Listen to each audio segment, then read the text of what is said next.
So we'll start off with one new face and one returning face.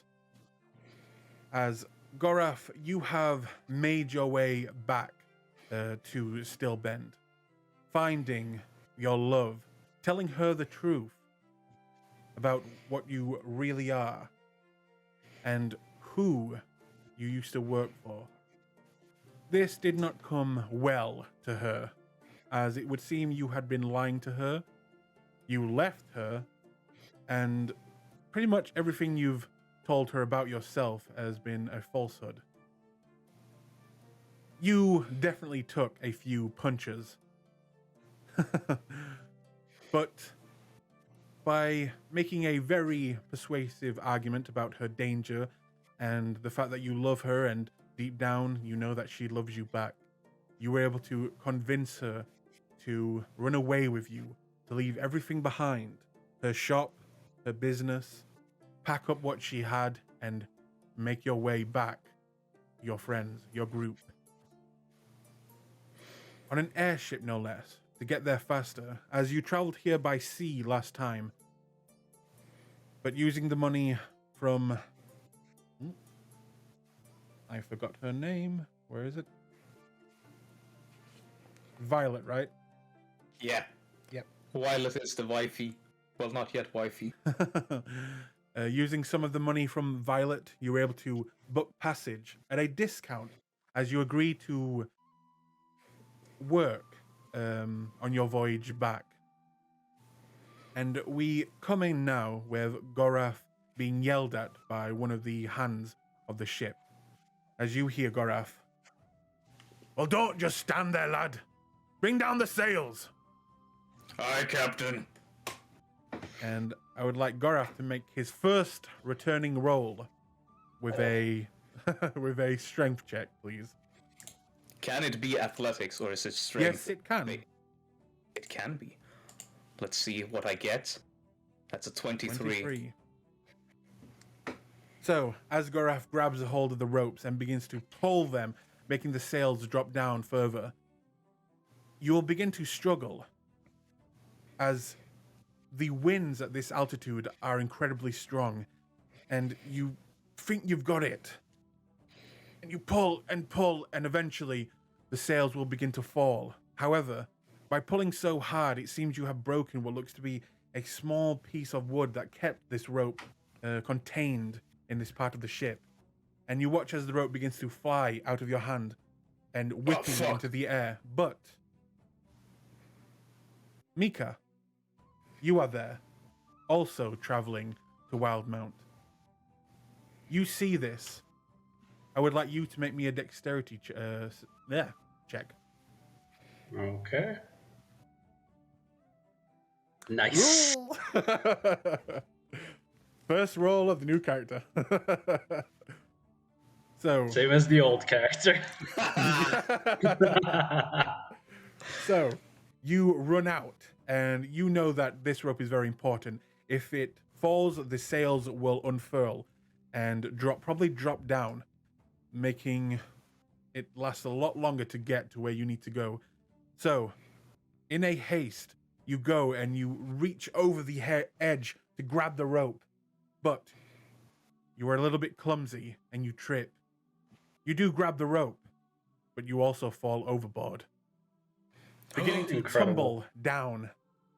Throughout the sky, Gorath, you see this man trying to help you and falling overboard, beginning to plummet, maybe even to his death. You quickly run to action, grabbing the rope.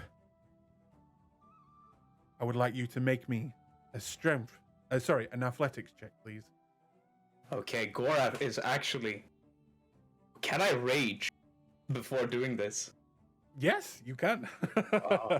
Gorath, with a surge of adrenaline, he's gonna...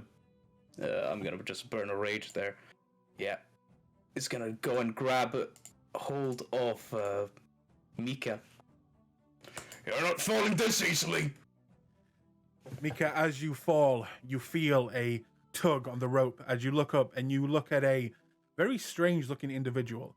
The one that was working with the ropes from the start. He has huge horns, but looks orcish in the face, which you've never seen before. But he seems to be pulling you up at incredible speeds. He is very strong. And after a few seconds, you are quickly lifted back up onto the deck, where you see two of the crew members grab the rope.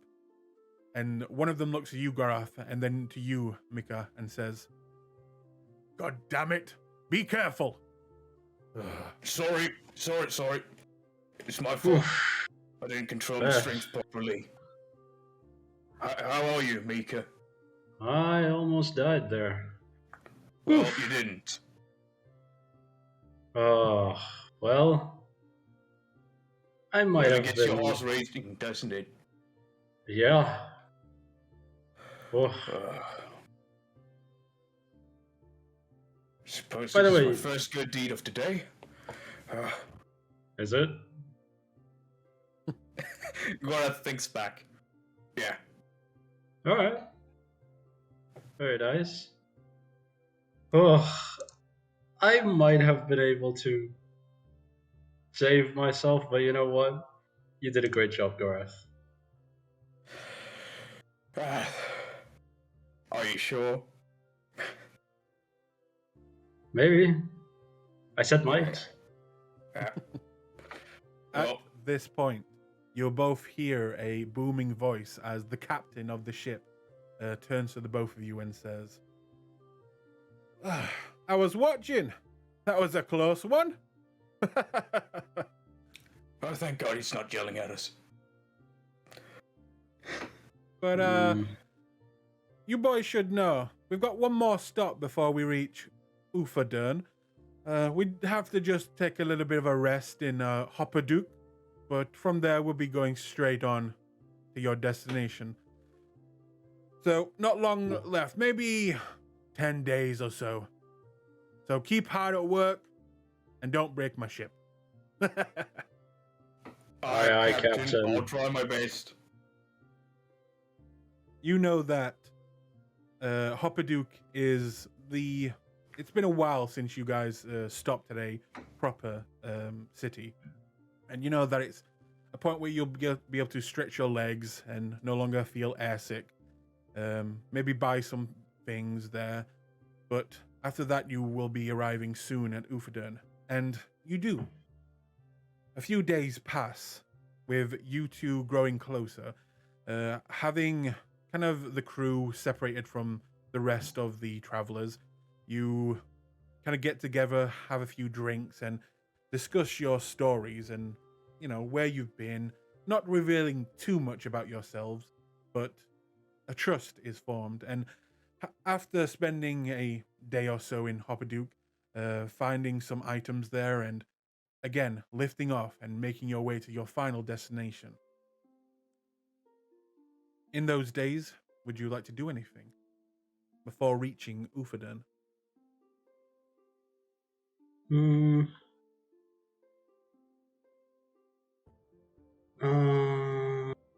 Don't think so. Yeah, I don't think so either. In that case, the days will pass, and Mikola, you will share with Gorath a few details that you are going to the going this far, farther than you've ever gone before, to investigate something in that region. And Gorath, you share that you're going there to find your friends, a group, a family even. Looking forward to seeing them again. And Yeah, in there's that Ringo, time, there's Hydro, and there's my good friend Flint. Oh, I love that guy. He sounds wonderful, doesn't he? Oh yeah, we came. Oh, we had some shenanigans, me and him. Maybe we can, when I meet him, he can tell me more about them. Oh, I'm sure you'd like him. And over the few days, you decide to make a little bit of a pact, as Mika has never been there before to Ufadern. And Gorath, you were there for a small amount of time. And deciding that it's probably best to travel in numbers, especially if the Clasp is still on your tail, you decide that you should probably stick together in the city, helping each other find what you need. But eventually, you will arrive at Ufadern. Departing from the ship and finally making it back to solid land, and then even underground. You'll make your way into the city. Let me move these. Here, it is everything that you remember, Gora, from your small time here. A huge metropolis under the mountain. And for you, Mika, this is a completely different type of atmosphere and experience than any other city you've been to. It is beautiful and also very scary in a way. The deeper you get, the darker it gets, but still beautiful at its core. Over the next few days, you will both reach out and look for the different things that you want. For you, the information of what may have happened in this region. For you, Garaf, it is where are your friends? As you go and so far have been unsuccessful, the both of you. With the days passing and Violet kind of staying in her room in a nearby dwarven inn, you realize that you need money. The money that you mostly spent on the ride here, well, it took a big chunk out of your finances. And reaching out throughout the city, you find about 2 major guilds that for adventurers or people with skills can earn quite a bit of money at. You decide to go with the Slayer's Take. Once there, you ask a few questions and find out that your group, Garaf, your friends, are actually a member there. Quickly asking about them, you are told by a person called Maroon, a androgynous looking individual. You can't really tell if they're male or female, but they look like a fire genasi, race wise.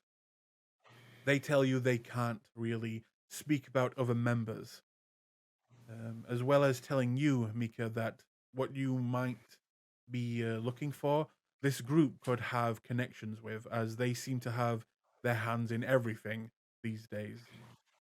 There is there is even a small rumor that they may be out on a job taking on a dragon, but that's probably impossible. You push it aside, and with that knowledge, you decide to join the Slayer's Take, taking on a small job to prove yourself of ridding some griffins that seem to be attacking livestock in the south of Ufadern. A job that takes you a few days, mostly travel though. Eventually coming back to Ufadern victorious and allowed to join the Slayer's Take and becoming full members. Once full members, Maroon tells you about this group and their newly discovered home. Not discovered, earned home. For in fact killing a true dragon. But it was probably just a young dragon at the most.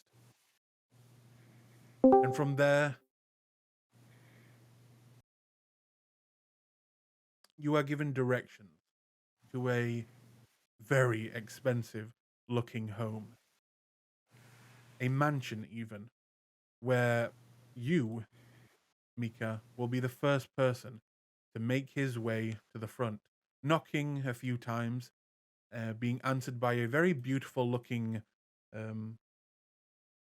what looks to be an elf, and then quickly finding a bunch of other people coming to the door. A huge dragonborn individual, and as well as a race of being that you've never encountered before. Blue skin, bald head on top, and these must be the friends that Gorath has spoken so much about. With Gorath quickly kind of catching up as you made your way, as you are faster than him. Eventually, Gorath, you may place your token behind his, down here. Now? Yep.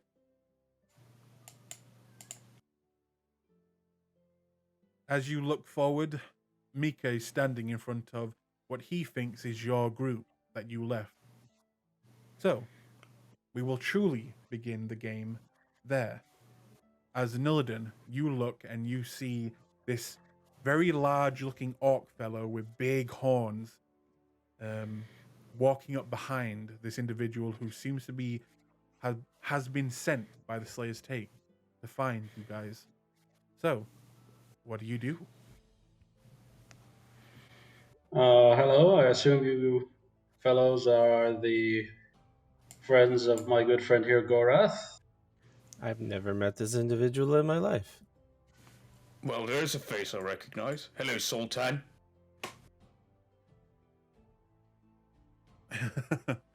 Zoltan. Zoltan Brother! will Zoltan will look at you, Gorath, kind of blink a few times, as you only met him for a day, I think, last time. I mean, we traveled to the city together. That's right, you So- did. So maybe 2 days you knew him, and he will kind of look you up and down. Do I know you? Yeah, you know me. Are you from I my didn't forget past? name. No, you're not from my... Is amnesia still bad? Where Kind the of- fuck is Hydra and Rio and Flint? He will just stare at Nillidan with that.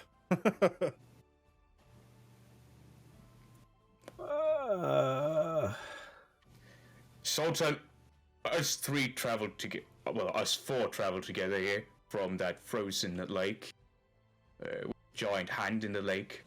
Oh, I remember you left. Yeah, I had some business to take care of. He had his sweetheart to take care Shut up. of. So, are you back? I'm back. Haha, good time. We don't really know, and he kind of again looks at you, Nillidan, where the others are. And just so I remember, did Nillidan have Flint's necklace, or did Zoltan? Zoltan did. Zoltan. In that case, he will pull out Flint's necklace and kind of just hold it in his hand. Not really sure what's going on. But I guess you can. And he kind of looks to Nillidan. Come inside. This guy's a friend of the others. Does he pull out the necklace? Yep. Can I roll to see if I recognize what type of I want my pet enchantments it has? Yes, damn it! Yes, you can. Make an Arcana check. Nice. Yeah, that's a necklace, all right. Flint is still alive in your rolls. Yeah. Yeah, that's a necklace. Give me my pet back. What business? What? Well, Nillidan just kind of rubs his temple. I am here on business related to some disturbance that happened not too long ago, and the Slayer's Take says you might have had something to do with it, so I'm just here to talk to everyone about it. Yeah, and I'm here to reunite with my bestest of pal. Her.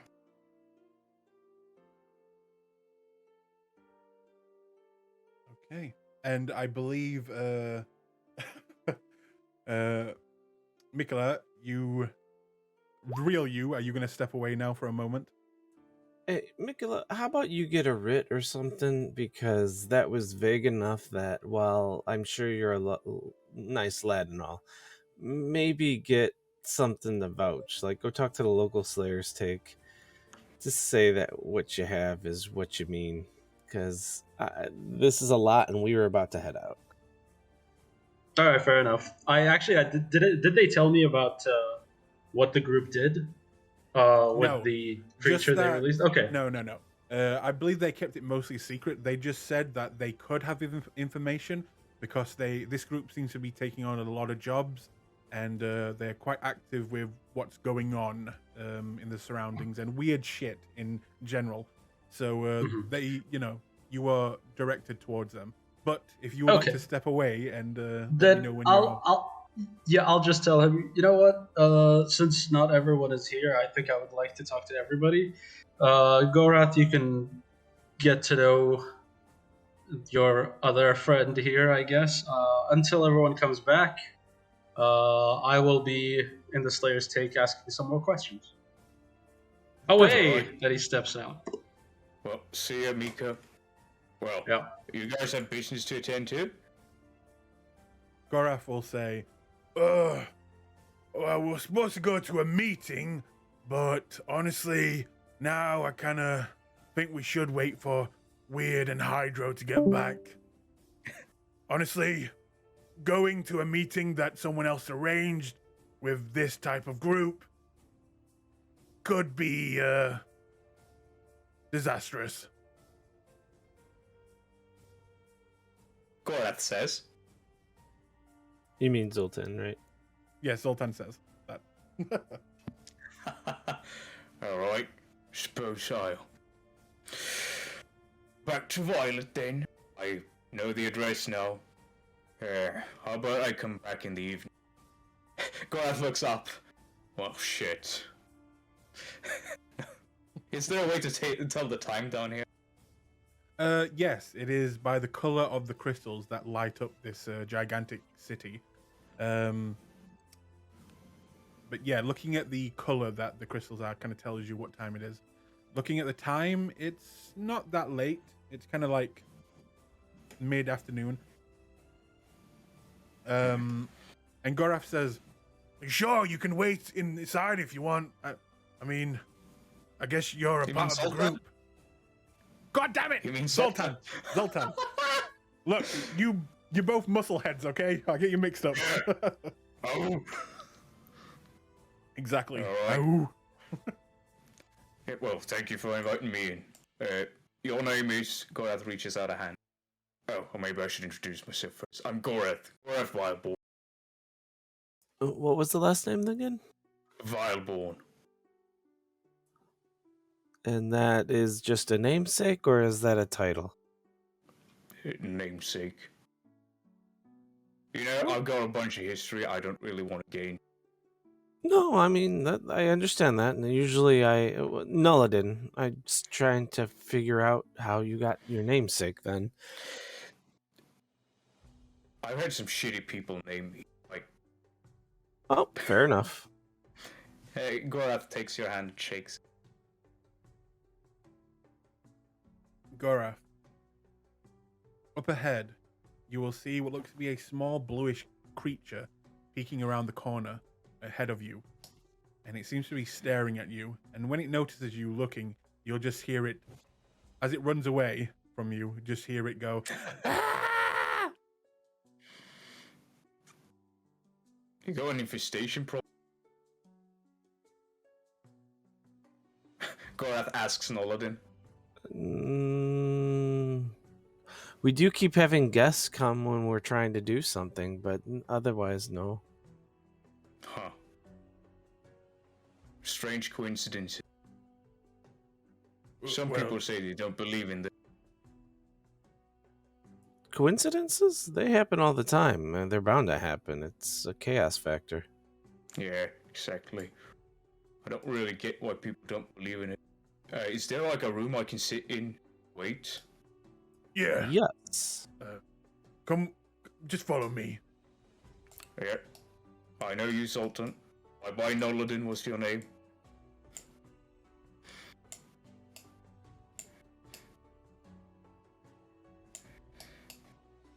You have the loudest clicker I've ever heard.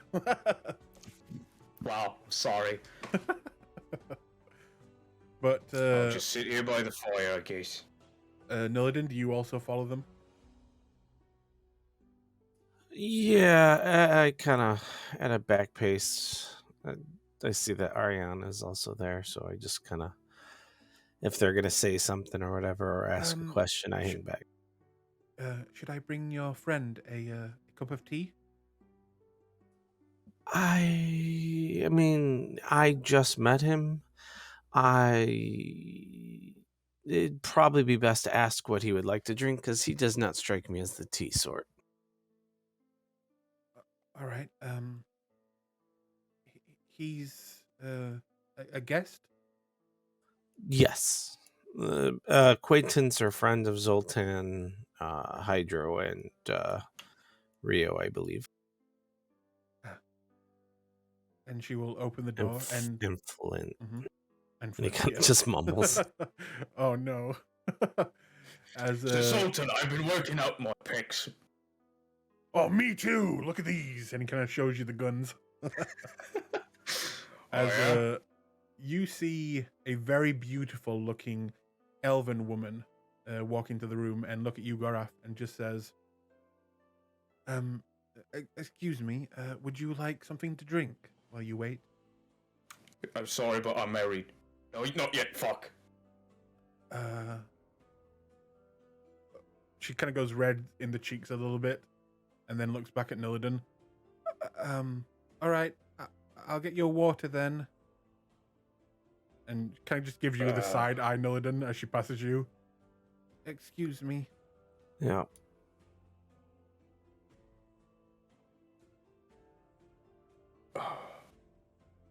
Now, as she goes and gets some water and leaving you guys to discuss what you're doing, I will now move to Vincent. Where are you, Vincent? You're up here.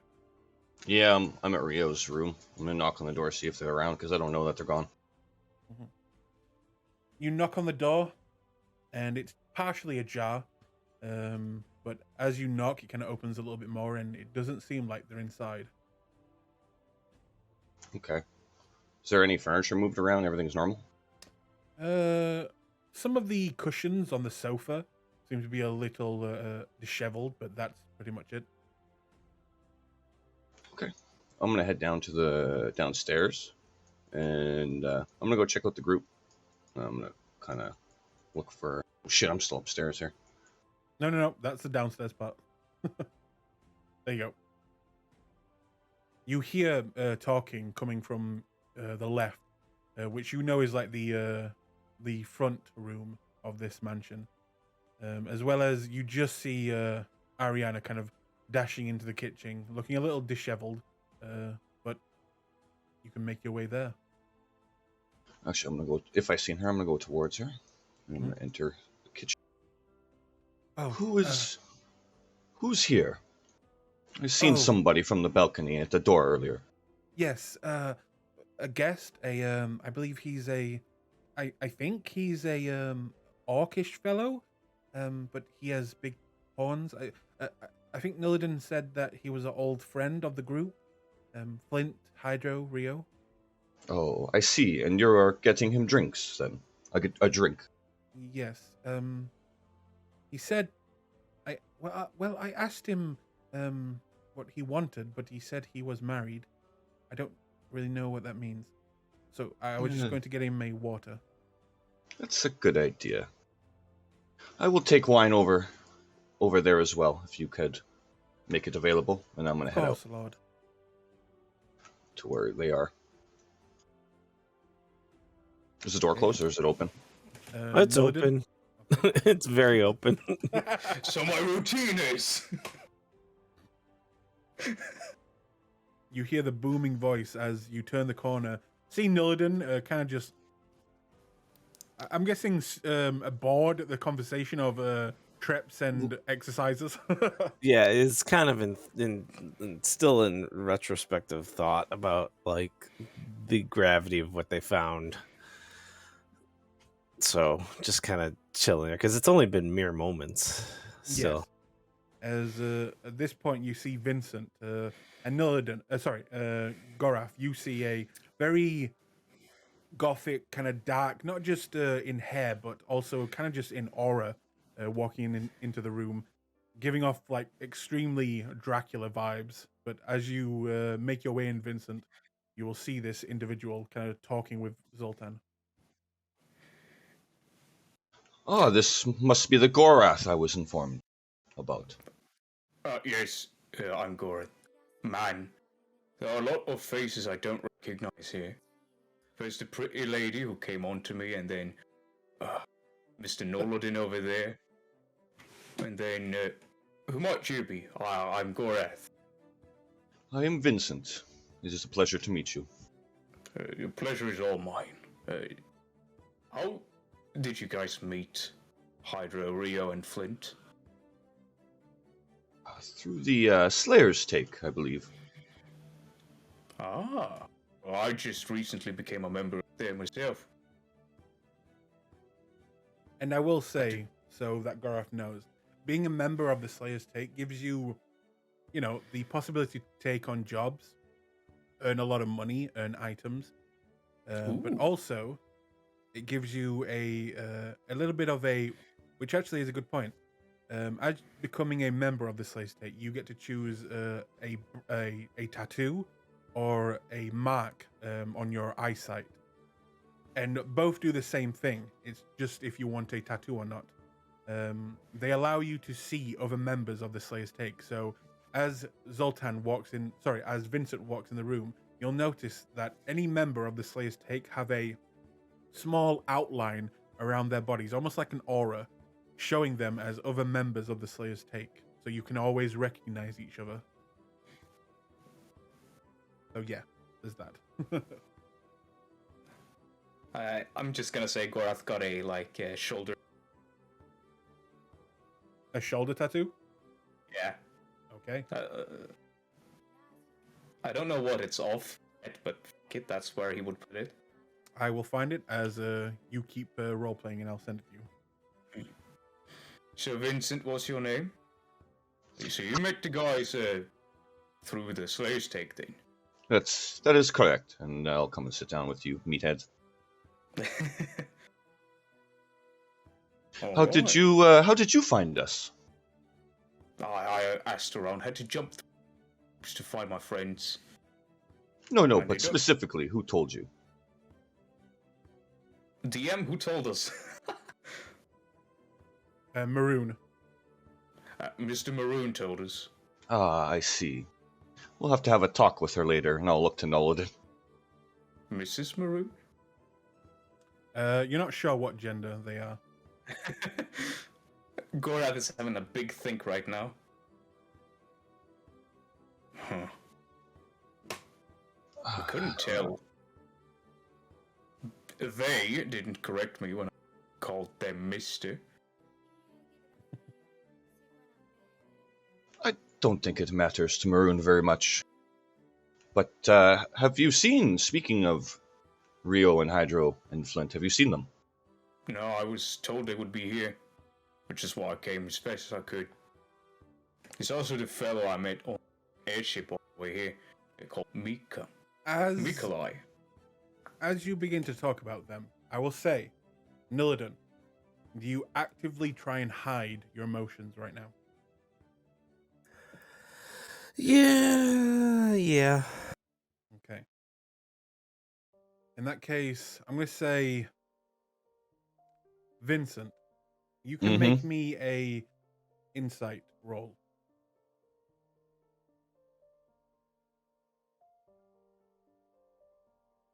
Okay.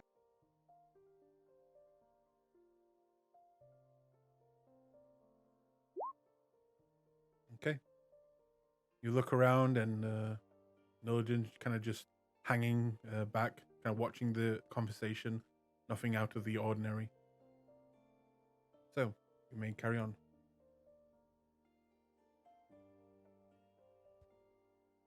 Well, it's a bit strange. I went to Rio's room and it was left open. That's quite weird, in my opinion. Hmm? I'm just curious that everything is alright with them. I mean, Rio is usually a kind of tidy guy, I'd say. Agreed. So you don't know where they are either? I have no idea. Well, I trust that they're okay. They're usually pretty good at sorting things out. And what about Hydro? I have to assume that they'd be together. I never checked his room. Perhaps that would be a good idea. Yeah. Nolan, have you Yeah. seen them? No, I have not seen them, but Zoltan and I have come to the conclusion that there was less than ideal activities transpiring. Gorath's face becomes serious. How do you mean?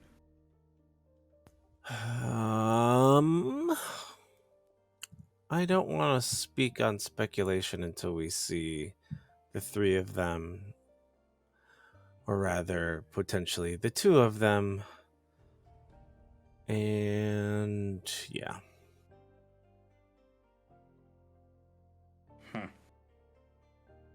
I think at this point, Nulliden just is kind of pissy. He activates the ball and just goes into the ball to see if they're there. Oh shit! Oh, like right in front of us? Yeah, like he's just like ruminating on it because he can get out like without an issue. Okay, so luckily they are all out of your range. So as Right, you that activate that was also why I was hanging back. yeah. Like, So as Ariana kind of begins to turn the corner with the drinks, you watch Nillidan take out the ball and begin to move parts of it, and then clicks one what looks to be kind of like a rune button, and you will all see him. Vincent, you know what this is, Mm-hmm. and you will just see him poof out of existence, disappears. The ball What hits the fuck? ground, remaining. All right, I'm gonna walk over and grab that ball. What the fuck? Well, isn't that Flint's ball? Well, hang on a moment. Was. Hang on a moment. Oh, hey, holding. Yep, holding. So, Nillidan, as you found this ball in their room, you saw it on the ground, and now wanting to find out what the hell's happening with the others, and knowing that you can get back safely and easily, you'll kind of just activate the ball, and you kind of blink for a second as the flash of light. Open your eyes, and you look around, and you're back inside that main portal room. But you cannot see Hydro or Rio or Flint. Maybe they're in a different chamber. Maybe they're not in here at all. But from where you are now, you do not see any of them. can I cast detect? Well, I wouldn't. Would I see latent traces of magic with detect magic? No. Okay. Oh God, what was the name of the caretaker? I want to call him Jeremy, but I don't think that's his actual He name. never gave his true name. Caretaker, are you here? No reply. I wish to bargain and sign a contract. No reply.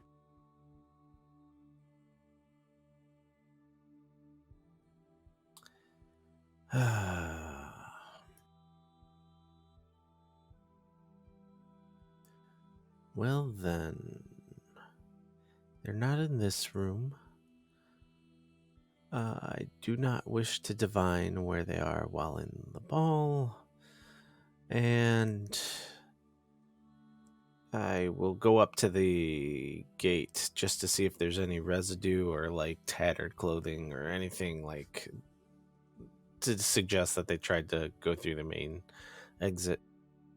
Going up to it, you don't see any like remains or items left behind. It seems clean like last time. Although you see what looks to be a bit of the jelly that was left behind by Zoltan's heart when it fried on the Right. side. Other than that, there are no signs that they were or are here right now. Well, damn.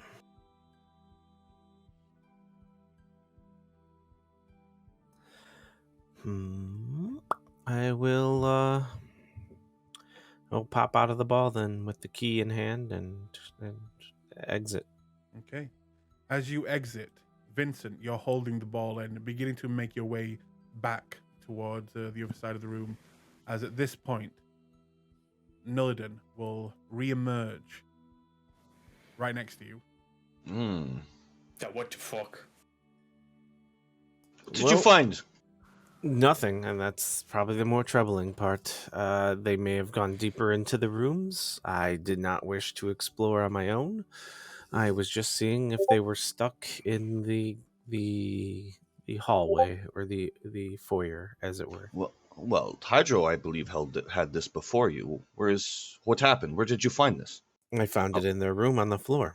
So they've obviously activated it, and given that any kind of gestures over to Zoltan, that we found Flint's necklace forcefully thrown, conclusions can be determined given what Flint had signed. Huh? are you saying or suggesting that they pulled him in? I am What the fuck is going on?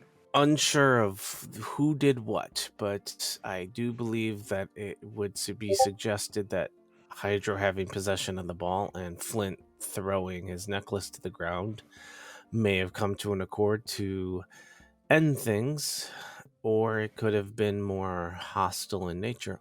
That's the part I don't want to assume. I can't see something like that happening. It looks, I can't say it's deliberate. They may have activated the ball on mistake or somebody grabbing it. There's still an infinite amount of threads of what it could be. And I'd be remiss to try to divine it specifically because of the ball being a focal point of it. I really don't want any headaches. I see. What the fuck is going on? Can I get a debriefing? I don't know you. If Zoltan wants to fill you in muscle speak, by all means. He was even like, you know each other for how long? You traveled together once or twice? We've known each other for like 3 days, maybe. Ah, well then, But we connect on a spiritual level. Kindred spirits, you might say, but still, we do not know you.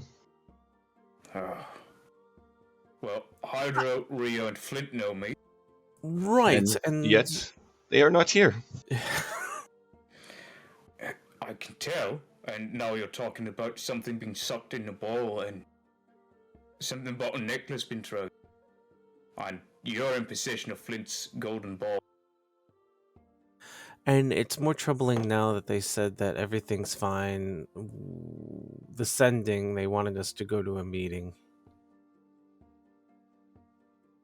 So, I don't know what to take from it, but Zoltan's less inclined to go to the meeting, it sounds like. I'm unsure of where I stand on all this at the moment. There's mishaps afoot, and Flint may have met his untimely demise, is what I'm trying to ascertain. I can tell you that. What? Beth. Is Flint dead? We don't know this. I use words to communicate thoughts and ideas, and I have given you the words to be able to convey the thought and idea that I gave you. And so asking me if that's the thought and the idea that I gave you is really not helpful. Gorath slumps down in the chair, grabbing his face. Look, we don't know this. This is just speculation, as Nolden said before. What the fuck is going on about the ball as well?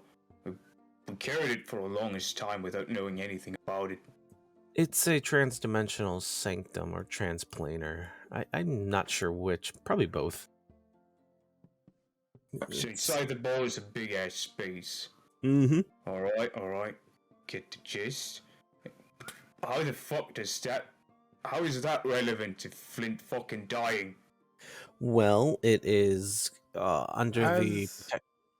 As you say that, Ariana will, as she's bringing your drinks, will kind of freeze, then look over at Vincent, and then kind of carry on and deliver the drinks and then quickly make her way out of the room. Thank you, my dear.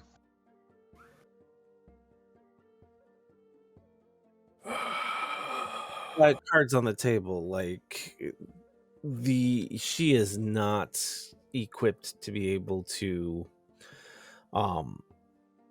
hide the nature of which she found employment, Vincent. Like, just so you know. Mm-hmm.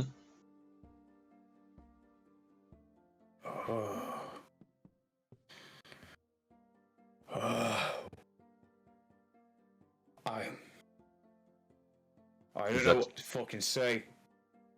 But yeah, the speculation on Flint meeting his demise was based on the caretaker of the ball or sanctum providing him a contract of Baelor and him signing it to never return upon damnation and pain of death.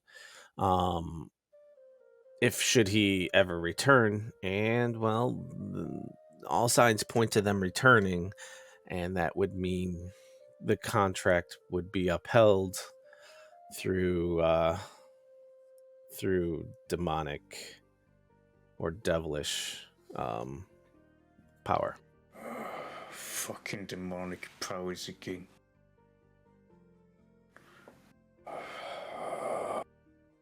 And there's a lot here to fucking take in. It is, and as Nillidan kind of goes into some of the details about what might be happening, nothing is for certain. And you realize that you're most likely going to have to wait at least some time for Hydra and Rio to get back wherever they are, as you do not. Well, they said they'd be back tomorrow. That's true. In you the did the message. We know that they'll be back. So you know that they will be back, and you know that if you're going to wait for them to come back to, vouch for Gorath, then you'll spend some time, have some drinks, but eventually, Gorath, you'll kind of get the point that, they're not willing to tell you much more until Hydro, Flint, and Rio get back and kind of vouch for who you are and everything. So eventually, you'll kind of make your way back towards the inn that Violet is staying at, leaving the rest of you kind of to seemingly just wait out the day, unless any of you wish to do anything before that. Yeah, I'm gonna go pick up my armor from that shop. You can do that, yes. In that case, you'll head back out to into the city of Ufadern, making your way to the shop, and you may add that to your sheet. Okay. Which, again, because there were some mistakes with the which armor it is. This is the Elven, right? Yes. Yeah. Okay. And you can add that to your sheet. By the way, actually, no, that hasn't happened yet. Never mind. So, Nillidan, do you wish to do anything else with the day? I think Nillidan's kind of just gonna retreat to the study and just kind of wait for everyone. He's, I guess maybe having kind of conversations with Zoltan. I don't know how you want to explain out of character his exit, or if you want me to kind of. I have something planned. Okay, then yeah, he would just spend time in the study. I think he's only got a little bit left to finish the book. So yeah, so he'll do that. Okay. And how many hours do you have left? I had I think 5, not even, because we had that full day before. Yeah. So yeah, if you wanted to focus on that the rest of the day, you could, and get it done. Is that something you want to do? Okay. Yeah, that's what I'll do. I'm coming to bug you. Okay, bug away. Are you in the study or in your room? The study. All right. I'm gonna knock on the door as I walk in, just to let you know I'm there. Yep. Nulliden, you said something about a meeting earlier. I would like to know more about it. There's a meeting, and he kind of describes the place with the people. I don't know. It's a contact of Rio's, I think, about tracking down. This is the aspect that I wasn't fully like aware of. I think it has something to do with Zoltan's um cult Problem? leader Uh, problem. I don't know 100% where that thread was going. was there urgency in this meeting or not? Oh, I'm sure there was. I don't, I maybe less urgent than the issues that were being dealt with Flint, Rio, and Hydro. It's very hard to put weight on something that you were not explicitly tracking. I don't know. I don't know. I'm in a pissy mood, so I don't know, and I don't know if I want to know. Is the thing. Like, there's a level of effort that would be required of me, and I don't know if I want to pursue it at this exact moment, considering the ramifications of what may have happened.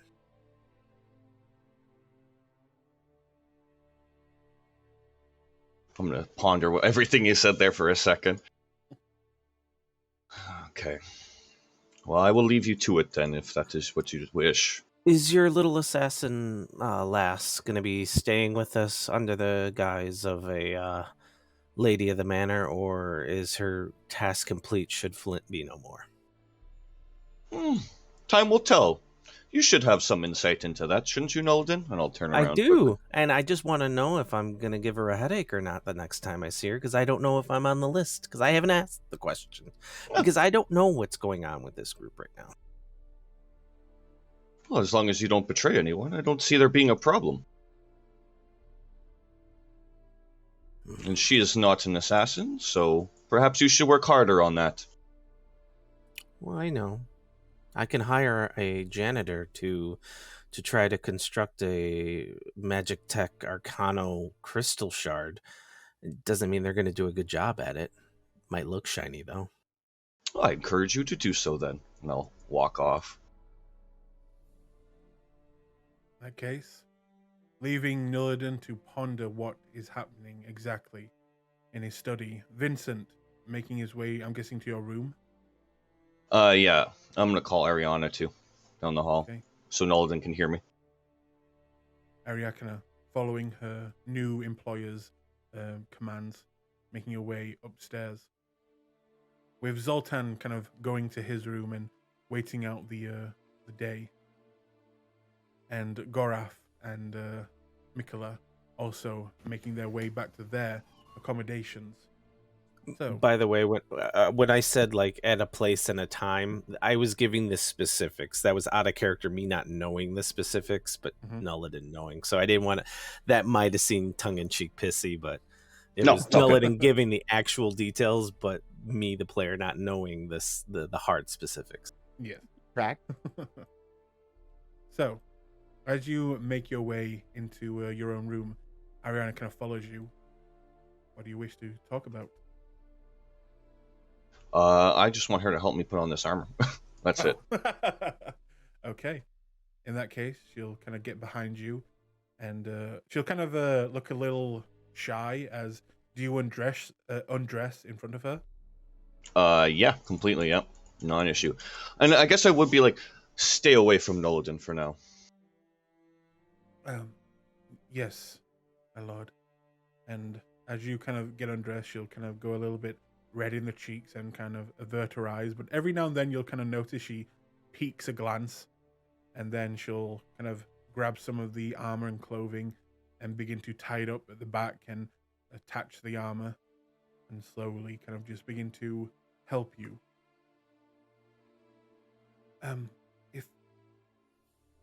If he is gone,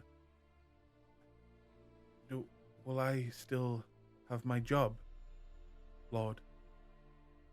Absolutely. There's other uses I can find for you.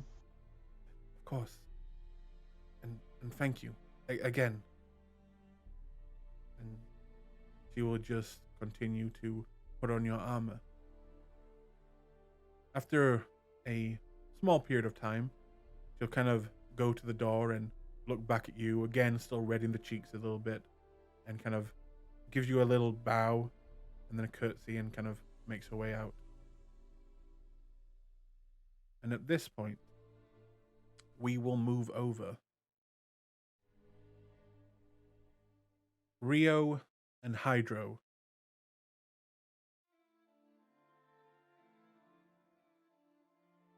You are in a completely different plane. The elemental plane of Earth. All around you, you see mountains that seem to never end. Above you, you see mountains falling down. And it just seems like an endless ocean of Earth. You are on the side of a cliff face that you would have fallen off if it wasn't for Hydro's ability to fly. You are still there. What are you guys doing?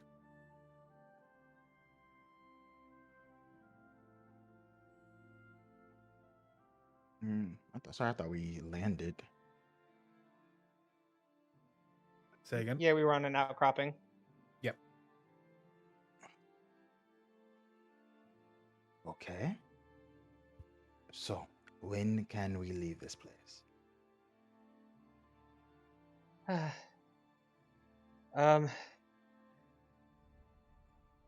The ring should recharge by tomorrow. Why is it so? Why do I feel out of breath already? I don't know this. Well, actually, it's a bit difficult. Where are we? The I think it's the Earth plane. I mean, it would make the most sense. Arcana check? Yeah, you can make that. Guidance. I'll re-roll that. Put down one that.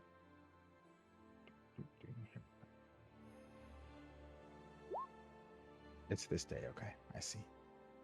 Ooh. I You have a mean, D4.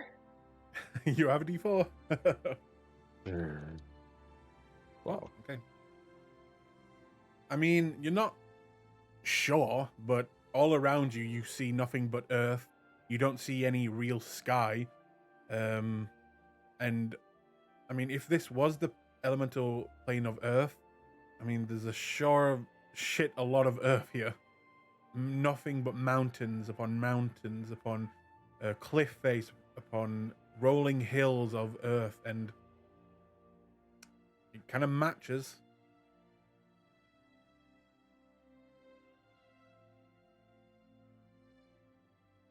Right. Well, I don't really know where we are or much about this place, but we're here for a day, and I'd rather stay put because, well, the lay of the land is probably a problem.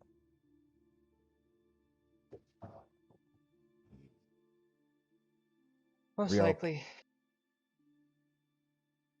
Rio rubs his face, pulls his hair back, and grimaces at how difficult that act is. Right. Okay. We're going to have to deal with things when we get back. A little bit.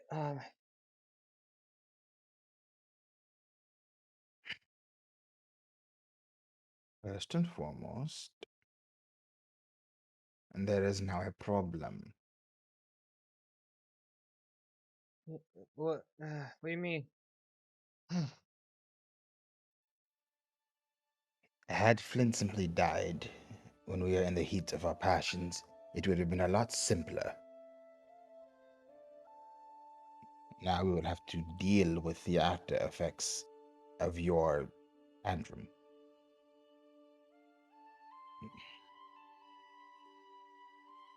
I understand that, Rio. Gosh, why is it so? Why do I feel like? Why is it? Worry about it later. Worry about it later. Ugh. I Could I know it have was wrong. Hydro and Rio make perception checks at this point?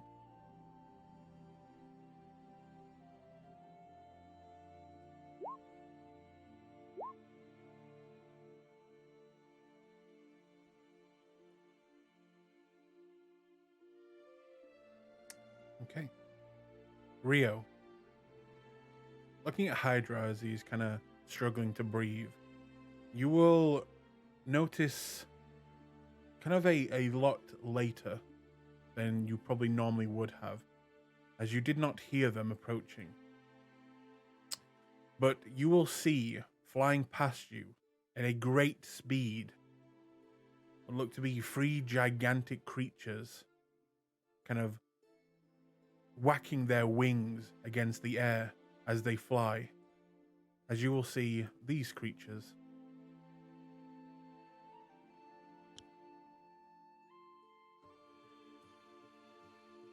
Ooh. Hmm? Will look to be three at least adult size dragons that you have never seen before. Their shape, their form are unlike any other dragon that you've researched, heard of, or even seen. They are new species completely. And you watch the three of them flying together, which you know for dragons is a very rare thing, for dragons to work together. And they seem to be flying in kind of a formation. And you watch as they kind of get very close to you, but don't seem to pay you any mind. And this middle one, here, it seems to actually stare at you as it passes, like it does, in fact, notice you. But it doesn't seem hostile to you. As it... What's Yep. was that nature? Arcana? What do we have here? You can make me a Arcana check, but it will be at a very high DC. Yeah, that's fair.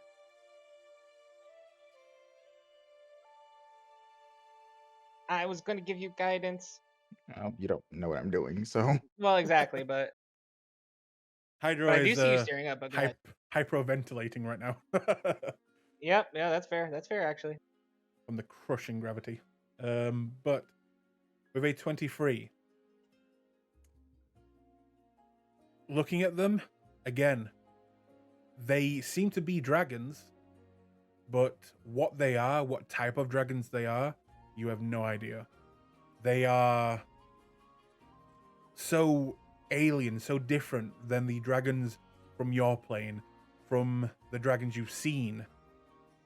And the one that kind of looks in your direction, this middle one, it kind of has an eye of absolute intelligence about it as it kind of stares at you. But then the three of them, and at this point, Hydro, you will notice them as they get very close to you, as they fly overhead. And you will watch as the three of them just carry on, going. Yes? did the one who looked at us, what did they look like? Was there malice or apathy or curiosity?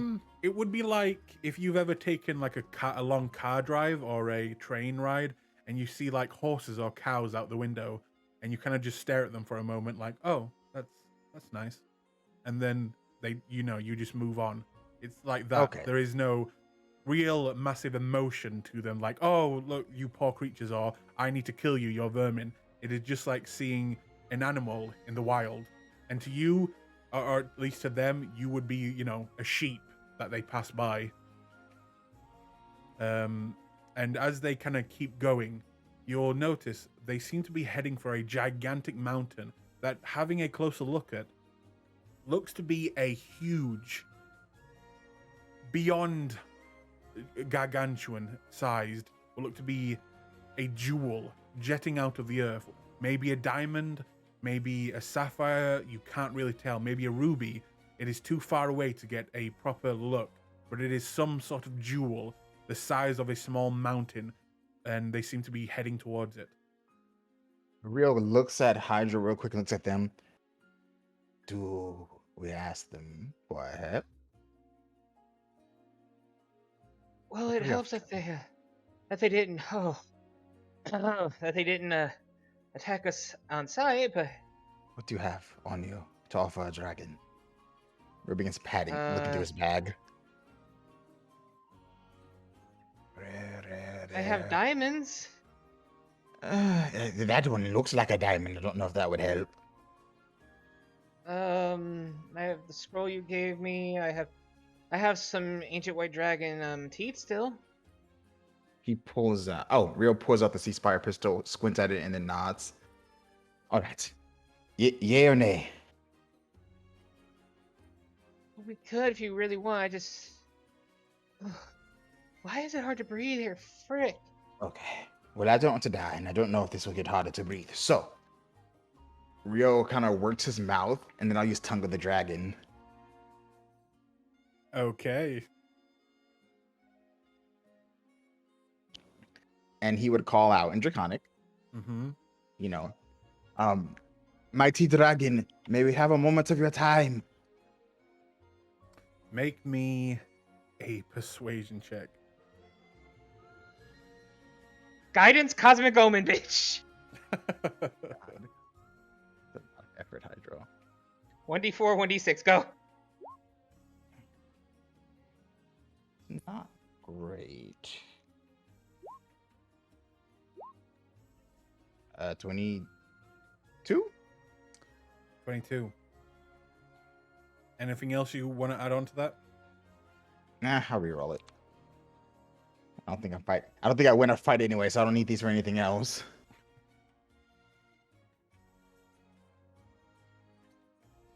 All right, 25. 25. 25 is what you needed. So, as the three gigantic dragons begin to make their way towards this beautiful, colossal-sized jewel sticking out of one of the cliff face far in the distance, you will notice this one will kind of look to the others, and there seems to be some sort of communication between them. The two keep going, but the middle one will begin to rotate and swinging back towards you. You have maybe 2 minutes before it gets to you. Is there anything you do? Watch it. I don't want to cast anything because that could be. Yep, I'm just gonna watch it. Okay. Just sit here, look pathetic, so it'll take mercy on me. In that case, the dragon will keep going towards you, and as it begins to come up to the ledge of where you are, it will kind of waft its wings, very hard to kind of slow down, almost blowing you both off your feet, but it will land looking down at both of you. Does not speak, it just seems to stare at you, examining your forms. I'm Yes. still shining, by the way. We're standing there trying to project adorable helplessness. Okay, would you like to make me a performance check? Sure. Jesus, I have no points. It's okay. Wow, your rolls today. And there we go, 23. Okay. It will stare down at the both of you, seeing that Hydra is, hard of breath and you yourself struggling. It will kind of get closer to the both of you, and it will begin to kind of blow a wind on you, Rio, and you, Hydra. And you will notice, like, the wind seems to pick up, and it seems to form around you, almost like a bubble. And Hydro, you begin to breathe a lot easier suddenly.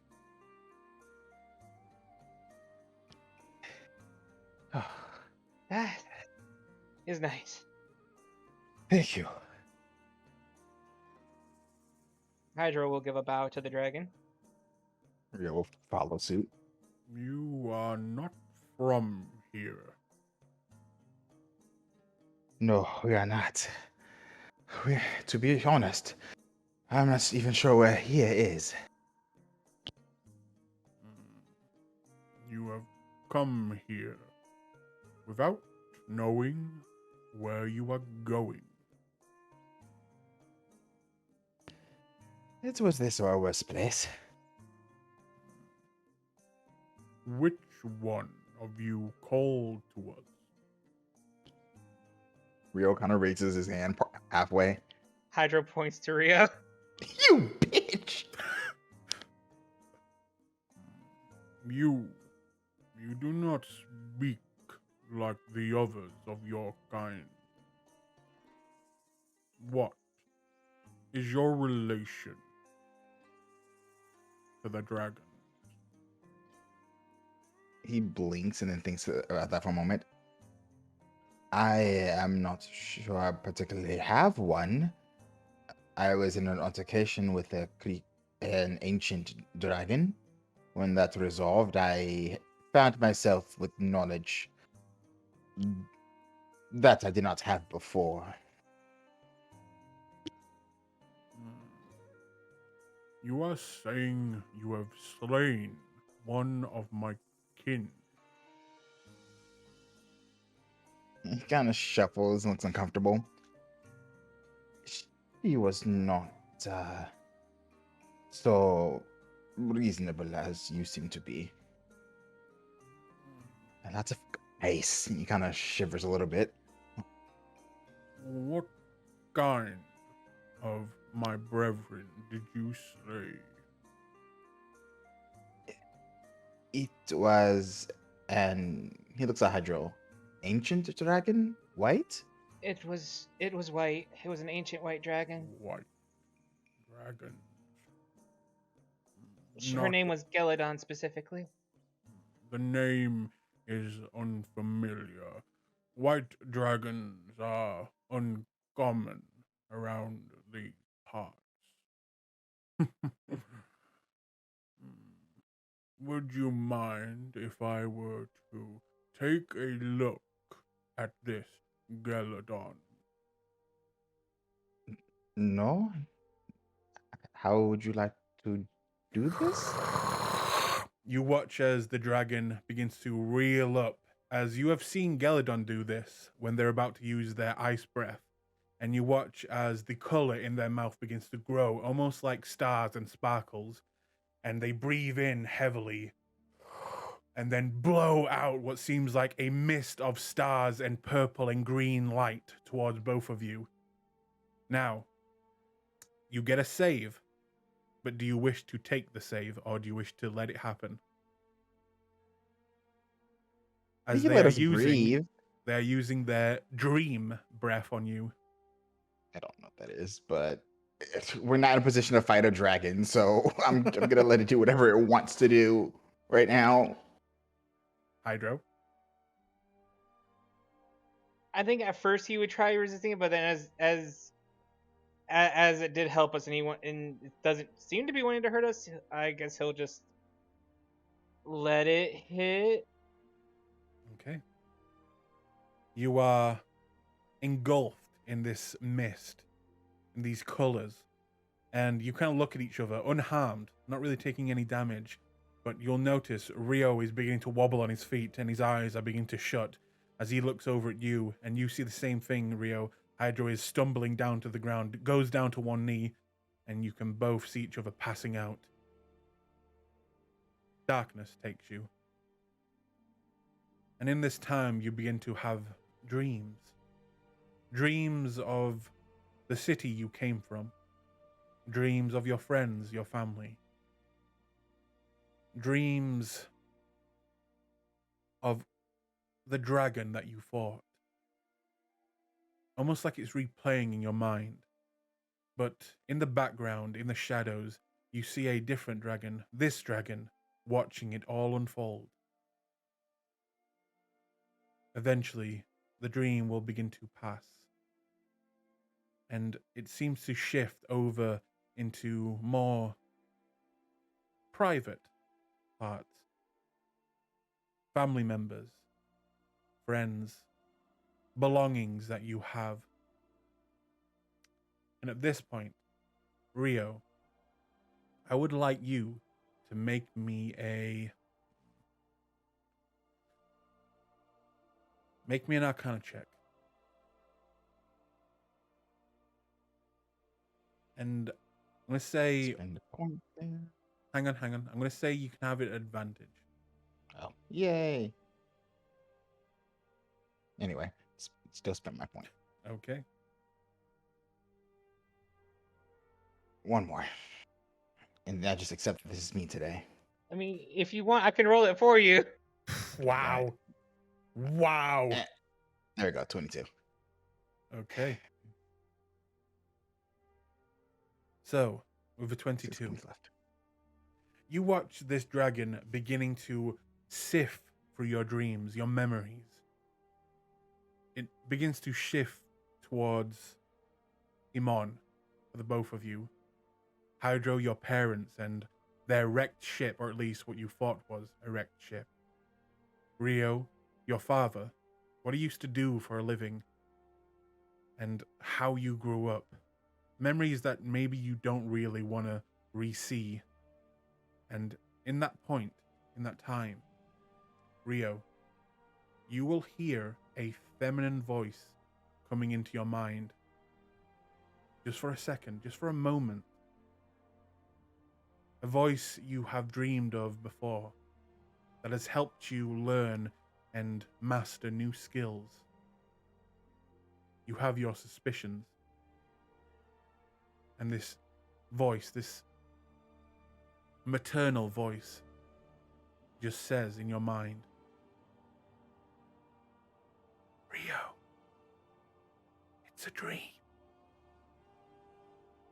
Dreams that look backwards are not dreams that we should be having. Now wake up. Wake up. Make me a Constitution saving throw.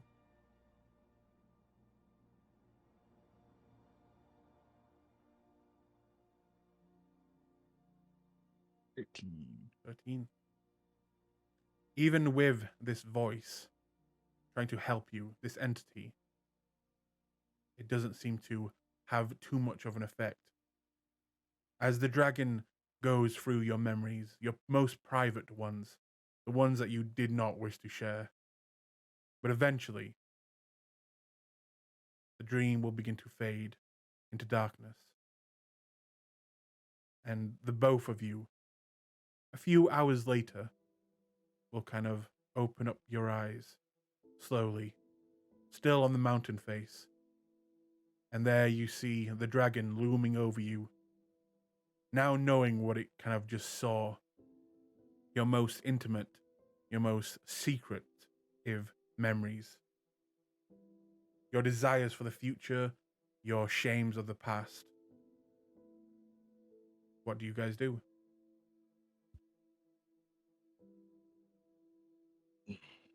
Yo pushes himself onto his knees. His eyes narrow slightly before it fades away under a mask of apathy.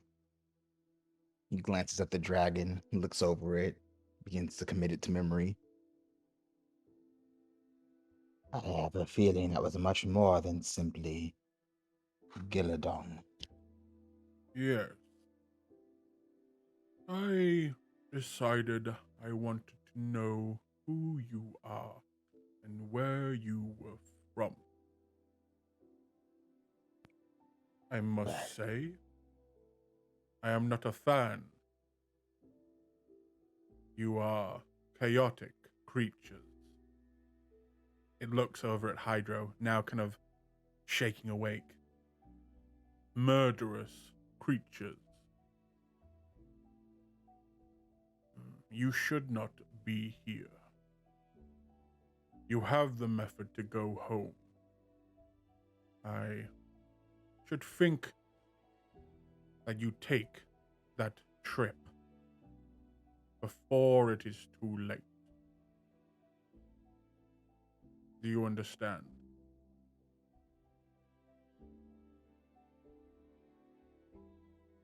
Is he looking at Hydro? Yes.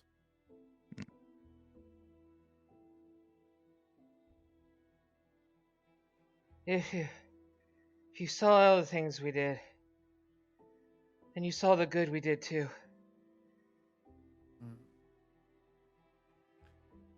But the good that you did, from what I could see, was out of selfish reasons. Or at least most of your group. And he will stare now at Rio. Rio blinks back, comfortable in his actions if it's seen his life.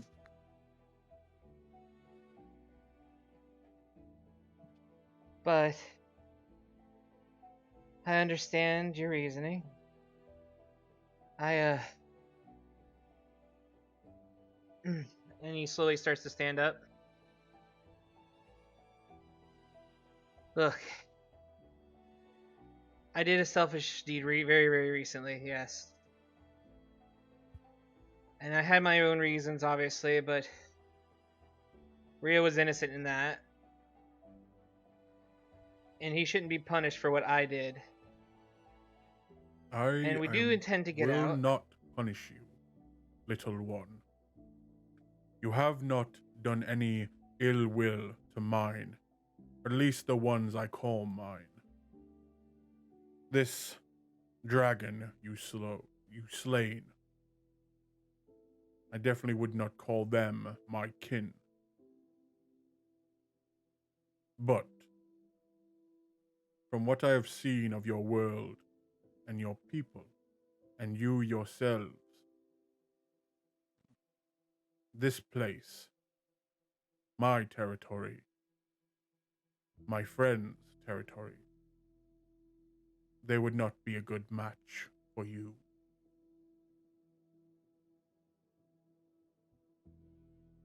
So, I will leave this bubble for you. Help relax your little lungs. As so long as you leave this place, as soon as you are able. Was the intention. But, thank you. And, may we ask your name? You may call me Dream.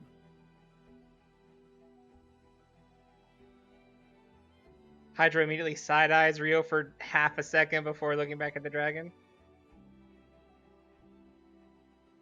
Rio pulls out from his bag, it's no on his hip.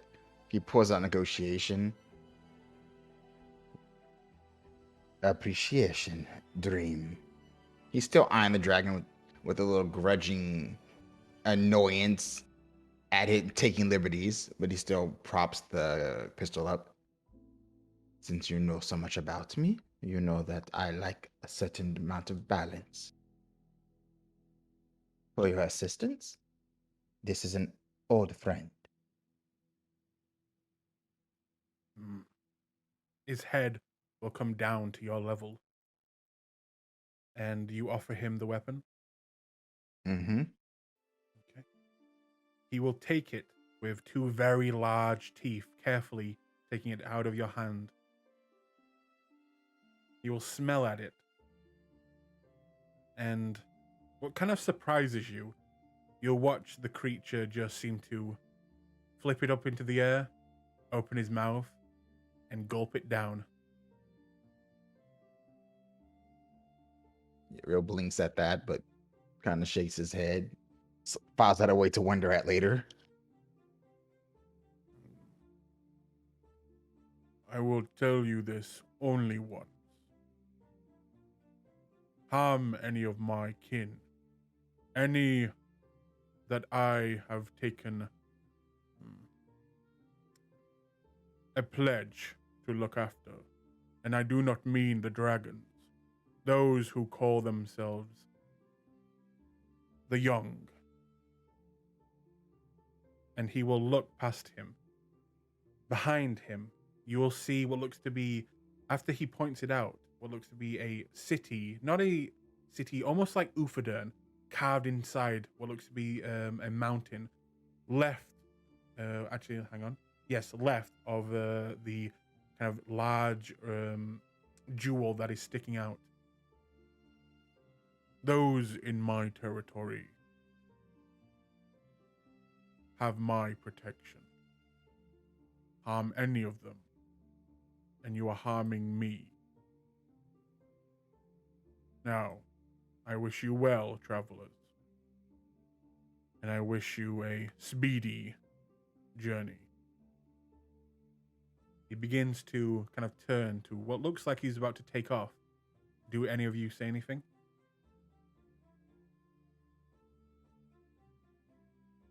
What kind of dragon are you? He chuckles at that for a moment. Yes, it would seem the dragons here are not so... Well, it makes sense that this is the first time you are seeing dragons like us. Your world has nothing, or should I say, very little to offer us. I am a dragon of dreams. That is all. Seems to be amused at that, but then lapses into silence. But my stone is not a rare one. But still I keep pride in it. As I am from the stone of the moonstone. And he will give a big grin towards you, Rio. And then, after a few moments, looking back at the other dragons that seem to be now waiting for him, he will take off, jumping off the ledge, kind of soaring for a minute, falling, and then back towards them, leaving you two alone, with the bubble still surrounding you.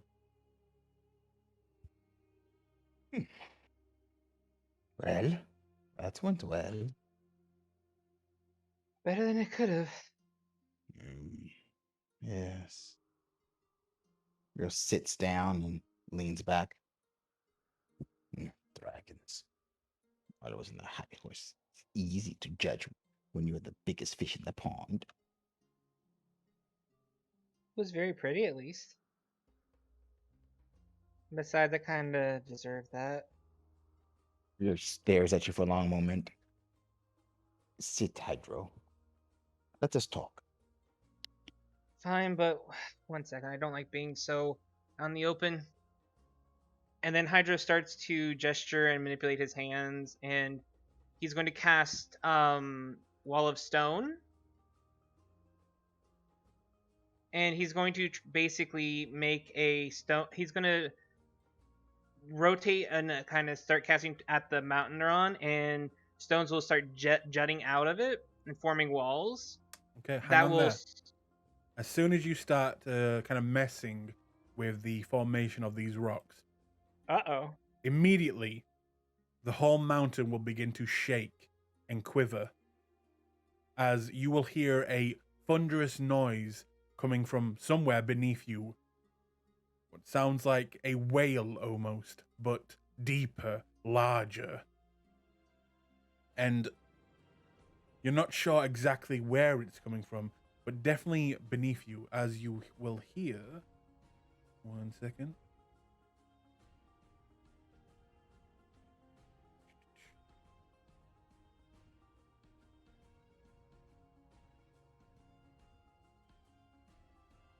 As you hear this.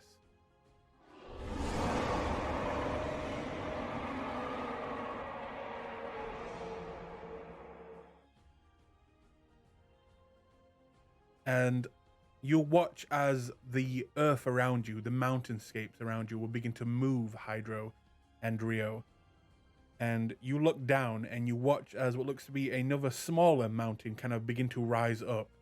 And you begin to slowly move, or at least this mountain begin to slowly move. As looking down, you see this. What?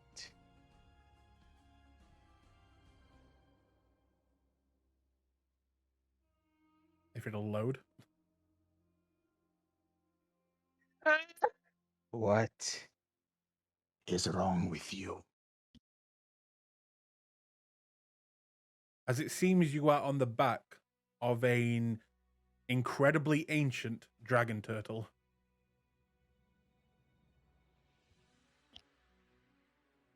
You just see Hydra throw up his hands, let the spell go, and let everything revert back. I didn't mean to. I did not mean to. You never mean to. Stop doing things. What? How was I supposed to freaking know? We're out in the open. I just wanted to provide us a little bit of shelter, cover ourselves a bit. We are surrounded by rock, and you decided to mess with rock. How was I supposed to know the freaking mountain's alive? Do not do things. You do not always need to do things. Well, some of us Sometimes have to. not acting is the right move. Well, some of us don't like letting. As you begin to argue, you'll notice that the dragon turtle that you are now on the back of, you've seen, or at least you've heard of dragon turtle, how big they get. This is probably the biggest dragon turtle that has ever existed on your planet, or at least your plane. Here it might be a small dragon turtle, but after feeling a bit of pain on its back for a second, it seems to be going for a walk, not realizing that you're even on its back and you're the cause. And you are slowly now moving through the plane of Earth, with the bubble still in place, kind of going along with you, but you are now, in fact, on a moving mountain. Oh my god. I can't do this. I cannot do this.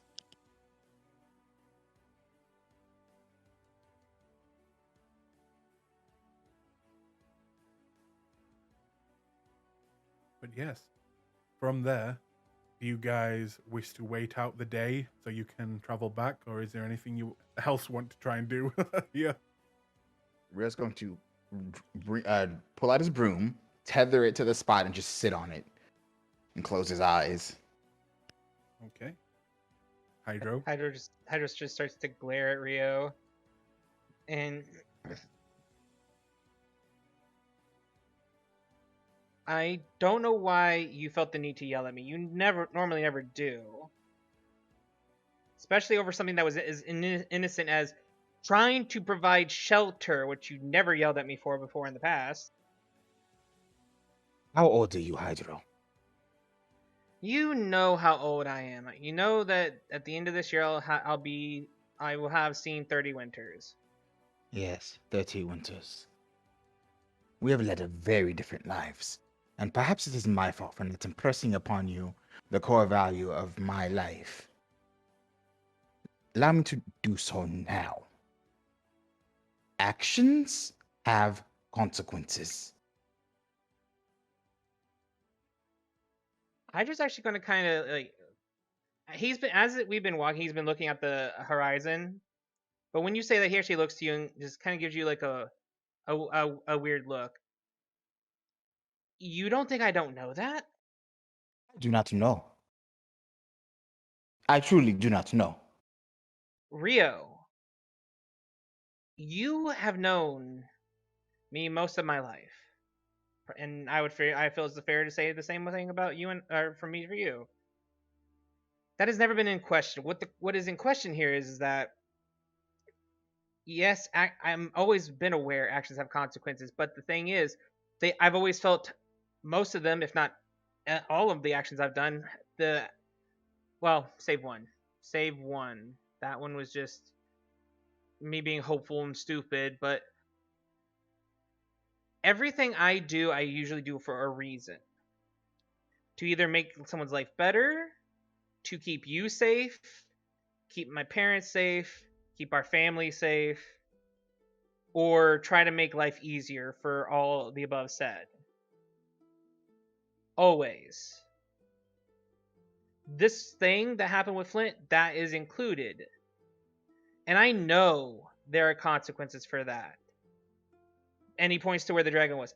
I accept those consequences. That should be very fucking obvious. So don't you ever raise your voice to me like that again. If I earned it, fine. If I pissed you off, let me know. Did I mean to aggravate this thing, whatever it is? No. It did happen, sure. But it's not attacking us. And if it was, I would try to get us out of here.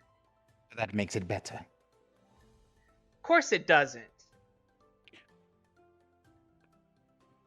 You don't think things through, Hydro.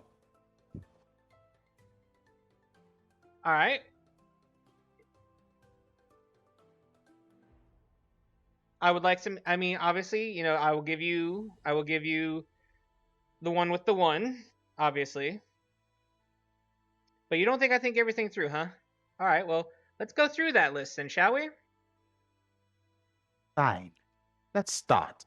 There's a demon coming for my soul because, like a fool, I had to clean up your mess because you did not think things through.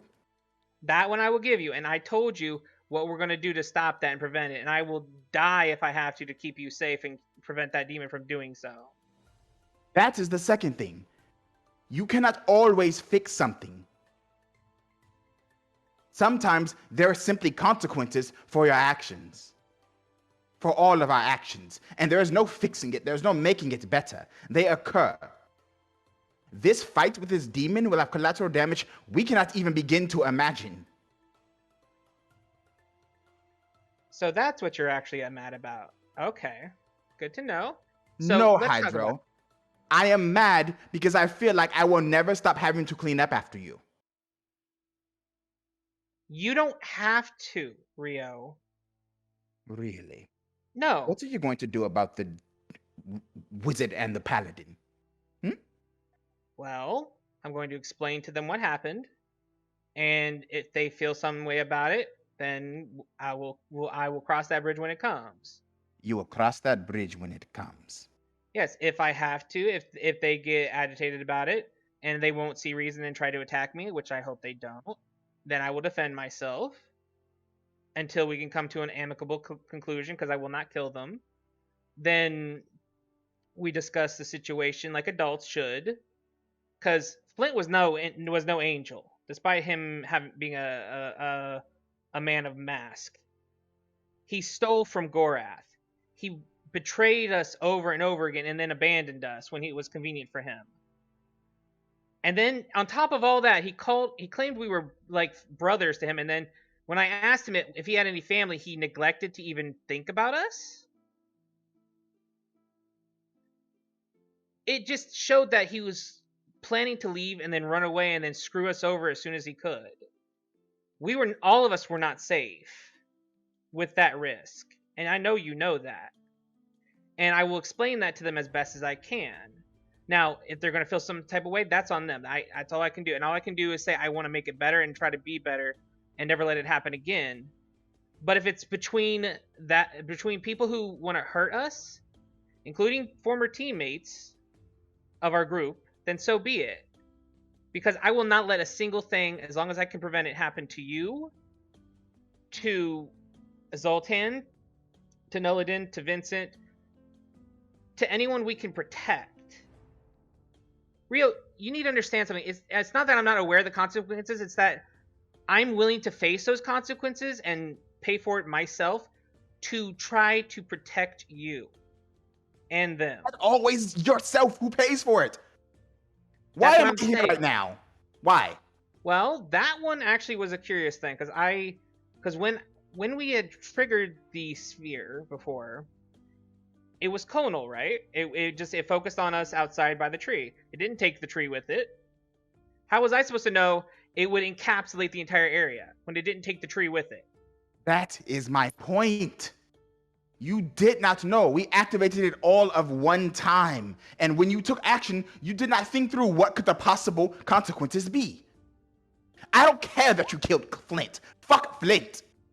I'm angry that you do not think these things through, and you have so much power. You have so much power at your command. That is horrifying. Being ignorant of your actions is worse than being evil.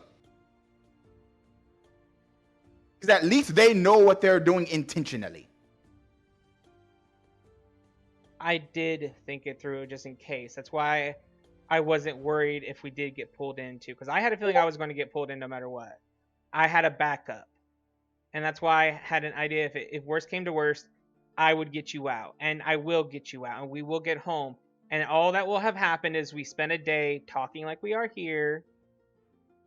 And that will be the consequences of it. And whatever else comes from with Flint, I face those. I answer to that. You can't I know you want to protect me and help and try to help me, and obviously you're getting tired of that, and that's fair. I understand that. You don't have to if you don't want to. I never wanted you to feel like I am going to be some kind of burden to you. I want it to be the opposite of that. And I will deal with Noladin and Zoltan and their judgment as I need to. And Maroon. And Maroon if needed. And the dragon that literally just told us not to mess with this territory. And what did you do next? Its territory is over there, and he points to the floating island that it pointed to. I didn't think it included here. You don't even know why I'm angry. You don't even know. Rio blinks, opens Infinity, and then starts writing. This is pointless. No. If you think I'm not getting it, go ahead. What is it? I have nothing more to say. I've already said my piece. No, you apparently not, because if you think I'm not getting it, then what? You said you were angry about the demon thing because I'm not paying attention to the consequences of my actions, and I got that. I know what you're saying, but if if I don't get it, then elaboration is necessary. Then yes. I do not know how to elaborate any further. I am angry that you do not consider the consequences of your actions in general. You seem to think that that is not the case. I cannot elucidate any further. No, I didn't say it wasn't the case. See, this means you're not listening, Rio. No, you're responding to each situation. Explaining each situation as though it changes anything. It hasn't. No, that is me explaining myself to you, explaining how I do know the consequences. All you're hearing is talking, you're not listening to what I'm saying. And that's always been your problem. You always hear, you never listen. Very well. You feel that you have thought everything through and that you can manage every situation. Not everyone, because I'm still trying to figure out the demon thing, obviously. Why? It's coming to kill me, not you. You think that doesn't mean it's not going to kill... Okay, but it worked out in the end. No. Let me explain something to you, Rio. Let me explain something very well. And he's actually going to approach Rio. You are just as important to me as my own life. Do you understand that? You are just as important as my mother, my father, anyone else. You get hurt, I get hurt. Something goes after you, that means they have to go through me first. Always has, always will be. Do you understand?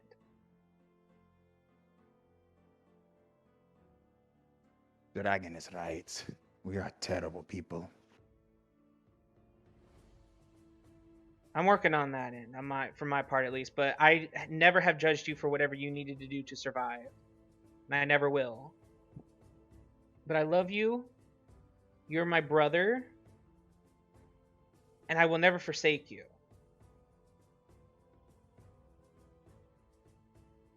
I just kind of hoped that was returned, but apparently I'm wearing my welcome. Perhaps you should look inside and deal with that first. All right. And Hydro just kind of backs away and starts shaking his head. All right. Before he turns away, Rio reaches out and points to Hydro's chest. He looks confused.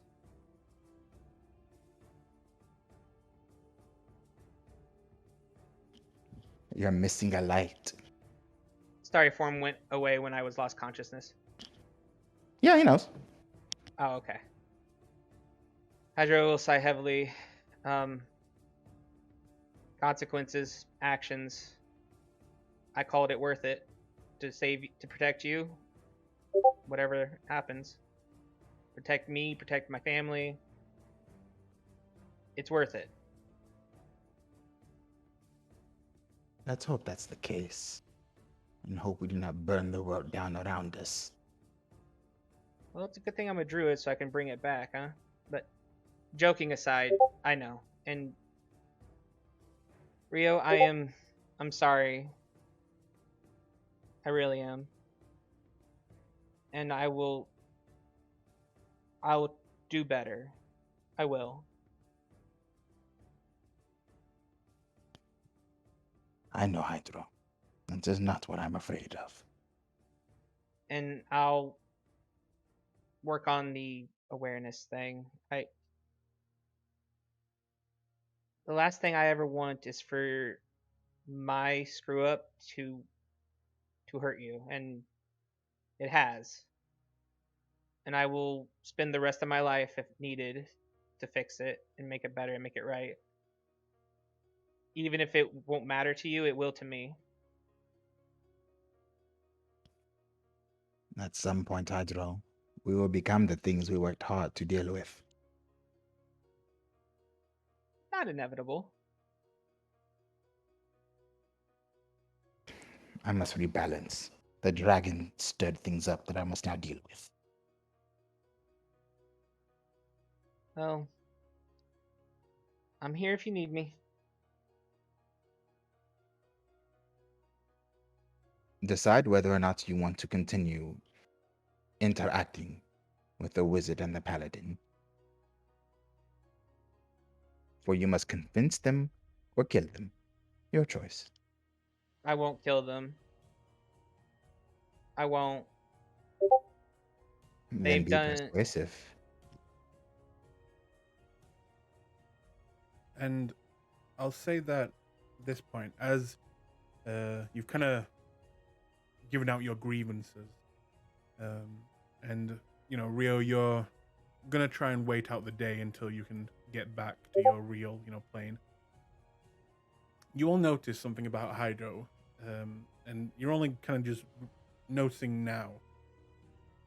It's up to you if you wanted to say anything. Maybe you didn't. Maybe it's just a thing that happens when he transforms and things. But you notice that his hair seems to be a different color than what it used to be. It's darker, more normal looking, as it used to have a green kind of tint to it. Now it's just plain old kind of dark hair. It's just something that you notice. You won't say anything about it.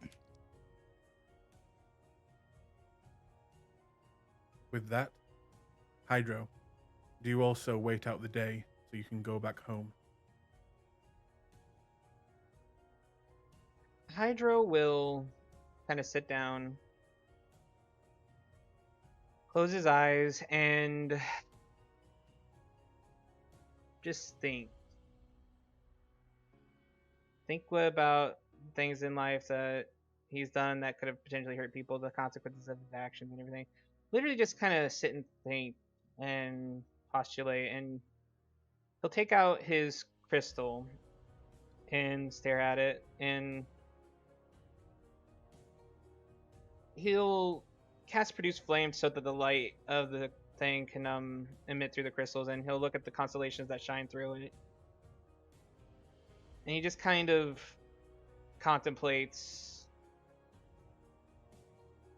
what the future might hold, what troubles that are going to be facing, and he's just kind of generally asking for guidance from the universe at this point. Like, how can he do better? How can he be better? How can he not hurt people as much?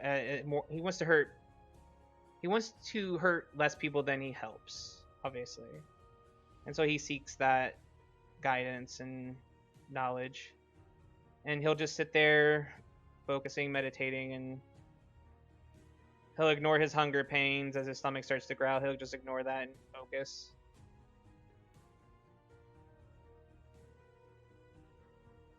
As you kind of take your time, focusing on just looking for a sign.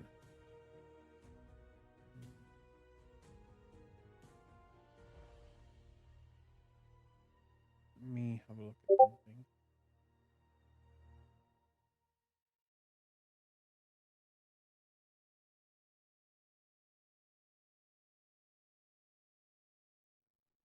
Make me a religion check.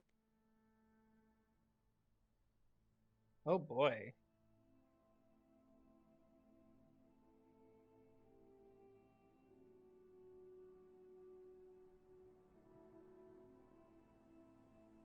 That's a 5. You close your eyes and spend some time. And it kind of dawns on you, which kind of hurts and is a little empty almost, as all you can hear is the falling of great boulders, the shifting of a dragon turtle beneath you, flapping wings in the distance of more dragons. And for the first time in a long time, you're not sure why. You've been alone before, but you've never really felt truly alone. But for the first time, you feel alone, Hydro. Almost like something's now missing from you. Almost like you've lost something. Almost like something or someone is no longer there with you. And you feel just a sadness take over. And that's all.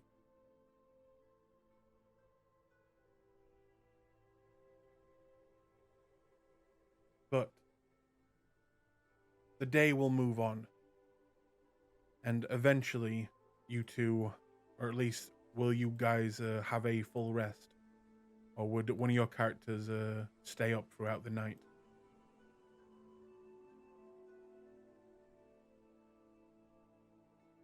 I'll take that as a no. Rio's gonna stay up. Okay. If you Just stay to up, keep you him. will take a point of exhaustion. Keep that in mind. Yep. All right. In that case, Hydro, you can take a full rest. And eventually the new day will come, as all of you can now have a full rest, in fact, as we'll be moving into the next day. So anyone who is missing anything, hit the full rest button, please. As eventually, Hydro, you will kind of wake up and you'll kind of turn around and see that Rio is still kind of standing guard. Now the mountain is no longer moving. It has seemed to have placed itself into a new home.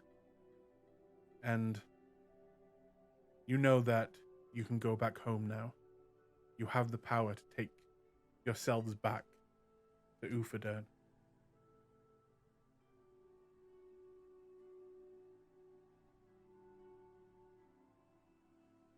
Hydra will stretch a little bit and slowly look around, realizing where they are, and he'll sit up more fully. Sorry about that. I think that dragon breath made me more tired than I thought. He'll look back over to Rio. Did you not? No, we're out in the open in a foreign place. That's kind of why I wanted to give us shelter, but obviously, yeah.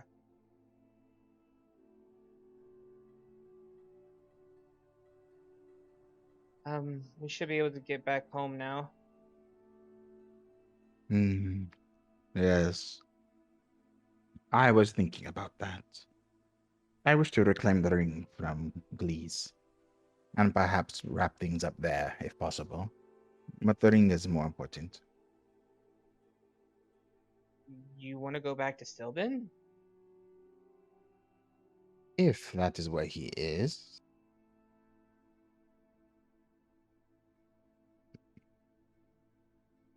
Hydra just kind of frowns and furrows his brow for a moment. Are you sure that's a good idea? I mean, we can, but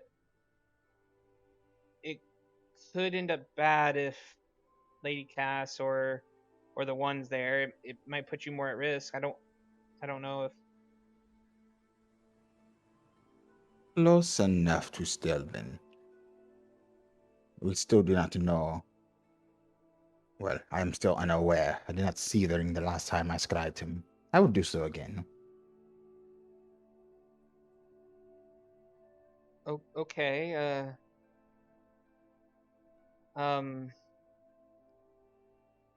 If you want, I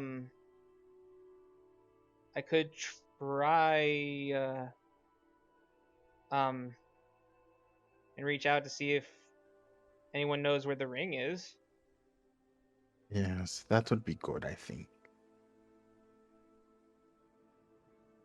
We will need a good offering for Vincent, I imagine.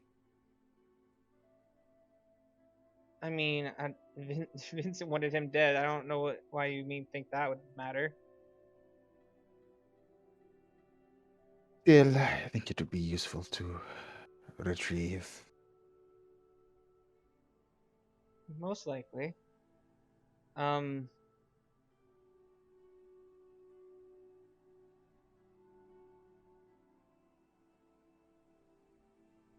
Let's see. Well, give me a moment to kind of get my thoughts in order, and I'll let you know when I'm ready. Okay? I will continue watching. Do you need me to take care of any fatigue you might have? No, I will be fine. Just like old times. What's one day here and there? Rio. Focus. This will be a difficult day enough. Yeah, I just wish you would let me shoulder more of that difficulty.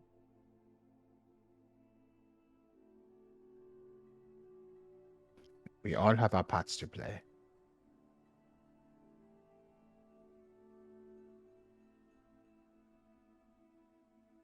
What I miss? I'm back. Welcome back. We raided a dragon den. It was great. We got so much gold.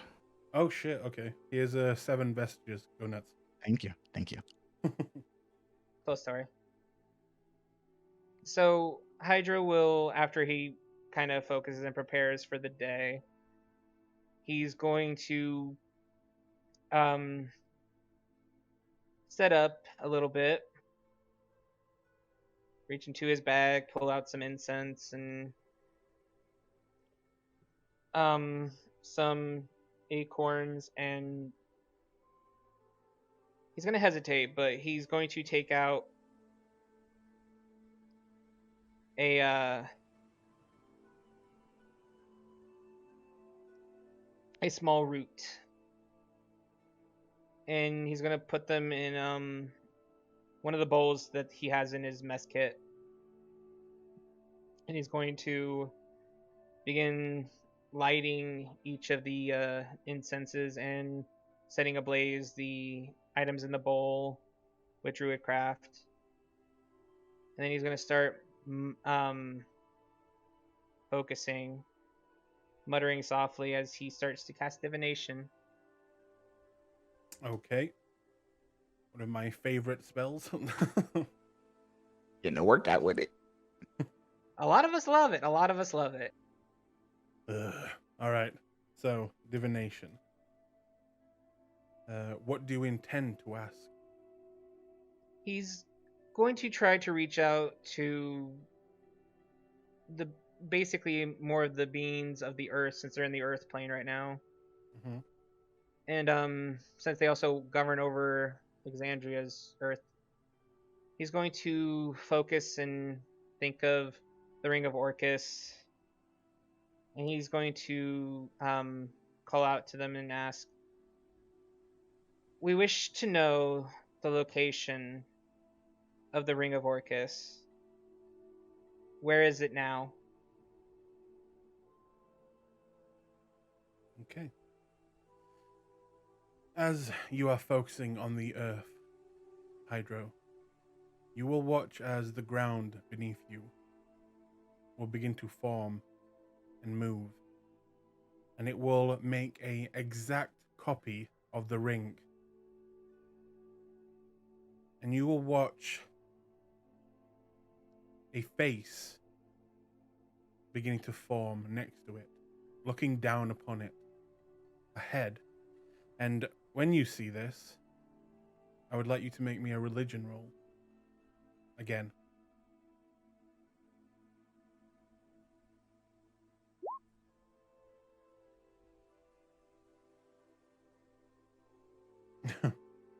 Man, people's rolls today have just been dog shit. Mm-hmm.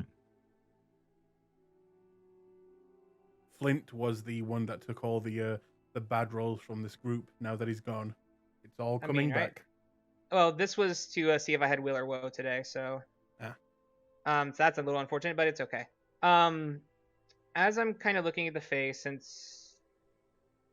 I'm focusing, I'm going to give myself divination since not divination, sorry, guidance, since divination isn't concentration, and we'll pray and hope I roll not bad.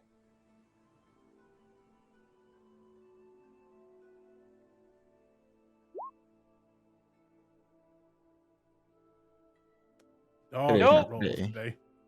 To do Real shit. bad. Okay. In that case, you will not recognize this face. It is staring down, and just so you know what it looks like,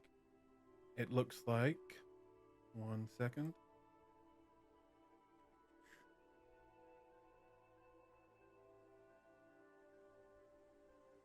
This is the face you see. If it'll load, there you go. Staring down at the ring. We're not seeing the image. Why? Oh, no, in Discord. Oh, Ooh. And he is staring down at the ring. And you'll watch as two arms that do not look to be belonging to him will take the ring, and you'll see them rip it in two.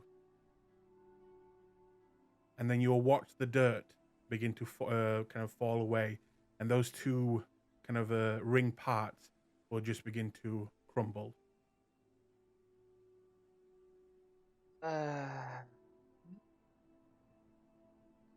and as it kind of falls back to the ground, he's going to sigh heavily, snuff out the incense with Druidcraft, and close his eyes. Thank you, spirits, for your knowledge was wise and forthcoming. May the day find you in peace. May you continue to grow and blossom. So may it be. And he'll empty the bowl and tuck it away, and he'll put away the incense and look to Rio. Bad news. It I couldn't figure out a whole lot, but it looks like the ring was destroyed. I see. Well, that is unfortunate, but not unexpected.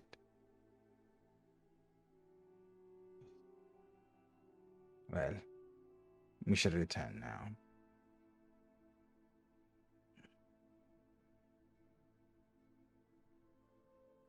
Rio, Yes? I know. I don't know the phrases. I promise you, I'm going to do better. I hope you can be a little bit patient, a little longer. Just a little longer. Let's hope we have longer. I'll make sure we have longer. Well, gird yourself, for the night is not through. No, now I have to deal with consequences of my actions. We have to deal with the consequences of your actions. Makes it worse, but yeah, we do. But I'll do my best to make sure it doesn't touch you, okay? He goes snorts, and then drifts closer. Okay, I know. He'll just let you do what you're gonna do. Let's go. As Rio gets closer, Hydra will give him a hug. Yes, yes. You're very touchy-feely today. Well, we had a bad argument yesterday. I just want to know that. I just want you to know I still love you. Naturally. Perhaps Still not love, as much as soiree, but it is fine. still love me though. You're like a very annoying younger brother. Not inaccurate, but hey, want to know a secret? Depends on the secret, I love you more than soiree. as it should be, but perhaps not quite so much more. Not romantically, but yeah. So, you said 2 grapefruits. Yeah, about that. Oh wait. Hang on. We need to get you in the bag. We need to get out of here. Mm-hmm. Steps into the bag. Hydra will Okay. playfully shove his head down into the bag. Mess up my And- head. He ruffles real quickly and then ties the bag shut. I'm gonna pay for that later. He'll tie the bag on into his robes and then he'll hold the ring aloft. All right, nature. Take us home. Home. And he'll Yeah. activate the ring. Now, when you say home, I assume you mean Ufaden. Yes, Uthodurn. Okay. Just so I know very clearly, you want No, to I appear know. in the mansion. Yeah. Okay. Any spot in the mansion?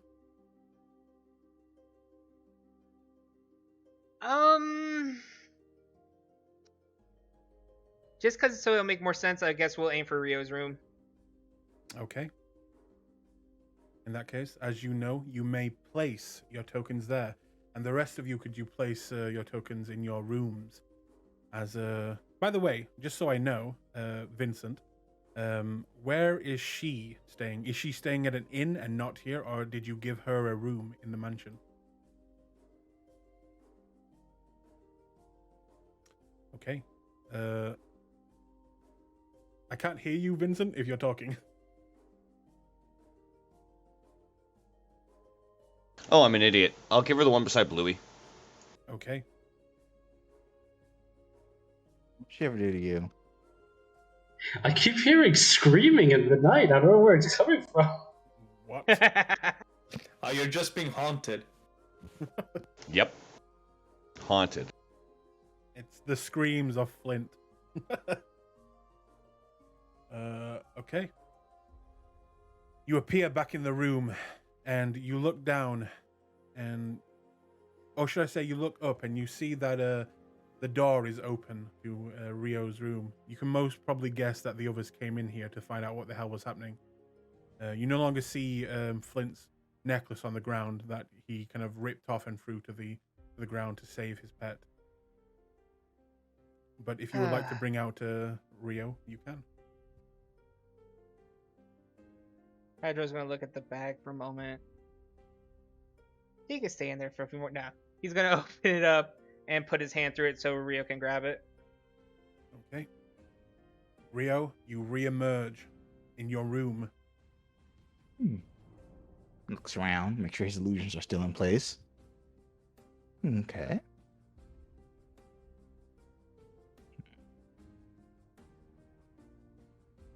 No orb and no necklace. That's just And your door's open. And my door is open. This place needs better security.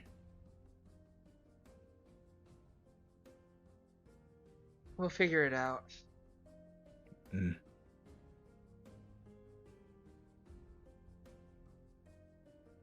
Now, you know that the others are probably wondering where you are.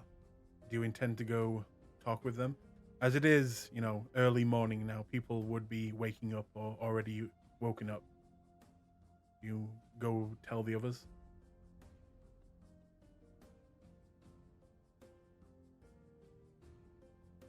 Let's go and see what happened at the meeting. Good idea.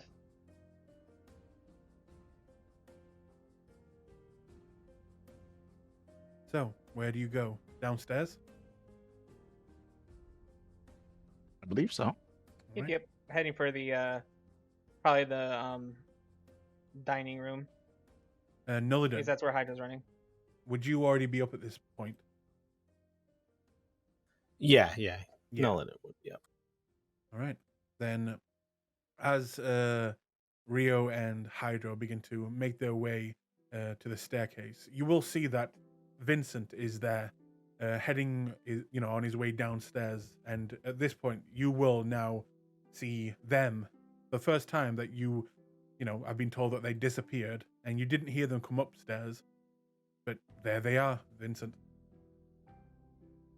You two must have had a fun night.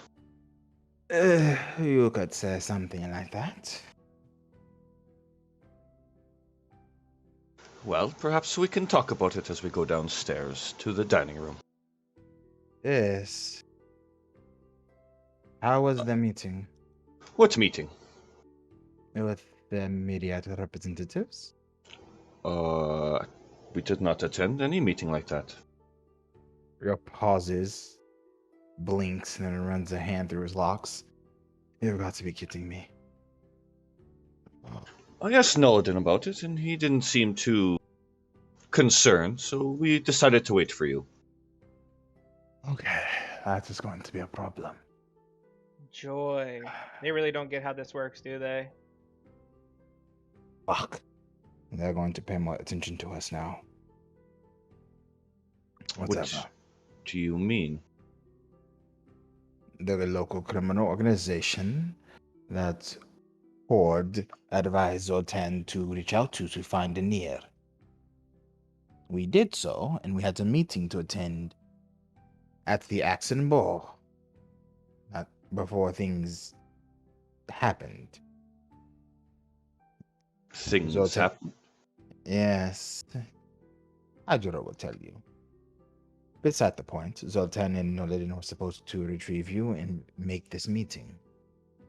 It will be problematic that it was not done.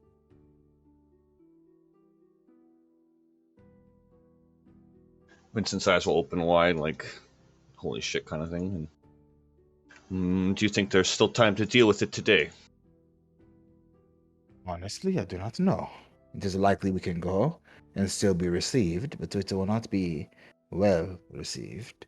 And I doubt we will get much done today, given the propensity of the other two. So, I will pause you right there and say, those of you who can choose new spells for the day, now's the time to pick the right spells.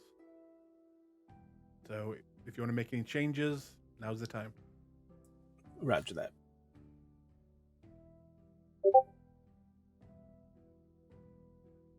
Well, this is concerning then. You hear a large, very heavy thud at the front door. Bang, bang, bang.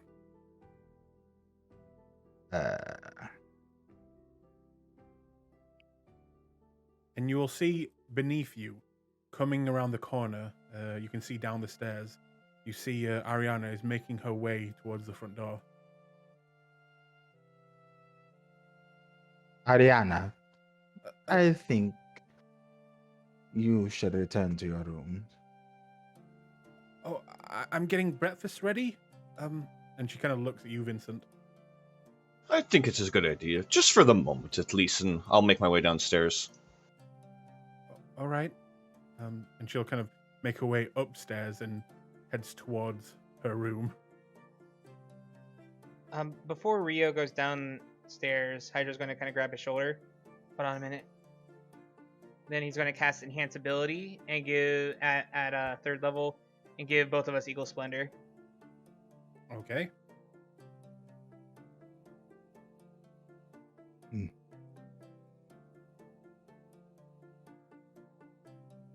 Down the stairs. Here we go. I'll stop at the stairs here for a second.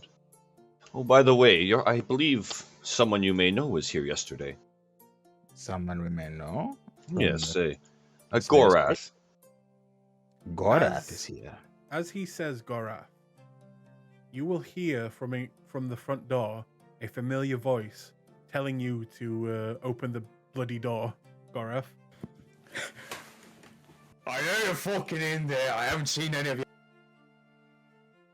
Rio gestures the door open with mage hand. Hydra's gonna immediately start running towards the door. As the door begins to swing open, you will see Gorath, as well as a stranger that you have not seen before. Mikola, yes, as you are next to him. As for the first time, Gorath, you see some familiar fucking faces. Finally, where the fuck have you guys been? Oh, we got some stuff to talk about. Oh, Hydra's running full tilt at you, and then he's going to jump up and try to basically tackle hug you. Gorath is not expecting this. Mikola sidesteps. Gorath! I assume that Gorath gets tackled to the ground. Knowing Gorath and your stats and Hydro stats, it's more like Hydro runs into a wall and you just stay still as he kind of just doosh into the side of you. Yep, and he's going to try to cling on, and then as he hits you, he's going to turn into a squid and just start hugging you. Oh shit. You have a squid now sliming over you, wrapping you up in tentacles. I don't know where this is going. Hydra. Hydra. It's nice seeing you too. But please. Please. Oh. Hug You tight. have some interesting friends, I see. This guy, he's stronger than me, I promise. This guy's a champion. He gestures to the squid. Uh-huh. You see a couple tentacles give a little kind of wave. Oh, can you let go, please? Hydra will lighten up the hugging, but it just basically readjusts himself, so he's like on your back, still hugging you, but letting you be able to move now. May I come in? Gorath says and comes in without awaiting a response. Rio. There Go you on. always will. Rio looks a little wan, but he gives you a roguish grin as he steps forward. You disappeared so suddenly. I couldn't bear the guilt. Reasonable. And he kind of nudges the weird octopus away. And gives you a hug. Hydra As flops onto the floor. as you begin to hug Gorath, Nillidan, you will also hear the let me in, and then someone screaming, Gorath. You can guess that they're back. Yeah, it would be easy to recognize Hydra's voice. He was very excited.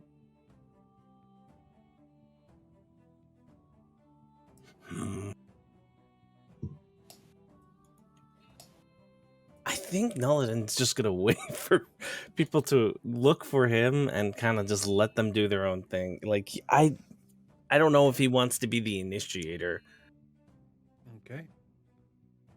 In that case, Who was you brought a No. friend, Gorath? I mean, he gives Mikalaja once over. He is interesting and all, but I did not think you would replace Violet with a man. He's not Violet's replacement. He has business with you as well. Violet Oh. actually came with us. as She's not here, obviously. as Mika says that, you'll notice that Gorath has a bit of a shiner under his right eye, like a little bit of like someone's giving him a nice, good slapping. Maybe in a few days. I see. She didn't really take it well. He spoke truth. It is good that she is in strong health. I mean, she came at least with us, so she took it as well as she could. Yeah. Excellent, excellent. Please come in. Forgive the poor welcoming. We have only returned ourselves, and I am No. somewhat Yeah. tired. Your blue man has... Noladin, I believe he's called, has revealed some alarming information, I feel. Yes, the wizard. He closes the door and glances at Mikolaj. You have business, you say? Yes, I heard from the Slayer's take that you have been very busy over the last few weeks. And I was hoping to get some information about one of your escapades. I see. Well, perhaps we should close that out since we will have important, cohesive conversation soon, and you are a stranger. What can we help you with? Well, should we start this here, or should we go inside and sit down? I'd really like to sit down. Very well. Let's go.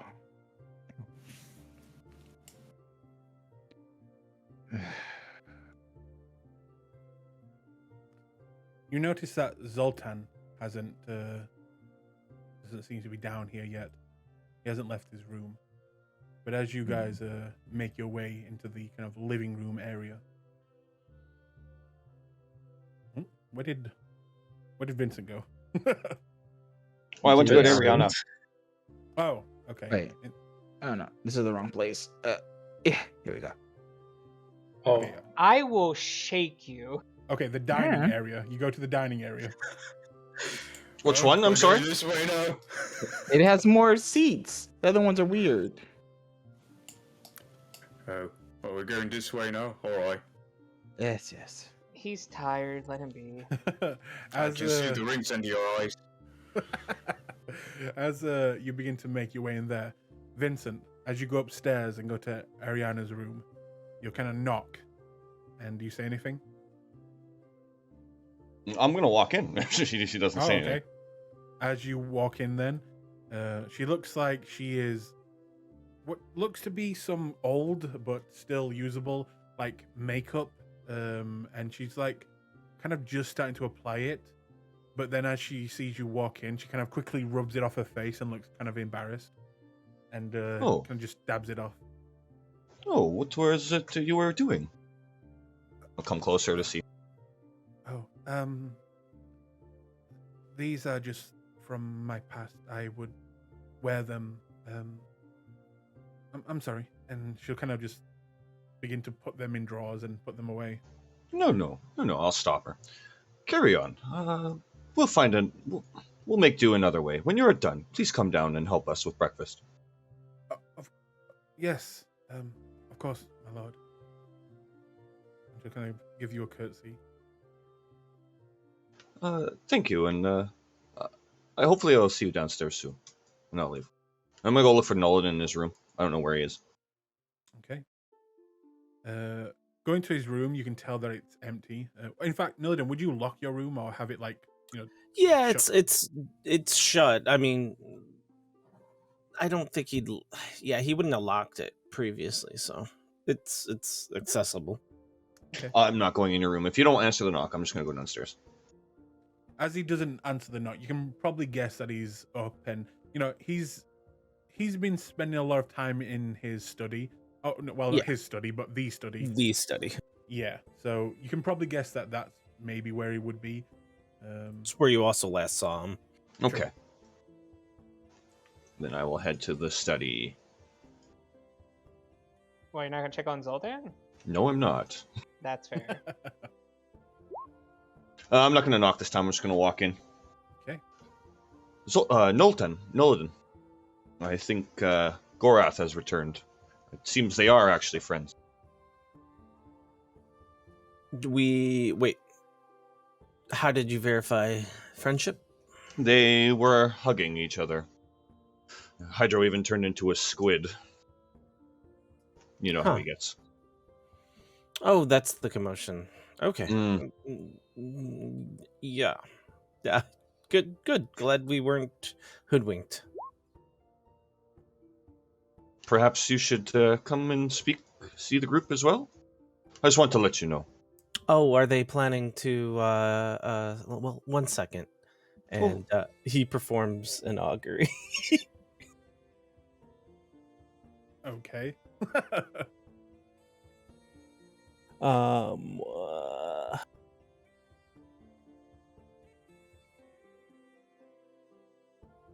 and it popping up. Oh, here, I've got to relaunch my sheet. Oh god. Is it doing that thing again? Yeah. It should be fine now in a second.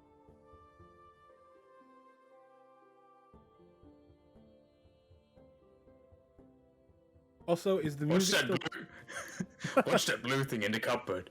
Oh my god. Just so I know, is the music still playing for you guys? Yeah, actually it is. Oh my god. And that Yes. that would be Hydro's pet. You'll He's hear not from a the pet. cupboard. His name is Bluey. Bluey, come give me a hug. Ah, so that's what the smell is. So, yeah, you see, literally, Nullidan takes out a set of dice, throws them on the ground, and says, talking to Rio and Hydro about Flint's current whereabouts, will that lead me to death? Okay. Can I hear this shit out loud? He says it out loud, yeah. Like he's very flippant about it. Say it again. Speaking to Hydro and Rio about Flint's whereabouts, will that lead to my death?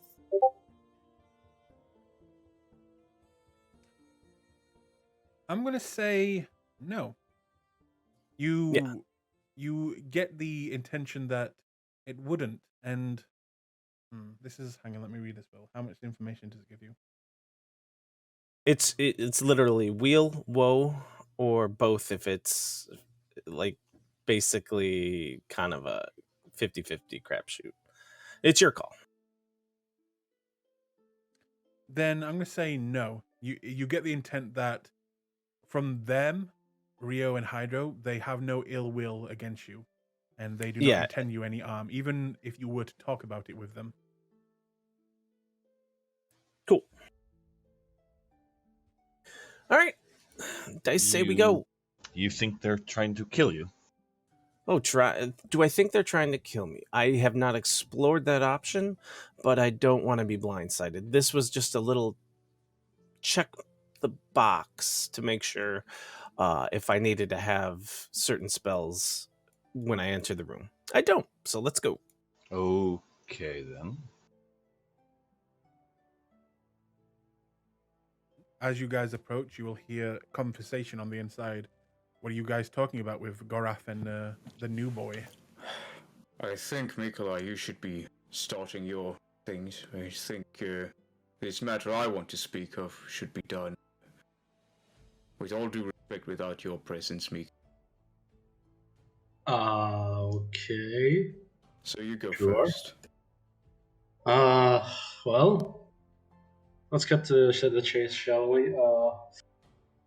I'm here on a job from an organization, and we've heard, the higher-ups from the organization's heard, that there is some disturbance within this region, some change in, I don't know, the energy or some high level of magic was activated, some creature maybe appeared, and the Slayer's Take has said that you have been doing a lot of work around, so I was hoping maybe you would know about this disturbance.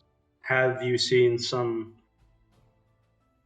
godlike creature? Have you seen some weird changes in the fabric of reality throughout your work?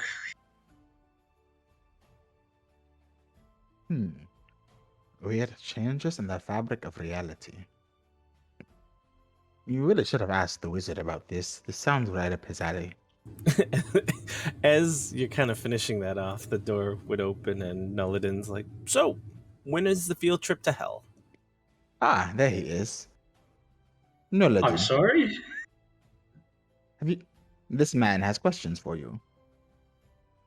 Well, it's questions Oh, for the whole group. that wasn't a facetious question. Looking at Rio and Hydro, when's the field trip to hell? What's field trip to hell? Vic is just super confused, like raising eyebrows and looking back at Nullatan. Oh, Hydro was just sitting there petting Bluey at this point. do you mean the intent was to leave his soul in hell? Was that the goal? Eternal damnation in one of the 9 hells? A bit confused about what you're talking about, but okay. Right. Well, Uh, to answer your question, Mikal, what did you say your name was? Mikalaj, you can call me Mika. Mikalash. It seems the wizard is not prone to answering your questions right now, so perhaps you can return at a later date, and we can see about these extra powerful energy. I'm sorry. What is this about the 9 hells? None of your concern, and we'll answer your questions when we can have a moment to talk amongst ourselves.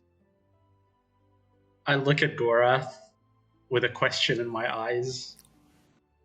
Hey, is it okay for Mikolash to stay now? It's Not in for Sort family. this out. Not particularly. No offense, but we do not know you. And I have trust issues right now. I mean, we're in the same organization. I have no reason to harm any of you. But of course, I still do not know you. You know who else was in the same organization?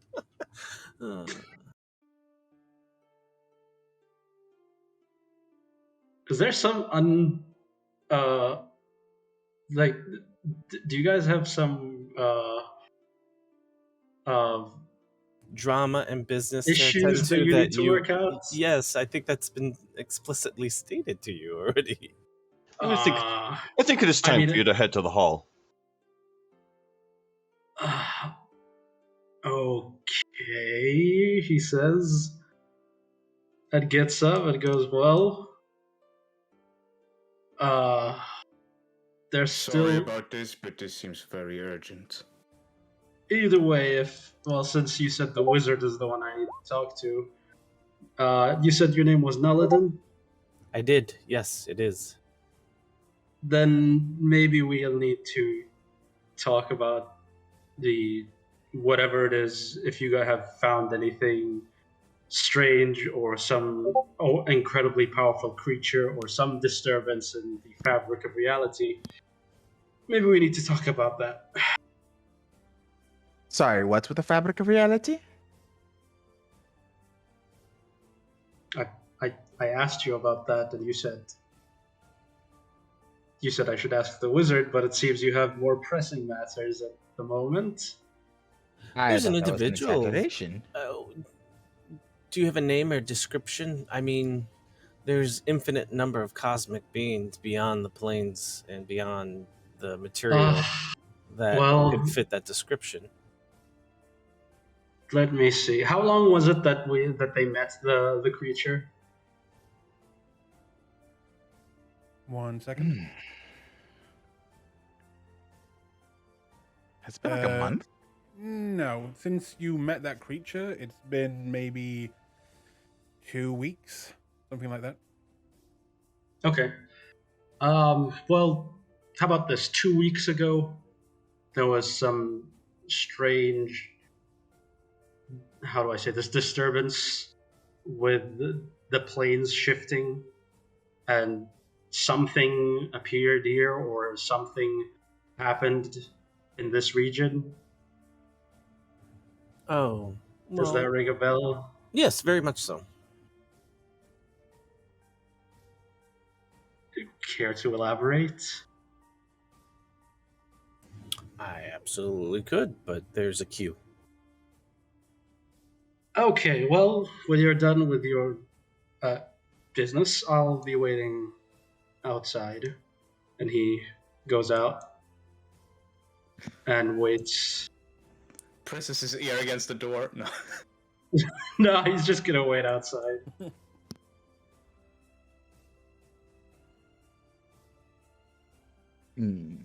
So I haven't figured out which of the 9 hells, but it's definitely one of them. If I had to guess, it'd be one, probably Asmodeus's personal. But who's to speculate? Right.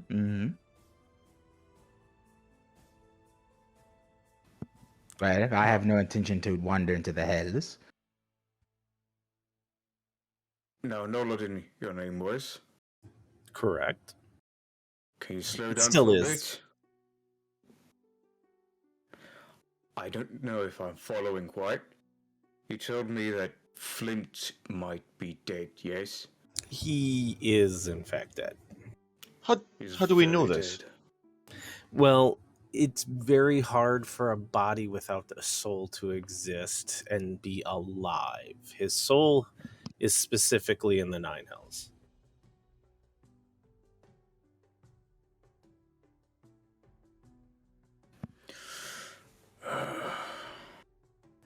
Now, I will state that I'm not sure the exact nature of Flint's essence, so maybe his soul was always in the 9 hells, but I'd be remiss to think that that was the standing state of affairs prior to yesterday.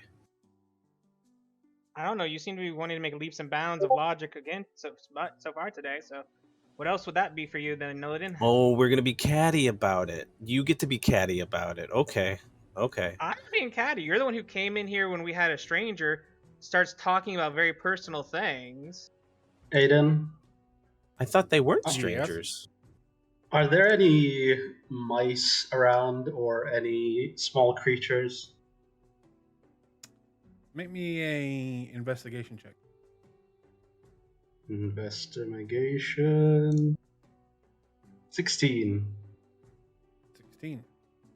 You see a spider. Okay. I will cast Speak with Animals Okay. and talk to the spider and ask it if it can go into the room they're in. And then I'm going to cast Beast Sense and see through the spider's eyes and hear what it hears. In that case, And I'll just as ask you- it to wait there. As you speak to the spider, you will. What do you say to it? First, I'll ask it its name. You'll hear. What? Who is that? Hello there, friend. Would you mind doing me a favor in exchange for what do spiders eat? And I'll pull out like a little. So from the rations that I have, I'll pull out like a little piece of meat, like a tiny piece of. Like, would you mind helping me out in exchange for this? What is that? That is not food. That is not the tasty. I want the tasty. What is the tasty then? And it kind of looks around the room and it kind of eyes what looks to be a fly, kind of just going about its day through the hallway.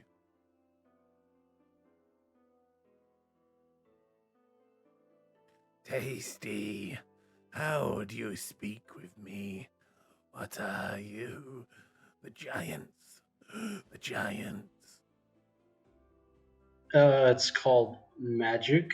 I've been taught how to use it, so I am able to speak with you. I will get you the tasty. Teach me the magic. I didn't think this far ahead. 1 point in intelligence, folks. 1 point in intelligence. Okay. And what is it you want to learn? Speak with the giants. Speak with the giants. Okay. Well, first, I would like you to go into that room, and I point to the room they're in, and just sit there until they leave the room. Once you're done, What would you do that? is a room?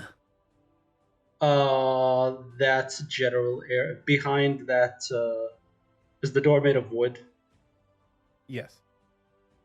God, how do I explain this to a creature like this? Roll Uh, intelligence. I'll I'll I'll put up my hand and be like, "Would you mind getting on?"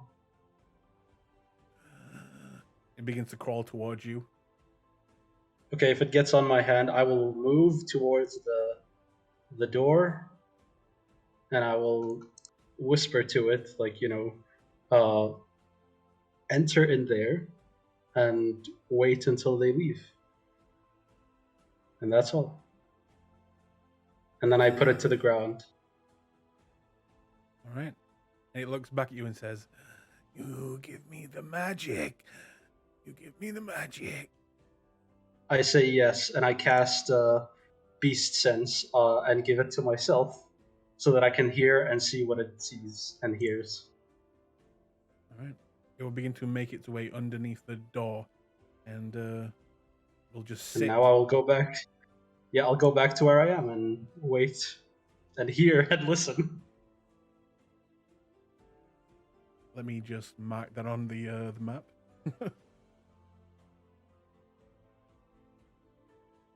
Will he There you feel it go. if Bluey eats it? We'll find out. But I mean, I You can see begin- what it sees and hear what it hears, so. Yep. So, Nillidan, Hydro, you may continue. Garth will interject. Noladin, you seem very confrontative about this. Well, I'm not making leaps of logic. I just know that Flint's soul is located currently in the toasty 9. Well, they're not all toasty, I don't suppose. I don't know enough about it. I'd ask the cleric, but his soul's in hell. We had a cleric? Poor taste, too soon. That was just that was heavy. Like, if everything you're broadcasting is you pretty much are cool with killing party members, so maybe I should just leave. It was more so that you decided to get aggressive with us about it instead of I'm not the asking, one that so- damned somebody's soul to hell, so sorry that I'm aggressive. because you were there when it happened, so and you didn't stop him and didn't interact with him, and actually he told you to suck it, so I'm actually kind of surprised you care.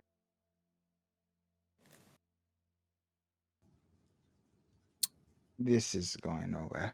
Are you Noladin. being hyper defensive because you feel bad? Because that's what I'm hoping. I wouldn't. Somebody telling me to suck it doesn't mean, you know what I'm gonna do? I'm gonna damn their soul to hell.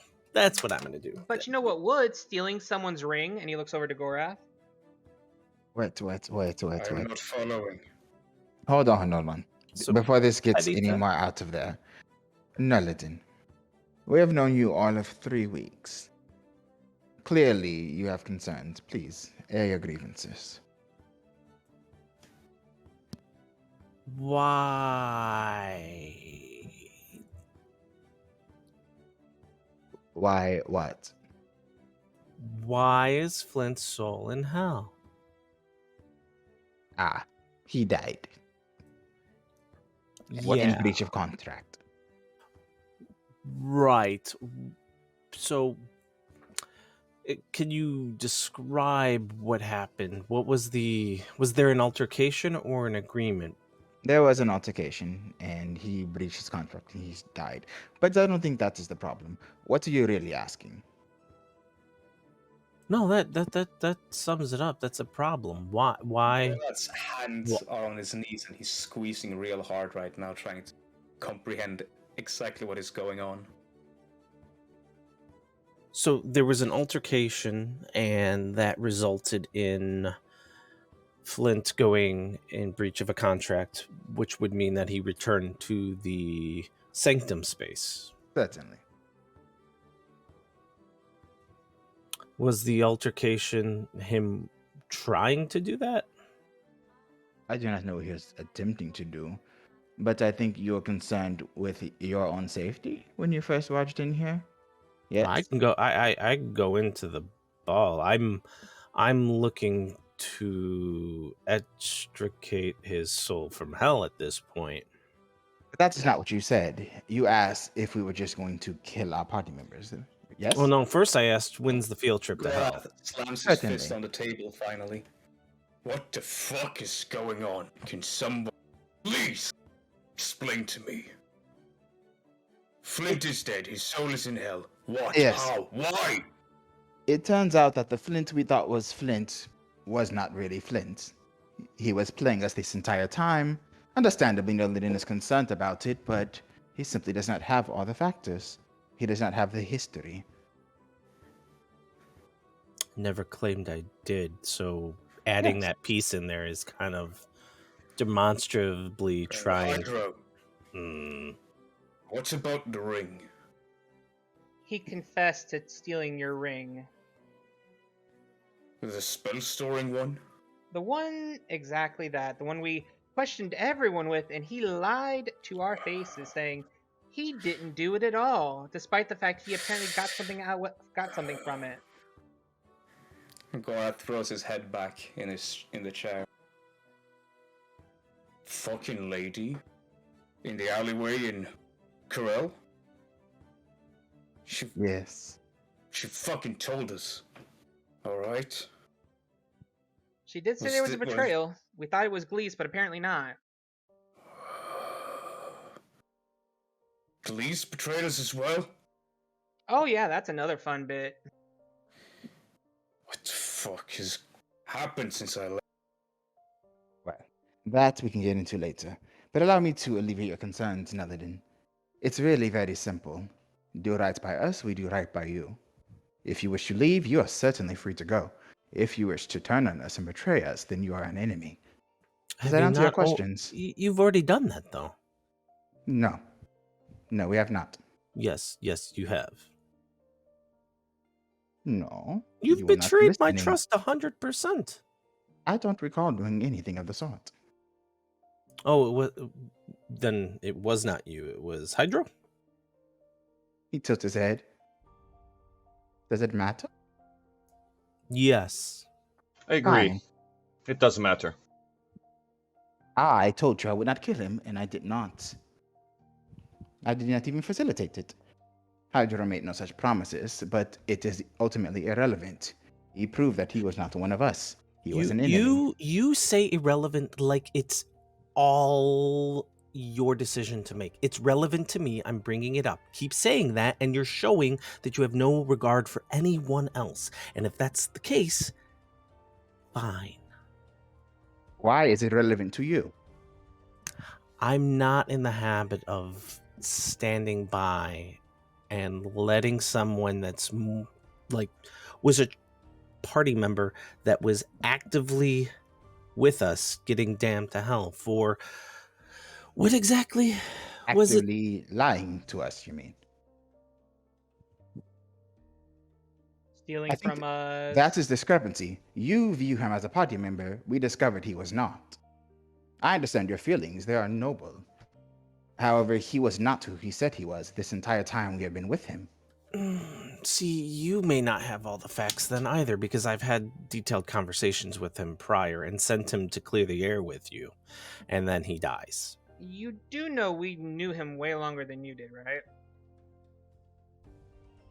Yes, that's how time works. And on that this means plane. we have seen his actions, not the words he attempts to throw at people, right?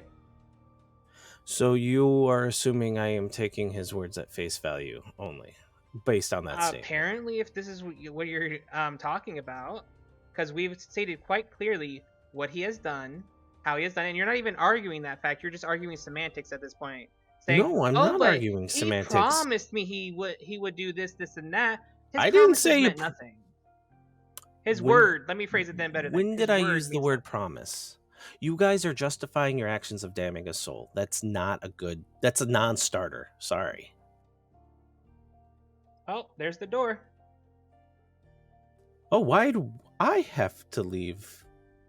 In fact, if I'm not mistaken, who is the standing champion? I am in Ankarel, and in And fact, we you're are not in asking- Ankarel, are we? Yeah, except here's the thing, Nillidan. We're a group, right? So let's take it to a vote then. You want to go that route? Well, we got to get Flint's vote too. So No, he's not. He would left the group when he betrayed us, baby. So try that one again. Go you ahead and go find betrayed. Zoltan. You Let's put it to a vote then. Go find Zoltan. You go find Zoltan. What is I'll the Really? slam my purpose of fist this? this Really? time. Gentlemen, let's be adults here. What is the purpose of this? This is getting out of hand.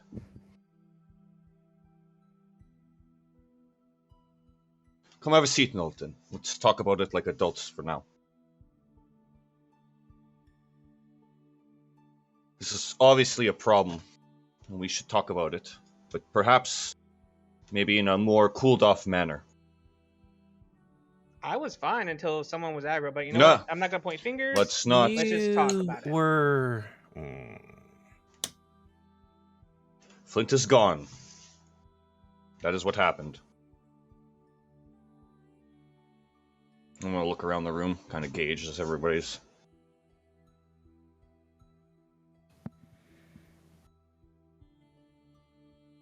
That Does is anybody? correct. Does anybody Hydro feel? and Rio, you probably would see this, but Gorath is looking deeply upset. The rest of you probably wouldn't see this as you haven't known him for too long.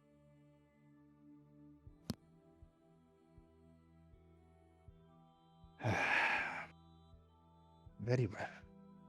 We should dig into this more. Gorath, what are you feeling? Flint was like a brother to me. Over in Ankara, was my partner in crime. And before that, he helped us out in the pirate ship. This is a lot to take in. I must admit did not take it well myself. To think, after all we've been through, he'd steal what we all worked so hard to get. It was an investment we worked to protect you with. Your life was at risk because of that. And now you're saying he betrayed you once more? Hydra will look to Rio to let him explain that one better. It became clear that Flint did not view us in the same light we viewed him. It was enlightening, and my preference would be to remove the danger that he presented, but Nelladin convinced me to allow him to leave. So Really? Yes, dear. What was his actions? We were in a difficult place. It was uncertain, but as a group we decided to press on. Flint objected, but ultimately capitulated. However, it seems that was simply a deception. He forged a contract with the creature, his escape, and left us for what he perceived to be death. We obviously did not die. In a stroke of amusement, not long after his abandonment, we found our way out. He never once spoke to us, Gorath. He didn't say goodbye. He didn't believe in us or work with us. I would not have minded if he simply told us he could not. I wouldn't have even asked him why or cared. But we were not that important to him. Theft and abandonment. I see.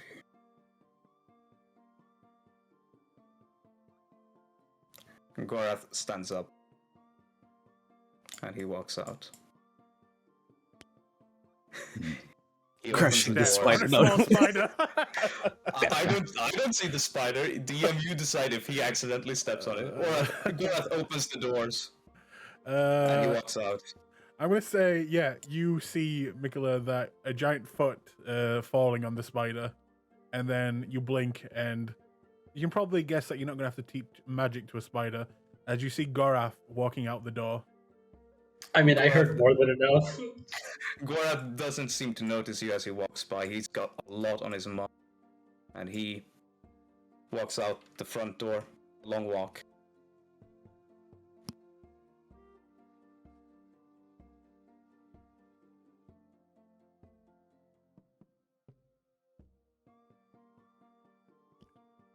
I really wish it would have hurt him as bad as it did, but.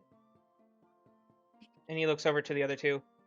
This is what I was talking about when he hurt us, Nulliden, Vincent. We trusted him with our lives and then discovered we couldn't. And the fact that he actively was a risk. Because I asked him if he was captured, if he would rat us out, and he claimed no, but as you can tell, he's a good liar. And it's impossible to tell if he was being honest or not. And it boils down to it's not would we impossible. Okay, I guess you wanted to just talk. Go ahead. It is about trust, though, Nolan. No, it is about trust, but it's not impossible. You're making this all absolutes, and that's the problem I have. You've absolutely damned his soul to hell. Whatever information he had could have been extracted. Whatever wrongs he did could have been punished. I'm arguing the severity and the behind the backness that this was all done. You mean like him stealing a ring behind our back, abandoning us behind our back? So in my mind's eye right now, those things, while bad, are not as bad as what you did. So do we do the same thing to you is the question I am posing. I mean, if you think about it, and this is just, being honest, because what happened, can't be taken back, and it's a regret I will have to live with. But the problem is, Nulliden, if he hadn't made that contract, he would have been fine. He died because he signed the deal behind our back instead of talking to us. And so you did something behind the back as well. We did not put blade to throat. He killed himself. Figuratively, not quite literally because there was instigation there, but he damned himself to hell.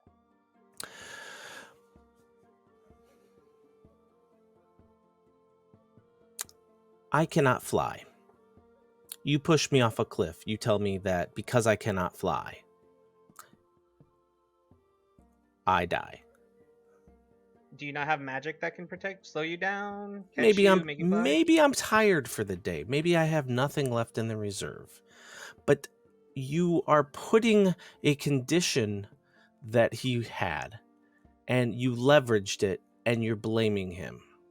Would you leave? Would you leave? Would you leave us to die? If that was the case? You had nothing to offer in that moment? I am not going to play his advocate. What he did was wrong. But I'm asking you, would you leave? Would I leave what?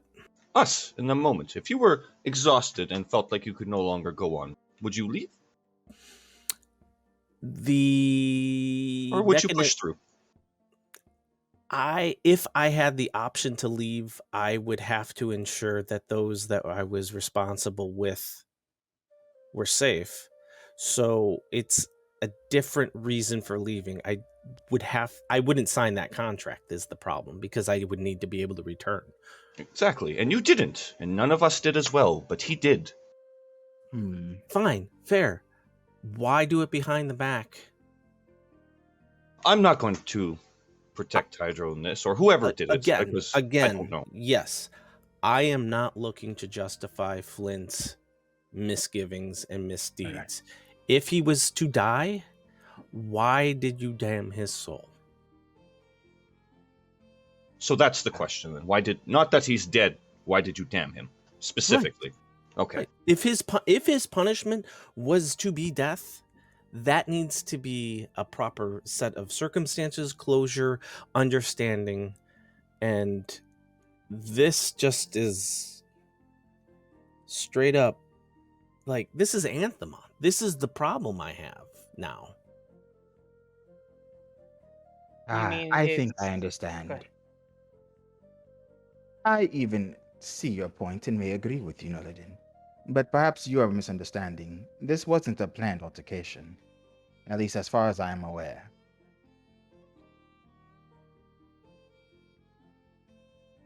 Did you not see that? The level of... You used an object that purposely makes it hard to see. I did It's what?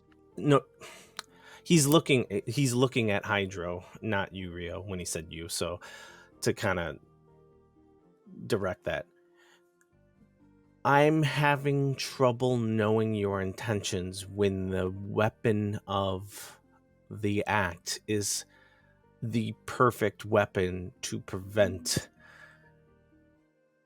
interference or foresight. If you were going to choose a weapon to do something that I would not be able to see, you picked the perfect weapon. So that's why it's hard to believe it wasn't premeditated. Ah, I see. That is usually what happens in a crime of passion. The perfect weapon? No. Usually in a crime of passion, there would have to be The easiest option at hand?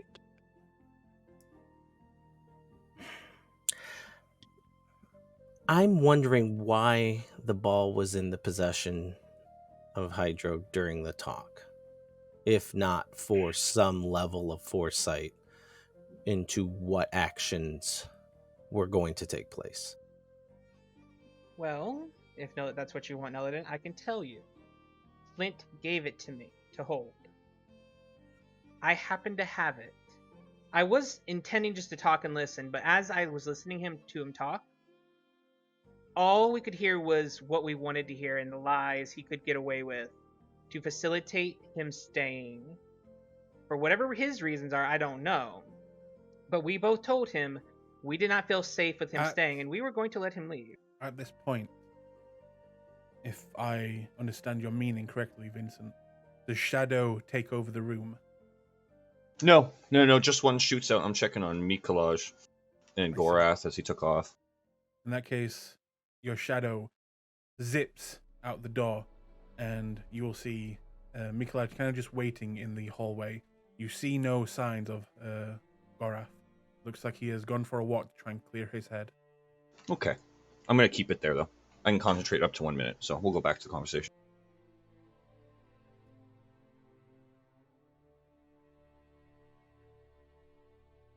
So, Neladin, to explain to you,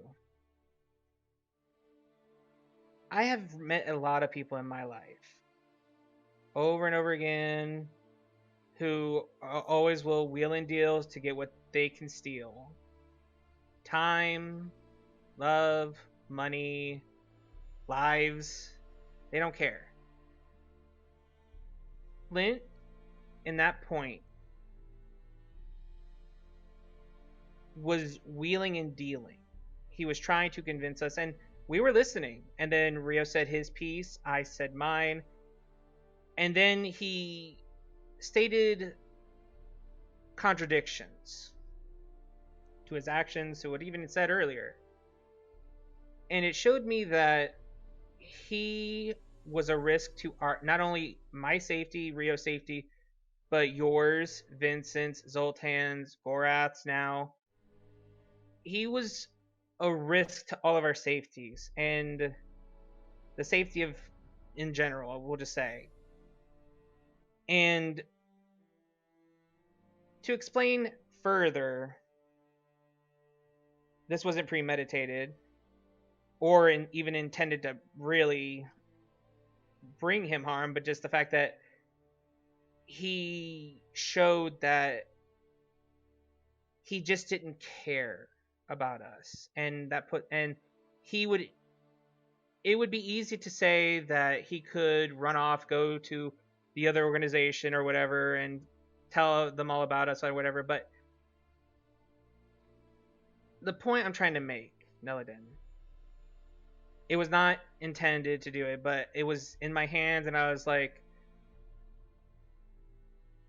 the only way to guarantee that nobody could get to him and find out about us at all, either through resurrection, through commune with dead, all of that to ensure the safety of our family, which includes you until you don't want to be anymore, and then we will let you go in peace. Vincent, unless he wants to go, and he will be left in peace. Or anyone who was. But the point I'm making is that I did it to protect us from him willing us harm. And if you think that was easy, Nulliden, if you thought any of that was easy, I've worked hard over the past few months to let it go, but I had strong feelings for him. I'm not gonna lie. He was roguishly handsome. He had an air about him that was attractive, and the confidence he exuded a lot of the time, it appealed to me. And he was a mystery I wanted to unravel, and nothing came of it. Obviously, he didn't feel the same way, and I don't blame him for that. And I moved on as best as I could, but those feelings didn't go away.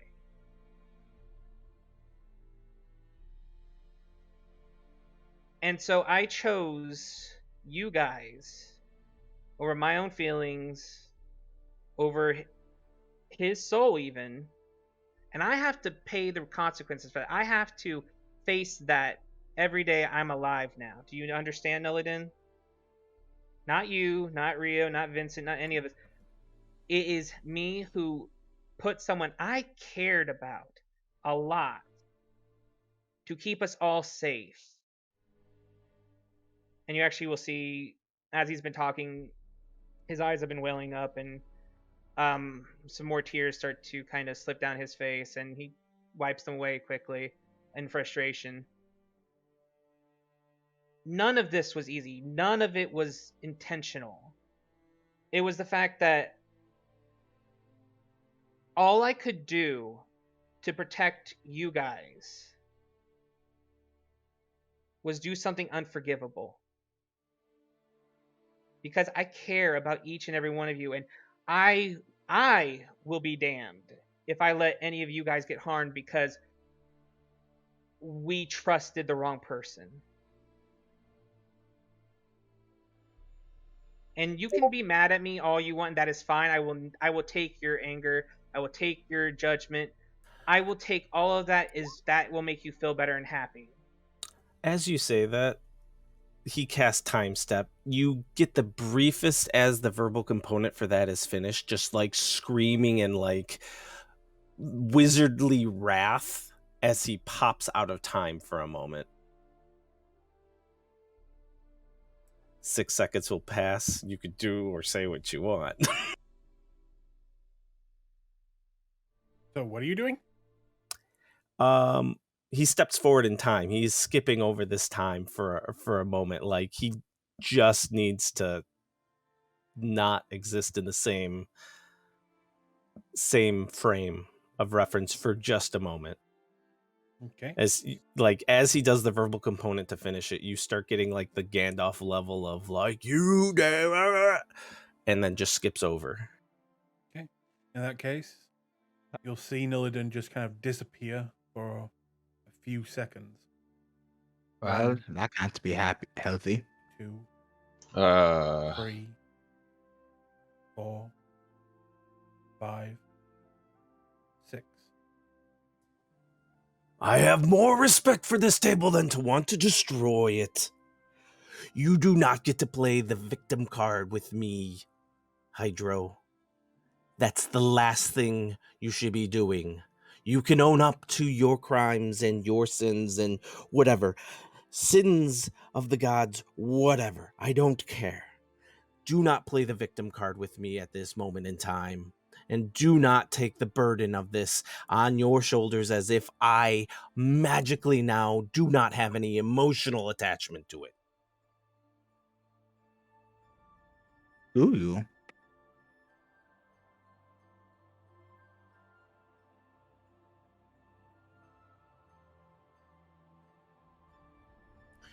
Your soul could be damned for all we know for your actions, but it's still here. It is still in your possession, and you still can make right by it. You have deemed it absolute, as you said, that Flint was not afforded that opportunity or luxury. The victim now is Flint. Until such time as his soul could be put in almost any other plane. You have taken information, you have taken knowledge, you have taken uniqueness and decided what to do with it in our name. You did it in my name, you said.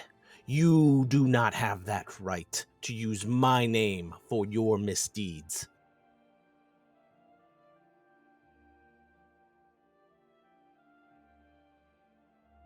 Rio blinks thoughtfully.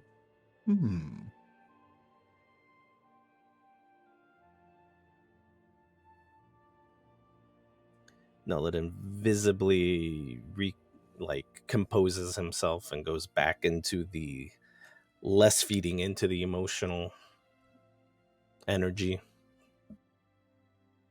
You saw his head grow twice as large in that moment. Yeah. Do you feel better now? No, I don't, because there is still someone that I'm acquainted with that was soul damned. Yes. That has to be sacrosanct. That is a line that can't be crossed. You want to enfeeble him. You want to make him so he does not remember your family or who you are. All options on the table. You chose, you say, not the easiest one, but it was the most convenient one. And dare I say it, lazy one. No, it was the most thorough one that guaranteed safety. I am going to let you know now that my task lists are two things. Assist my people to bring them back to their homelands and to repatriate Flint's soul to a proper plane. What about the hunter looking after that creature you released? That's not on the list yet. I have to have a good conversation. Lists are things that are mutable. Even if they're written in stone, they're mutable.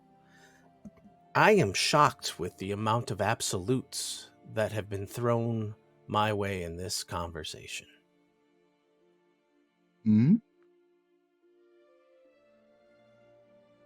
Which absolutes? He kind of just gestures to Hydro. Nearly everything Hydro said. The only way. So, does this mean that Nillidan tends to save Flint's soul sometime in the future? Yeah. Okay. I need to make some notes. As things have been said here today that I need to make note of. Give me one moment. Interesting. Vincent, Nillidan intends to descend into the hells to retrieve Flint. How do you feel about this? I'm not too sure, actually. Sounds like quite a dangerous thing to do for something so frivolous. But I don't think I quite agree with Nullidan. I don't agree with how it was done either, but I don't think saving him is in our best interest either. We use the word save. I use the word expatriate, meaning that I am less invested with where his soul is other than the Nine Hells. That is another tool piece of information, a crafted and weathered soul that is now in the possession of what would then be mostly the enemy.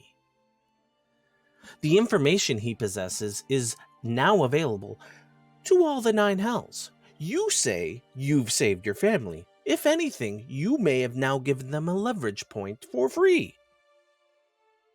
But you know what? That is subjectively my hypotheses, because I am not a religious person, but the hells do exist, so the gods do exist.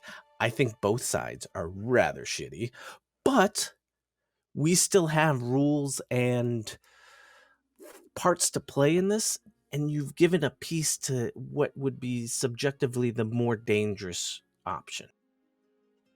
Allow me to attempt to understand. You are bothered that his soul is in the hell, but what about all the other souls in the hell? Are you bothered that his soul is in the hell and it was tangentially related to you? That's part of it. I have only a limited capacity to know of all the souls in hell, and some are naturally supposed to be there. We did not follow that, and that's fine, but I'm now a party to it, and I don't like it, so I'm not gonna sit by and do nothing about it. That is understandable. Allow me another question, if you would. If for some reason Flint found himself there without assistance, would you still seek to descend into the hell to expatriate him? At this moment, yes. Ah, that is problematic.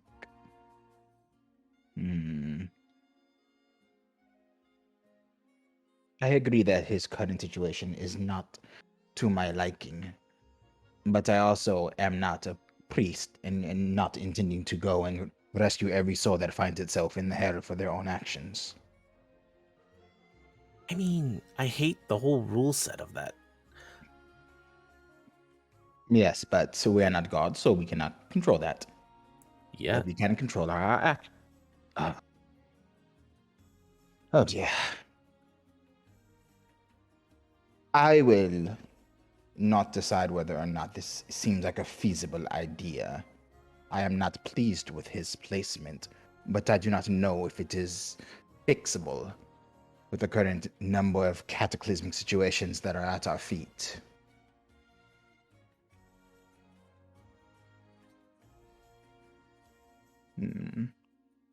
So here's another thing that, all cards on the table. Being able to traverse planes is something that I need to be able to master, but understand for other reasons. So it is not far out of the way. I also have information on should we need to recontain the ancient being would require planar travel again and getting into the graces of gods. So a leverage point to getting in the good graces of the gods could be starting with the mask and getting him or it the soul of Flint. I'm not doing this just because I'm a nice guy, but because this seems like a very purpose-driven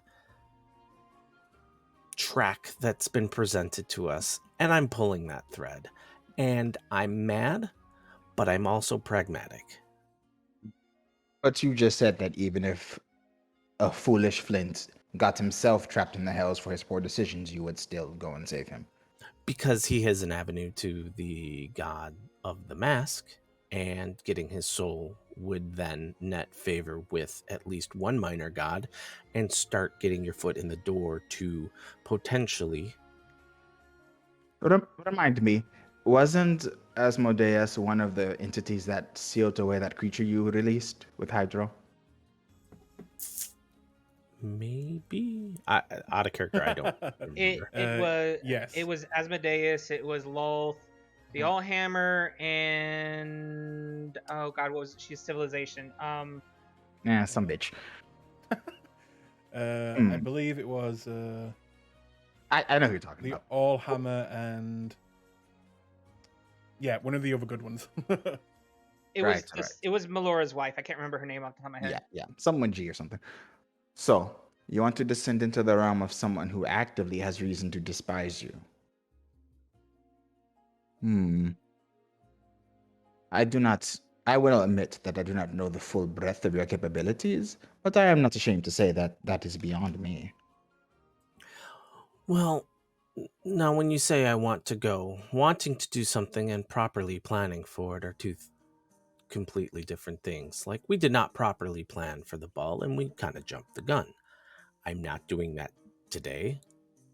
I'm not doing it tomorrow. I did ask when, but that wasn't to so much advocate or solicit a date as to put it on the books as something that needs to be pursued. At least by me. If it's not by you, if the answer is never, then it will be a sole task, perhaps, and maybe I'll recruit others for and do it on my own time. I don't know. Let me present something to you. It's clear you feel very strongly about this, and I understand why. It is extremely distasteful.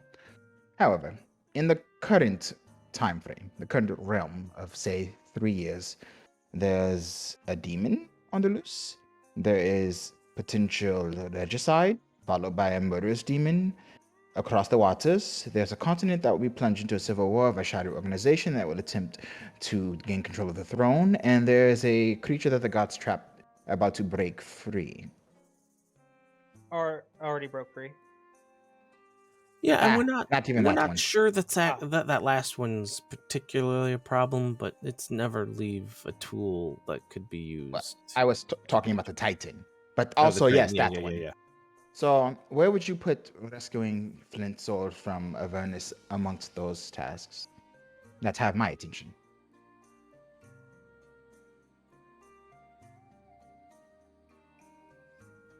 I can't place it for you. I've told you I have 2 items on my list that both could be done in parallel given the nature of them, while one requires more planning and careful consideration. So, those 4 items don't even register on your list. For my personal list, Yes. no, the regicide one I didn't know about. The Titan one, that's the Zoltan one, yes? Correct.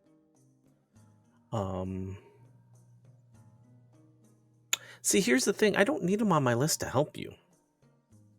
In fact, I think I've been doing... That's mostly what I've been doing.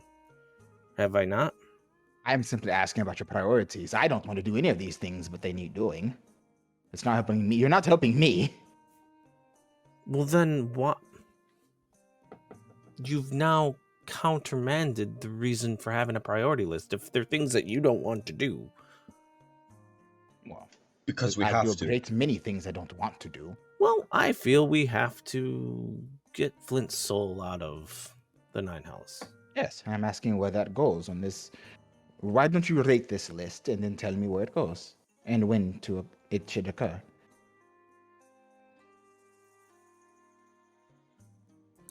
I will take that into consideration and get you an answer when I have one. Excellent. I am not against saving Flint, but I do not know if it's possible, or if it's even high of a priority, considering we might all be dead in a week or so. I will state that it is a priority, but not one that is pressing in regard to the immediacy. Excellent. As you say that, you hear a knocking again at the front of the mansion. Ach, the myriad. You did not go to the meeting. I didn't feel comfortable going to the meeting in the state of where I found myself, both emotionally and with the group. I did not want to be tilted. This would be a problem. Tilted? Hydra just was confused. Rhea rises to his feet and pulls his clothes down. He makes a quick gesture to prestidigitate some makeup under his eyes. Excellent. Well, I'm going to go and deal with this. He takes a few steps forward and pauses to glance at Nelidin. I feel I should state this plainly, Nelidin. I do not know which realms you dwell, but know this. Insight into how I function. You support you and yours wholeheartedly. Everyone else is fair game. Regardless of what you decide to do, make a decision on where you lie. That requires you to do the same thing. I have, Nelladin. You have never been in danger from me. And he walks up the door. Nor me, I want to add to that. You don't get to say that because I'm going to the 9 hells because of actions you took. You have put me in danger. Granted. And I would be willing to help you with that. As you get to the front door, Rio, you'll see no one at the front door, but Ariana is holding what looks to be like a gift bag. You know, that you would have flowers and perfumes and cheeses and chocolates, and she's just holding it. But as you get a good look, you'll just see the flowers are wilted and dying. The cheese is moldy and rotten. The perfumes stink, and even getting close to it, you can just smell the pungent coming from it. The chocolates are broken and dirtied, and there is a letter in the middle of it all. Thank you, Ariana. I will take it from here. All right. Tell me if you need anything else, sir. Yes. Oh. He's going to read the letter. It simply states, to stand one up on the first date is incredibly rude.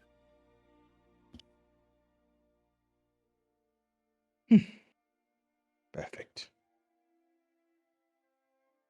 He'll tuck it away and then walk back. You, come. I believe That that's on me? you, What? Mika. That's you. All right, okay. Mika just wakes up. Did you guys want to say something during all this is gone? True. Did you wish to do anything, Mika, while you were standing out in the hallway? I mean, I did what I wanted. I listened into the conversation. Okay. In that case, as you make your way into the front, into this room, you'll see a small little dead spider that you recognize. Well, hold on. Maybe they wanted to say something while this was happening. Oh, you mean back in the room? Mm-hmm. Oh, Nillidan and Hydro, have you said your piece, or is there more to say? Nillidan did not saying more after the last bit that he said. Okay. All Hydra would have been saying extra was like, I didn't want to send him there, Nelladin. I just wanted to keep us safe. And yes, I don't disagree with you. It was wrong. I mean, there could have been other alternatives, and I acted irrationally. And I do want to make up for that. And if helping you get his soul out of hell is a way to do it, I will gladly help you.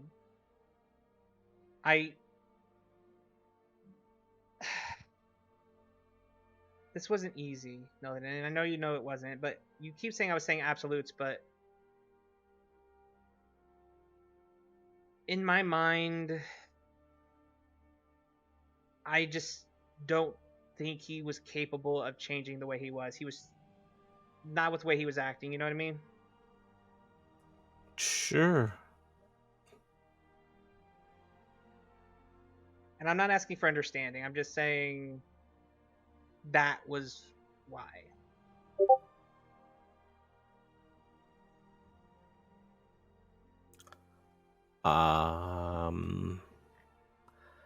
I'm in a mental conundrum because this Hydro is drastically different from the Hydro of 20 minutes ago. So I have noted what you've said and will shore the two Hydros into the current understanding of how I react to you. Well, let me explain that further too. You came in with accusations instead of asking questions. You attacked You are instead of emphatically trying to wrong. get information. I came in asking questions. That's literally No, your tone was very pointed, Nelladin. Correct me if I'm wrong, Vincent. I would like to stay up to this one. Of course. Even though I didn't include you two, but all right. I grammatically asked questions. If you inferred blame and guilt, then I was doing my job correctly in asking questions to elicit responses for information.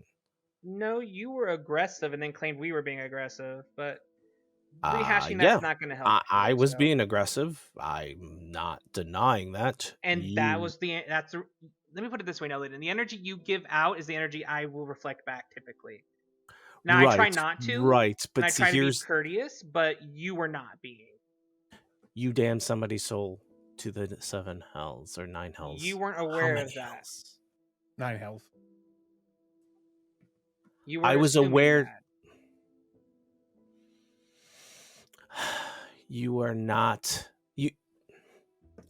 I'm gonna draw a temporal line. I didn't know who did it, or why they did it, or if they did it, and I was angry that the current state of affairs was that a soul was there, and so I asked questions. You can't infer that I'm being aggressive unless you're guilty. That No. was the intent of the way the questions were asked. I did No, not you point a can finger. You can infer with tone, Nelladin. And your tone was very pointed to Rio and to me. Should have been at Vincent? Should it have been at the individual that was in the room that had nothing to do with it? No, but you know what it could have been? It could have been, hey, Rio, Hydro, we noticed that the Sanctum was on the floor in Flint's room and he's missing. Can you tell me anything about that and what happened? That's all you had to do. Instead, you went, hey, Hydro, Rio, which one of you sent his soul to hell? That's not what I said, and now... That is actually what you said. I believe I am done with this party, and I shall be leaving, and post-haste, because you are now rewriting reality. I asked when we're going to the 7 hells to bring Flint's soul back. So you did not ask either of us who sent him to hell? Not until it became more clear with the questions that one of you had with the ball. But you still asked it, which is what I said. I'm gonna go insane and angry, and I can't handle it. So I am not going to be part of this any longer. Welcome to Rio's world. Mm-hmm. As he walks by, I am showing temperance, Rio, and I am showing respect. I am going to sit in this study until I feel like I don't need to burn everything down. Please take this staff. And he drops the staff. What? Oh my god. Rio summons the staff and then looks past Nolan. But that was the... Alright. Huh. Come along. Rio knocks 3 times on the door, pokes his head in. I believe my business is with the wizard. Perhaps. Hydro, can you answer this man's questions? What questions does he need, Rio? And you can tell Hydro's agitated and worked up a bit again. Something about some extra planar creature that triggered alarms or something of the sort. Yes, I can answer the questions then. All right. He looks back at Mikolaj. In you go. Okay. He walks in, goes around, sits opposite from Hydro. Is everything all right? Eventually. Louis, can you go help Ariana in the kitchen? He will. This whole time, Louis just been kind of cowering between Nolan and you, kind of just going back and forth, not really getting either way, as both of you feel very strongly. And you'll see that Nolan just kind of just been cowering there this whole time. But as you say that, he'll kind of just, for the first time, no longer kind of talk back, but just kind of nod his head and begin to slowly just make his way out. He'll pick up a dead spider as he goes and eats it, and then carries on going. I don't mean to sound rude, but does that thing belong in a kitchen? That thing is a person, and I know you weren't trying to be rude, but he has growing to do, and I'm trying to help him with that. Hmm.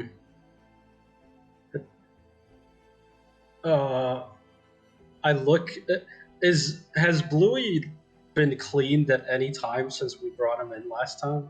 Oh yeah, Yeah. Okay. Okay. it was not a fun well, day. It involved a lot of yeah. screaming, a lot of cussing, and a lot of water. Anyway, please go on. I'm sorry. Yes. Like I said before, I am part of an organization. We study aberrations and creatures that don't seem to belong to our material plane or are perhaps visitors. I don't know, but we study those creatures. Have you heard of blood hunters? My ears will peak. Unfortunately, Yeah, Vincent, you get a little chill in your spine there, Vincent. Yeah, I break my stare from Hydro to you. I'm waiting for a reply.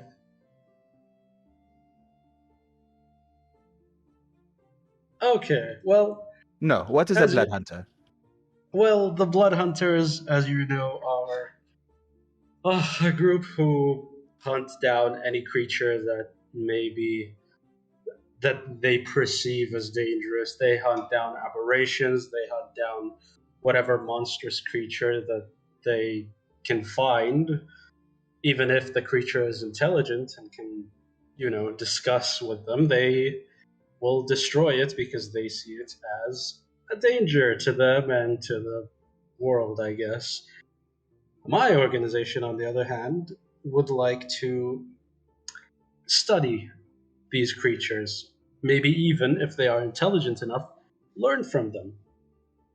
And let's just say we don't get along very well with blood hunters, but we are we do we are similar. We are not too different, but we still look for the same creatures. Now, that's not to say we don't fight any of these creatures. It's the last resort, but if it comes to it, we do eliminate said creatures. But more so, we'd like to learn about them and maybe have them teach us something if they are vastly more intelligent. Now, you have met something like this or have seen the aftermath of something as some aberration or some creature with immense power? well, it might be easier if I started from the beginning if you want. Please. Well, the long or the short of it is, the wizard who just left in a huff, he and I were on a mountaintop with the others here, and we were collecting giant parts because giants apparently have magical properties. Who knew? And we found this big runic circle. I couldn't understand it. Maybe Nullidin knows more about it, but I don't. But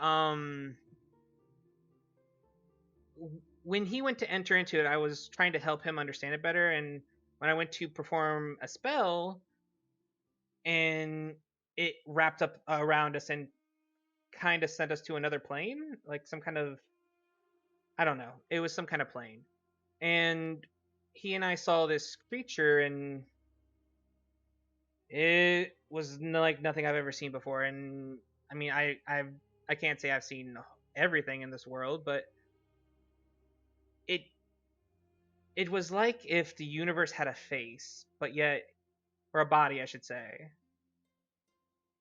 nebulous and a, almost not quite abyssal, but dark and deep, so to speak. And it had a consciousness. It was very intelligent. It was if I had to equate it to something, I probably would say it was probably similar to something like a not quite a god, but close. You know what I mean?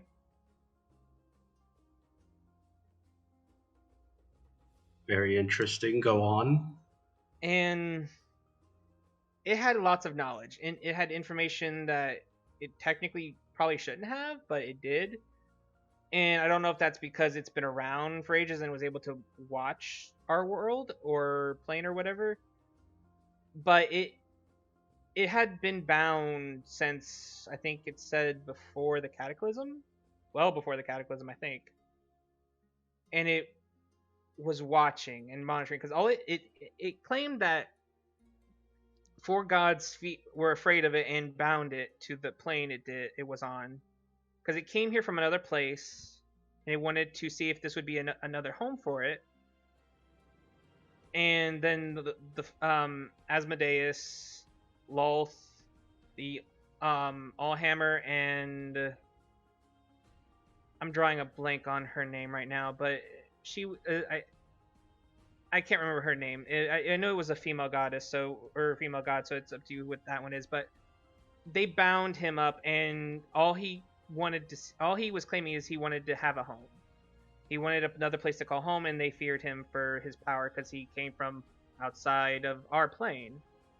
And he offered us a deal that if we were to invite him in, which was the condition to allow him to enter our realm, that he would grant us information of the things we were dealing with at the time.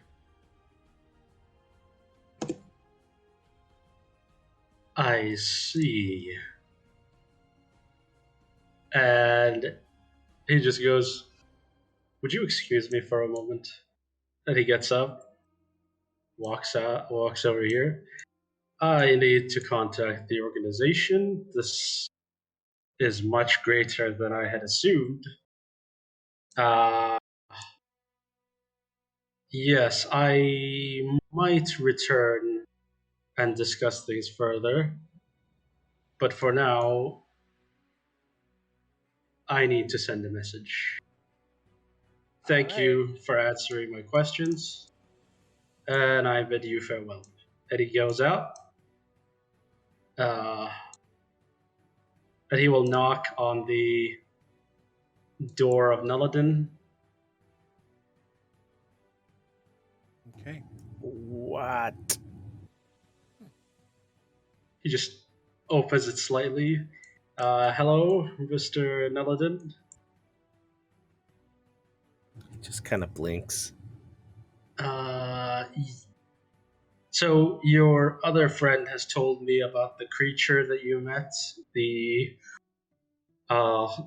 universe, as he called it, or something close to a god. Did you notice anything else about it? You're not trying to ask stupid questions, and I should not take that as a stupid question. But yes, I did notice more than those three things. Well, I mean, he did tell me it knew things it shouldn't, and that the gods sealed it, but your friend is not a wizard, and I would assume you have different theories on the matter, and I would like to hear them. Is there such a thing as forbidden knowledge? Who is the keeper and who is the gate master for knowledge? Knowing things something shouldn't is a non-starting point. It knew things that we didn't. Okay. It was from around prior to the Cataclysm, collapse yes. and was sealed away by higher than 10 levels, the 10 sphere magic. Mm-hmm.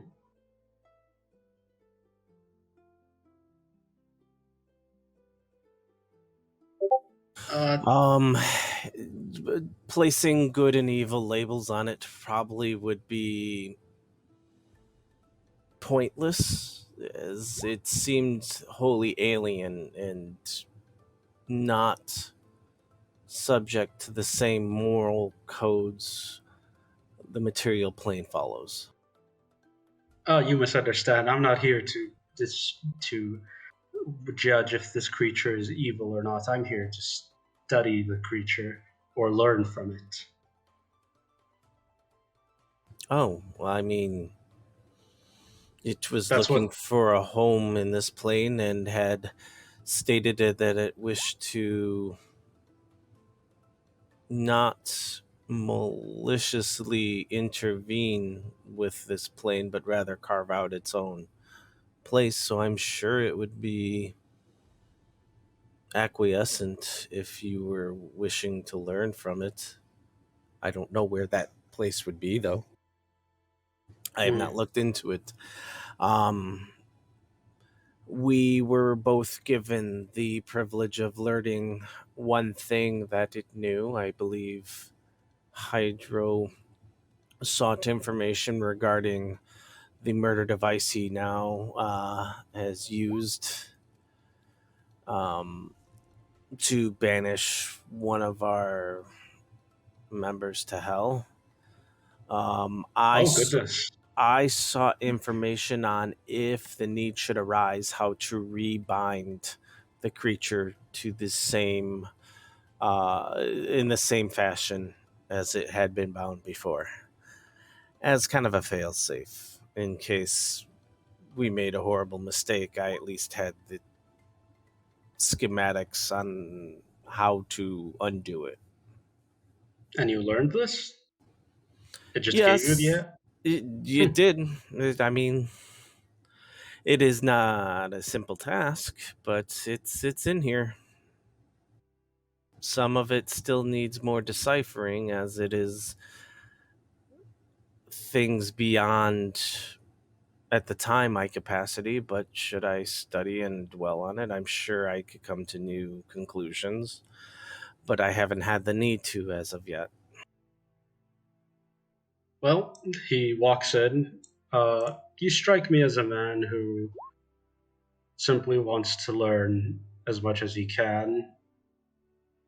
So, if you had the chance to study the creature again, would you? Study the creature, perhaps. Are you a botanist or not a botanist? You study beasts, or like what is study? I am. It's a sentient creature, so like Well, I I am from an order of that works with extraplanar anomalies or studies them. The OEA, we call ourselves. And usually we'd like to learn about different aberrations or monstrosities, whatever they may be. Uh, we have some ties with blood hunters, but while blood hunters destroy these creatures, we would study them, learn from them, and the pursuit of knowledge. No, I understand.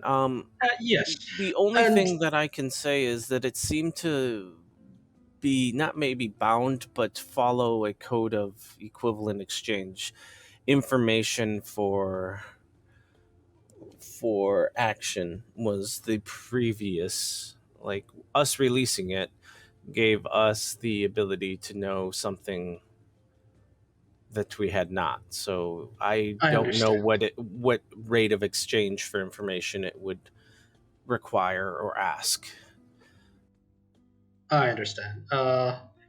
Well, I will be speaking to my organization, and perhaps maybe you would like to join me if I try to find this creature again. You seem to know more about it than I do, and I'm sure my organization would very much like to learn whatever you have. So, Do you have would you be willing I to? potentially I could assist. Do you have affiliation with the Eldridge Academy? I didn't know. You would have heard the Eldritch Academy. I'd say not really dealings. You've sold them. Well, your organization has sold them goods in the past, like Yeah. ingredients, but also you Mhm. bought from them like magical items to help in your research. Also Mhm. buying ingredients from them. So there is a small business relationship when it comes to just Yeah. getting ingredients and items, but that's pretty much it. Well, we have a business with one another. We purchase from them, and we sometimes sell to them. I imagine that's most organizations work that way with the Eldritch Academy.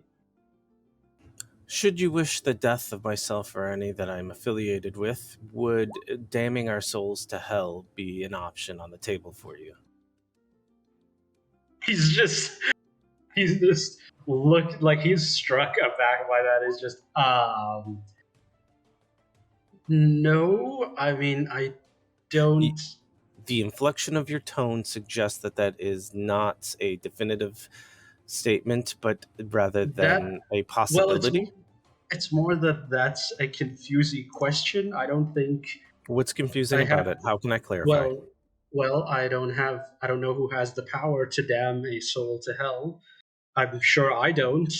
If you had the Uh, power to damn a soul to hell and you ran afoul of an individual, myself or someone I'm affiliated with, would you leverage that power? You don't have it right now. I understand that. If you came into possession of such. no, I do not. I don't know why anyone would condemn someone to such a fate. Uh, all Would I'm you just condemn here. them to what? Would you condemn them, their soul, to a different plane? I mean, the thought never really crossed my mind. I would. Are you asking me if I would kill someone? No, I mean, but that could be it. I guess that would be sending their soul to a different plane than the material. Huh, interesting. Well, I hate souls. You know that? I really do. Just the idea of them. They're intrinsically tied to the gods somehow. I feel like our understanding is so poor there. They're just the essence of information and the causality of being engraved into energy form. Sorry, um, moot point, I suppose. well, to let things be known as to basically show you my hands that I will fight. I will defend myself if I need to, and I will kill if I need to keep myself safe. But I don't go out of my way to frivolously kill people. That's Understood. not what I do. Basic And animalistic tendencies and moral code. Good to know. well, our code is just to learn what we can, and if we need to defend ourselves, we do. I don't actively go out of my way to kill creatures. I want to learn, and I want to learn from them. That is what we do. And you strike me as someone who would be willing to learn and be taught as well. So, would you mind if I let my organization know about you and recommend you to maybe help me through this? I'm new to the city, and I'm I'm new relatively new the to the city Slayer's as well, take. but yes, that's fine. I will not impede or impose any sanction for you doing that. Great. Then I will be on my way, and I will hope to see you again sometime. And he bows and walks out. And he's gonna go and find some way to send information back to the I just gotta organization. ask, when he bows at you, Nillidan, what is your response? What do you do as he, this guy just goes into a formal bow? Non-pulsed, like he has expent the equivalent of like a year or a lifetime's worth of emotional energy that normally Vidalcan like purposely they're as far as my understanding is they're supposed to be very like Vulcan like in the sense that they are Yeah. dispassionate, and so like he's tapped, like he is socially exhausted.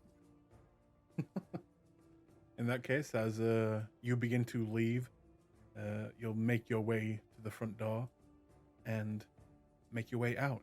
And I will ask at this point, Gorath, what are you doing? As it's been some time and you've gone on your walk, what do you intend to do?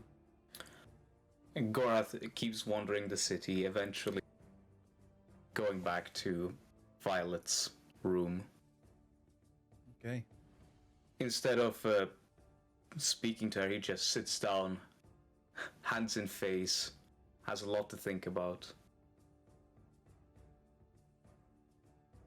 Do you try and speak with her at all? No, not today.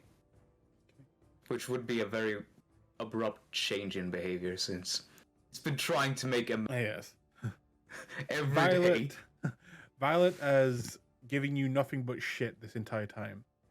She doesn't also speak back to you, even as she can see that you're, worried about something. But you will notice one thing. Usually, or at least for the time being, she knows that meat, red meat, delicious barbecued meat is your favorite. And she's made sure to eat all of it, not letting you have any of it in the time of the trip and here in Ufadern.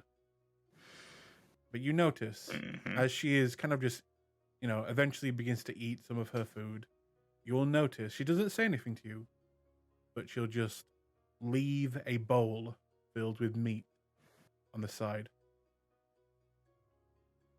Gorath looks at her. He still says nothing, but a tear rolled down his cheek. She'll notice that. And it looks like for a second she almost starts to cry or is about to, but then she kind of gets into bed and kind of rolls over, kind of not letting you see her face. Still not talking to you, but... I'm assuming we're sharing a room, but the beds that are not pushed together have been separate. Yes. And Gorath lays down, back towards her as well. You can tell that the care is still there. And Yeah. maybe even on the way to mending. Gorath has a rough patch ahead now, having lost what was in his mind to betrayal and then to hell. Say that again for us. You cut out there. I cut out? Fuck! He feels very sad as to have lost what in his mind was a brother. He lost him to betrayal and to hell. So he's just going through everything in his head. Okay. Nillidan is cooling down, thinking about the new opportunities that this newcomer seems to be trying to give to him, and the possibilities there, as well as what he wants to do in the future when it comes to Flint, and possibly helping him out and impressing, hopefully, a deity at the same time. In the other room we have, and I would like to say, Vincent, what are you doing now? Are you still in the room with Hydra and Rio? Or what?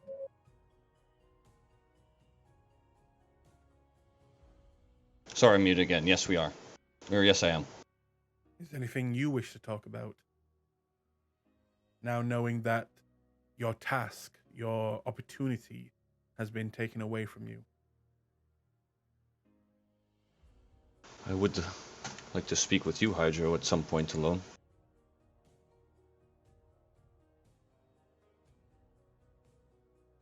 Hydra will kind of tilt his head a little bit and look to Rhea for a moment. He said alone? Yeah. Rio shrugs and steps out of the room after giving a curious look at Vincent. I'm just staring at Hydro. I don't even really notice. I'll get up and move beside you. So I have to tell you, Vincent, I'm in a committed relationship right now. I don't know No, what this that's not what this is about. And I will look very seriously at you at this point. So you killed Flint. And you sent his soul to the Nine Hells. I would say I sent his soul to the Nine Hells, but I would say Flint killed himself, but sure. I know you don't want to argue semantics, it's fine. I would have you know that I wish to that I needed to kill him. I've promised his soul already to someone else, and you have now, as I get closer, made that impossible for me to do so. Hydra will lean away, but so this again just look confused. Wait, you needed his soul? I needed it. And I'll relax. Okay. Well, I didn't know that, so that would have been nice to know. I do not know what this means for me now, but I feel like you should. I don't know actually, but you have basically screwed me over. Well, apparently I did that a lot for a lot of people today, and my track record's not feeling too hot at the moment, so I don't wish to get excessively angry and I'm having a hard time with it, but I feel like we've been through quite a lot, and I do not wish to take it out on you in that way. I mean, I can't say I wouldn't deserve it. I like with Nulliden, I don't blame him for being angry and feeling how he does. I told him I'll take that anger. I deserve it. I'm not trying to, as he put it, victimize myself. I'm just being honest. It is what it is. But if there's a way I can help to make it better, I will. Good. Then I will hold you to it, as I don't know what I will have to do or what will become of me because of this.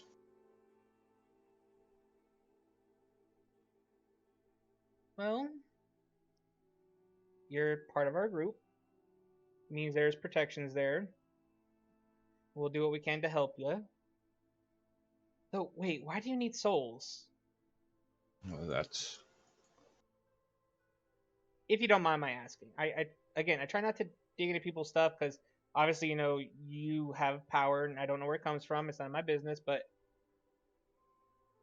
I'm just curious and concerned. But because most people, everyday people, don't deal with souls. yes. Well, I think as you've learned, I'm not an everyday person, and I'll kind of get up and touch your shoulder. Again, committed relationship. No, I'm not. Fuck's sakes, Hydro. I'm gonna walk away now. And then as I'm about to leave, Leaving me. I'm gonna look back. But I hope you can help me. I hope so too, Vincent. No, joking aside, I hope so too. But just let me know. I will, and I'll leave the room. Was that a threat by Vincent, or was that like being nice? We'll see. I was gonna go with both, honestly. Yeah. Yeah, it kind of is both. Yeah. Okay. So, Vincent, as you begin to make your way upstairs, Rio, do you intend to do anything in the kitchen with Yeah. Ariana? He's talking to Ariana. As you Wow. walk in, Bluey will kind of step in front of her and you and just like look at you like, would you like to talk to me as well? No, Rio waves Bluey away. Bluey will look sad and go sit in the corner. Ariana kind of looks at you. Oh, yes, did you want something? Yes, I wanted to know if you recalled any particular noble who would be interested in the menagerie and would have more information for me.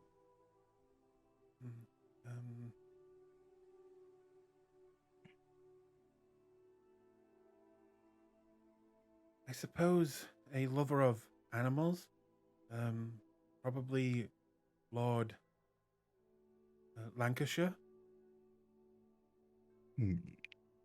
Lord Lancashire. What do you know about this lord? Not much. He dealt with my parents at one point. He is a collector of rare animals. I know that his prize animal is a phoenix. He is a protector somewhat, and then a hunter on the other hand. He loves to protect those that are endangered, but those that are not, he finds them fair game, and He is a bit of a collector of all types of creatures. Does that help? He also deals mostly in the furs, in the city, furs, levers, things like that. He does a lot of exporting to other regions in Wildmount as well. Most interesting. How would I go about in contacting this Lord Lancaster? Oh, well, um, you're not a noble, right, Rio?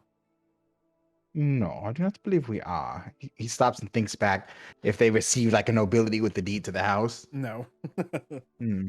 No, no, I'm not. In that But I do case, have a letter of recommendation with the captain of the guard. At least there was. okay. Well, you could use that to maybe introduce yourself to one of his business partners that are lower down, and you could pass on the word that you wanted a meeting, or you could go to one of the many balls that most of the nobles are invited to. That letter could get you entry into one of them, into one of the parties, and you could introduce yourself to him personally there. I'm sorry, is this helping? I don't know. This is fantastic, Ayana. Oh, I would like to impose on you for one more thing, I think.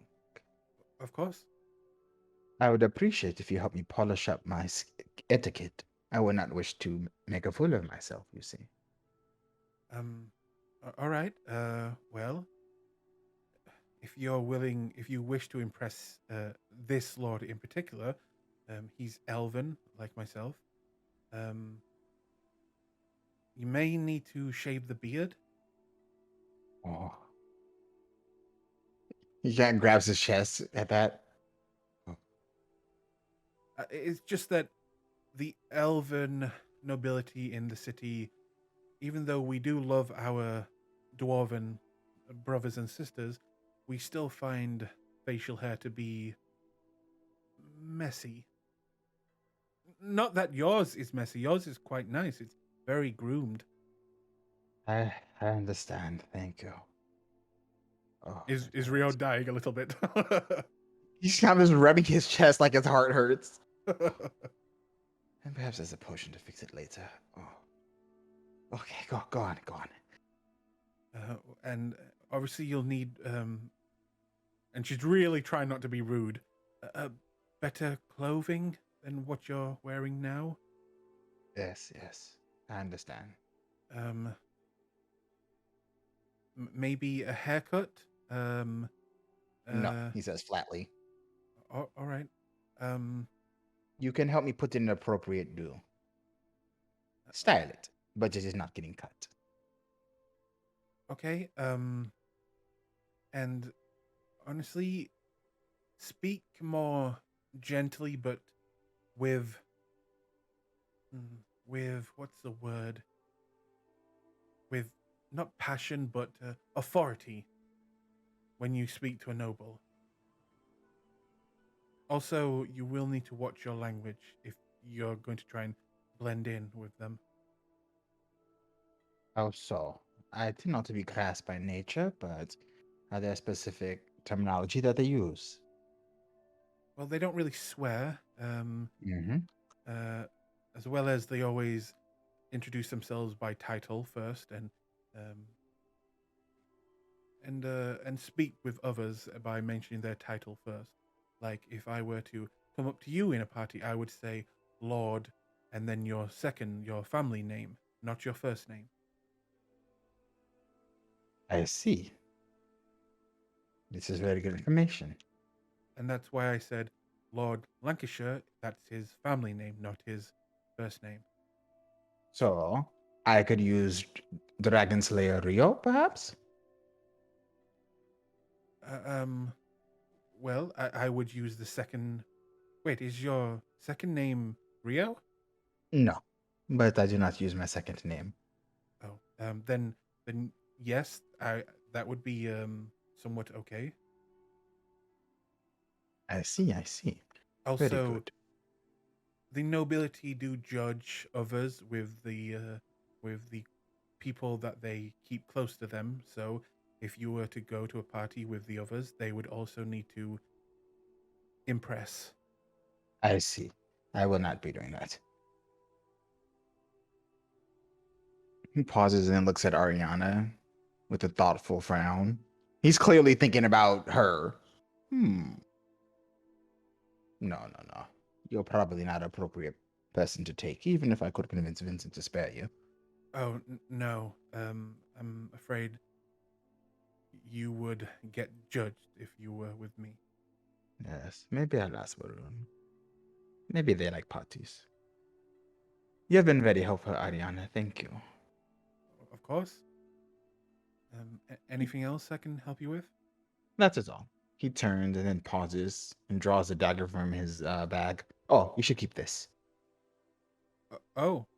And she'll kind of- Everyone should have a good dagger.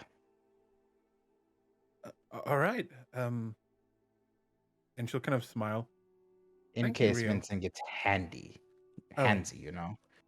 Does he do that? He takes a step out and glances back and shrugs. Not that I'm aware of, but one never knows when they encounter a beautiful woman. And then he stops to give her a slow, wicked grin. Unless, of course, you want him to get handsy, in which case I can give you some pointers there.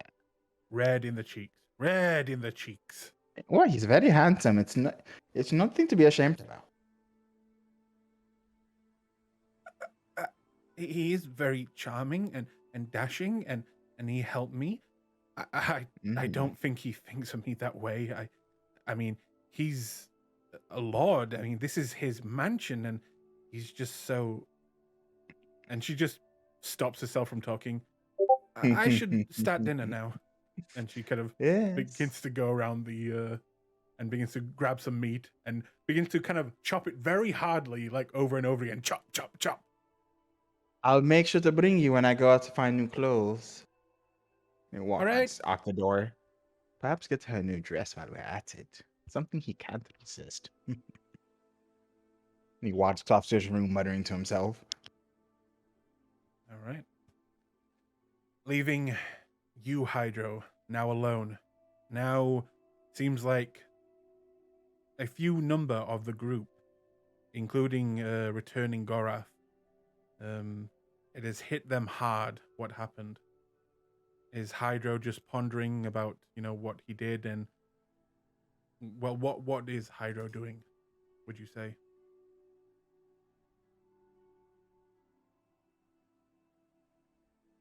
I would say Hydro is just sitting there at the moment,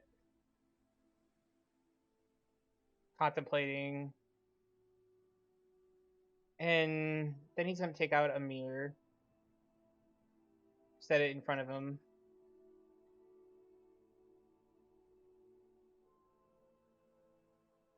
He frowns at it because he sees his reflection.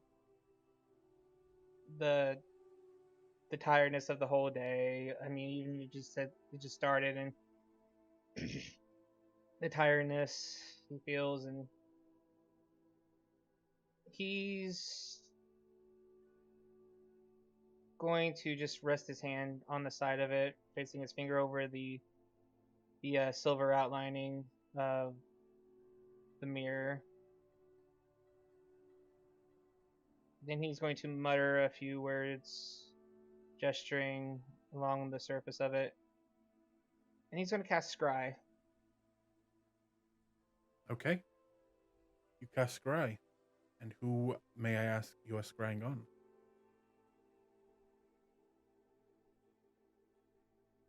He is going to scry for his father. All right. You scry and begin to think of your father.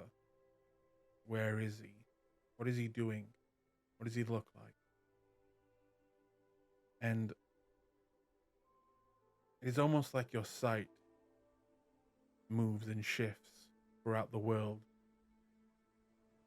until eventually you will arrive and you will immediately recognize your surroundings. You're on a ship. You can see what looks to be the night sky above, stars, and what looks to be ocean waves battering the side. and kind of shooting up little bits of water.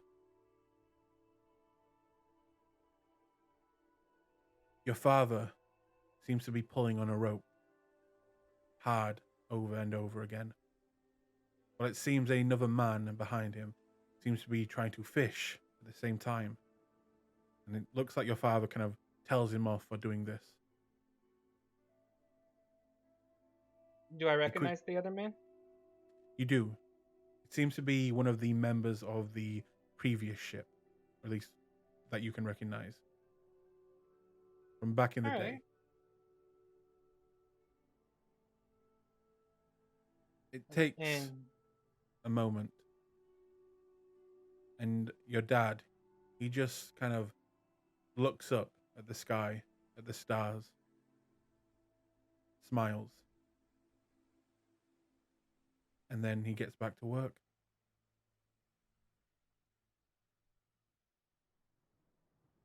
as Hydra's just kind of looking at his dad and looking at the surroundings, he's gonna be confused for a moment, and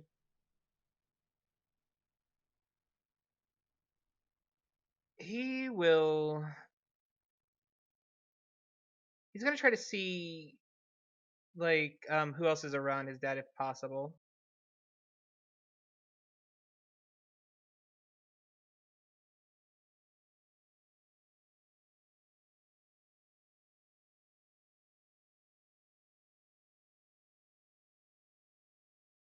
I just um yeah, he's just trying to Oh, I was muted, goddammit. yeah. Make me a perception check.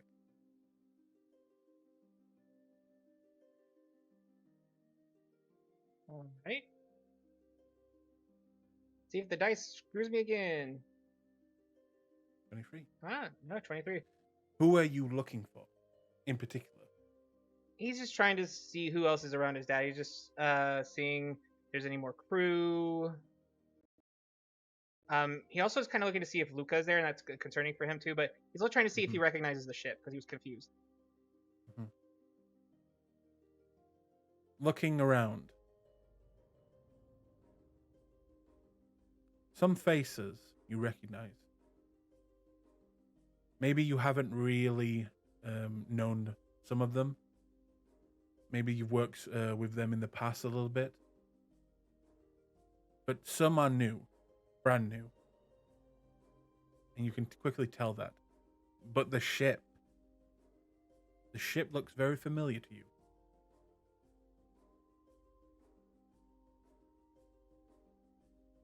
Very familiar.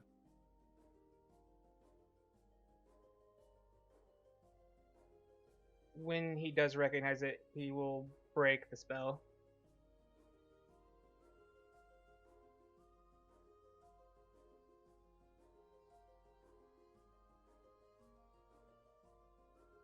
And he just sits there for a few moments staring at the mirror,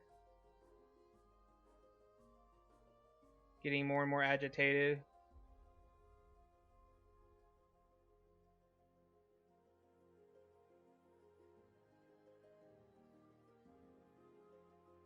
Then he'll leave the mirror there for a moment and stand up.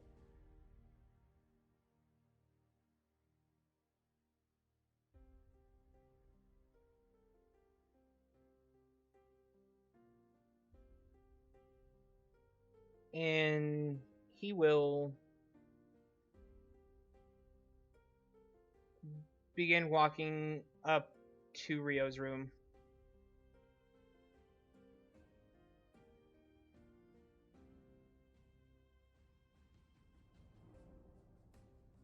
But before he gets there, like before he gets to the stairs, he's going to remember what Rio said earlier in the Earth plane. And he'll hesitate.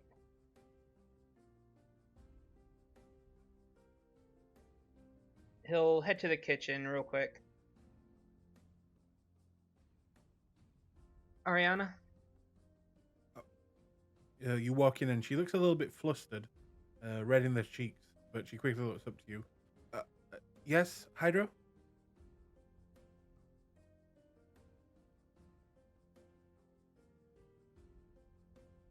can you do me a favor? Yes. What do you need me to do?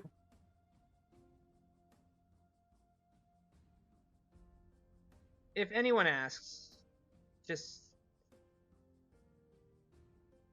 tell them I'm going out for a walk, okay? All right.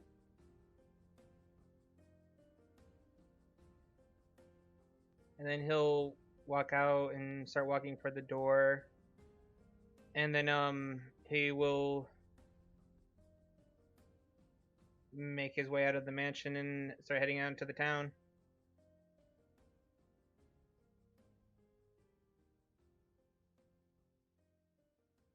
Okay.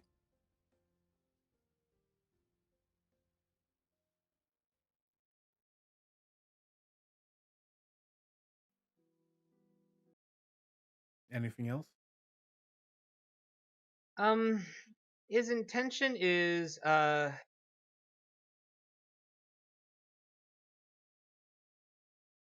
he's going to head outside.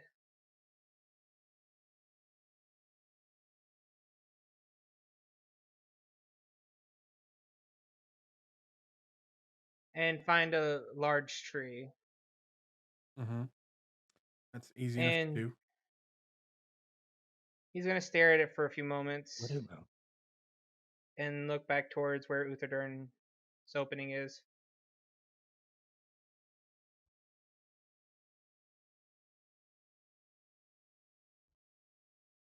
And he waits for a few moments. And is it morning or night right now? It's still morning, I'm assuming. This would be this would be kind of like going into the afternoon.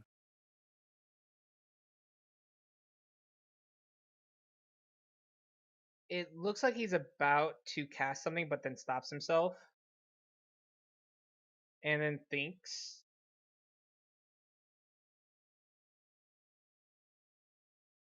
He says all the words up to the point where he almost finishes the spell, but then stops it.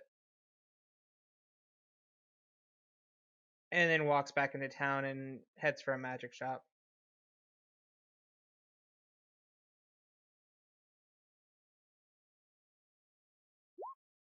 To speed things up so we're not taking forever on this, he's intending to buy a scroll of sending.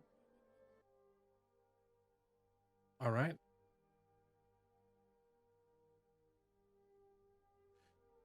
So, what level is that? Do you know? Third. Third. 1 second. I'll say as you make your way there, I'll move quickly over to Flint. As Absolutely. You wanted to send a message, is that right? Flint? Yes, burning in the hells. I want to send Nelladin a message. Suck it. Why me? Nelladin sent, or not sorry, Flint sends his regards from hell. Suck it. Just for some reason, Flint just keeps nagging on Noladin. You're rich, Nelladin. You always were. Fast forward 2 years from now, Noladin's saving his soul, and the first thing he says is just like, "You're a bitch." Let's go. Goes back. Just want to point out, we're all saying save. I said expatriate. I That's could put right. him into whatever goddamn plane I want.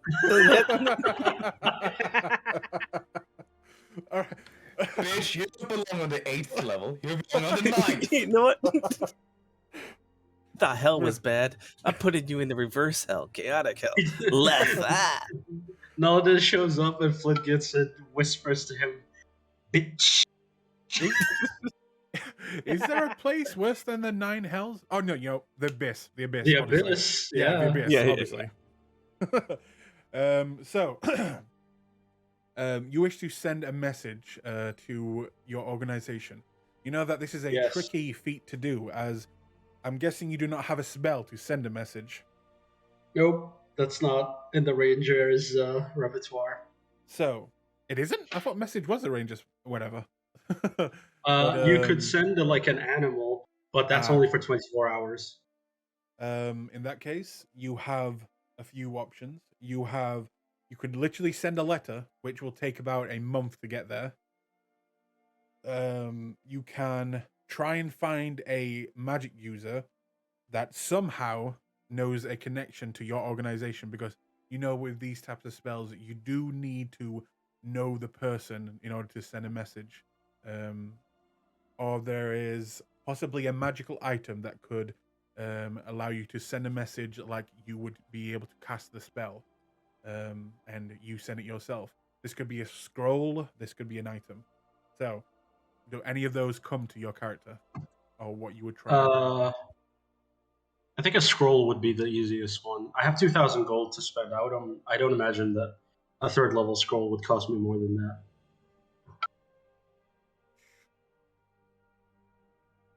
Okay, so you are also looking for a shop. Because you have not been here before, could you please make me an investigation check? 24.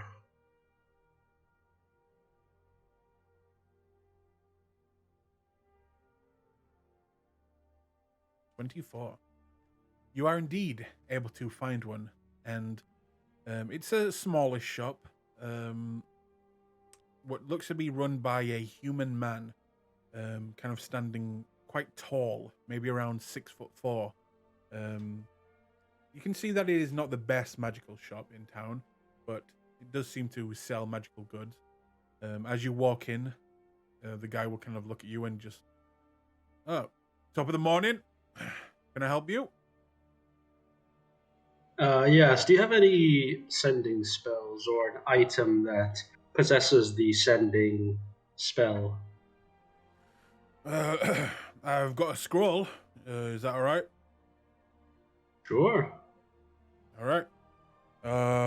That is, we'll call it a straight 900. Mm.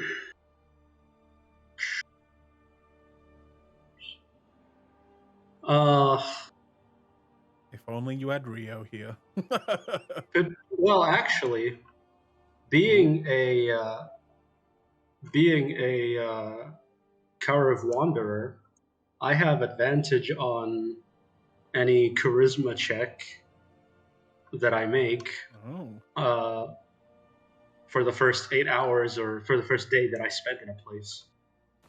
And then I have disadvantage after that. So I'll try telling him, maybe, would I be able to take that down to maybe 750? 750. Talking about stealing food from my kids' mouths if I had kids. If you had kids. You kind of begin to think. Make me a persuasion check. 14. These Lucky rolls advantage. today. These fucking rolls 14. today. 14, not the one. He will look at you. I may not have kids now, but I am planning on saving for, in the future when I do have kids. So I'm sorry, I can't bring it down. I'm sorry. We have standards here in this shop, and if you buy from me, you know it'll work. I'll say that, and that's why you pay a little extra. And he speaks in abyssal and just swears, and then goes, all right. And he pays him the 900. You can add that to your Damn you to hell! Been there, done that. I actually can speak Infernal. Infernal or Abyssal? I can speak Abyssal, Infernal, Primordial, Sylvan, Void Speech. It does make sense with your backstory. So, as you do this, I'll say, Hydro, looking for a magical shop. Do you wish to go to your normal one, or are you just going to the closest magical shop you know? He would, of course, do business with the one he normally does. All right. In that case, you head off to the familiar magical shop that you all have kind of agreed to go to, especially since the fights. And that is God, I I'm wish I could make confused why folders. everyone's going for ascending spell. I think Yep. Rio and They don't, I don't think. Okay. Do they? Oh, they don't know that They we know don't. it? Yeah. Okay. No. No. They don't know. They bought sending scrolls, legend lore scrolls, Oh, that's right. divination. They know nothing. Hydro, if you would like to place your token, as you make your way inside and you see the familiar dwarven face. Oh, hello, love. Nice to see you again. Hey.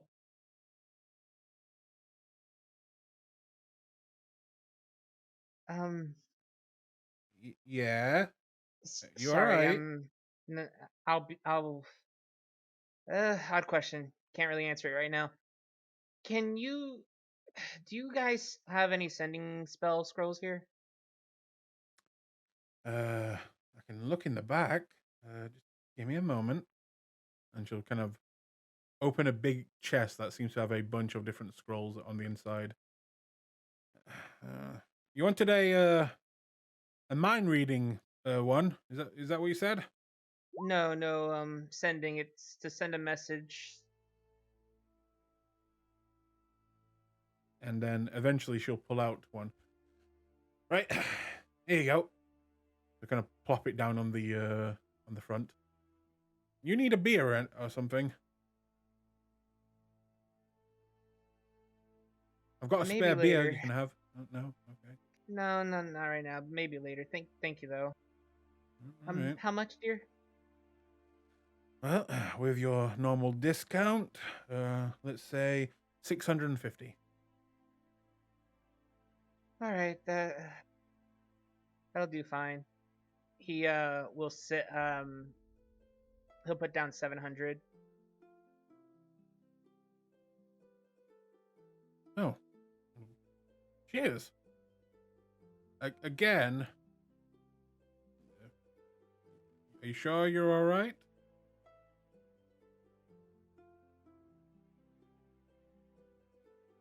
It doesn't matter right now.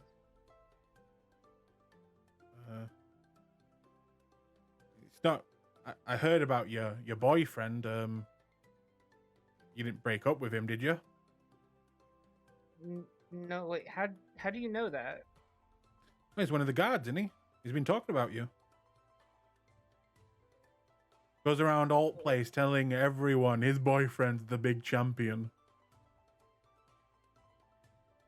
Hydra kind of grimaces at that. Oh. Okay.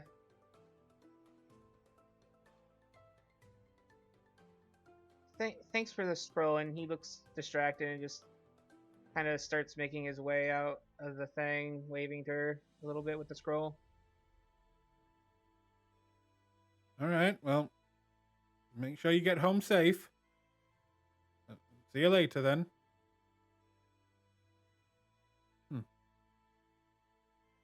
And you may add that to your character sheet. Alrighty, thank you. And did you say you're heading back to the mansion or somewhere else? No, he'll go back home. Okay. Now, I will ask Hydro and Flint, do you both intend to use these scrolls today? Yeah, probably. Yep, most likely. All right. But you can go with him first, obviously. Flint, you have the scroll. You know how to cast it. What do you want to send? What message? Sending's the 25 words, right? Yes. Okay. Would you like a moment to plan out your message? No, I think the message would be found a great lead. Potential oracle will continue investigating. P.S. Send money.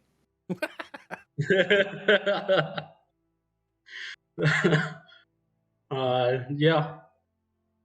P.S. I intend to get faded tonight. Oh my god. All right. So, that's the entire message. You still got Actually, a bunch more words. yeah, I think I'll also say creature was sealed by gods. It is now free. Need to learn more. All right. That's all. You do get a reply as part of the message as well. You'll hear a voice coming over your head as one of the higher ups. I believe this would be. What's his name again? Pyrian. He will come over and kind of. You'll get the message back saying, keep us updated. Did this creature have a name? Or a place where it came from? Be vigil. And that's all. Okay. God, I need to get them to give me some type of stone of sending. All right. And I'll go find. I'll go back to the Slayer's Take and find my room. All right. You make your way, and Hydro, what message do you wish to send? He's going to send a message to his dad. Okay. We'll say he is in his room.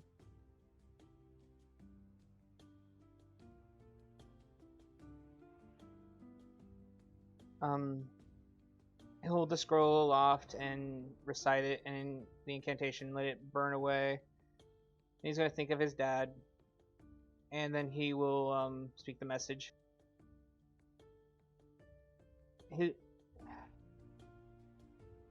Why?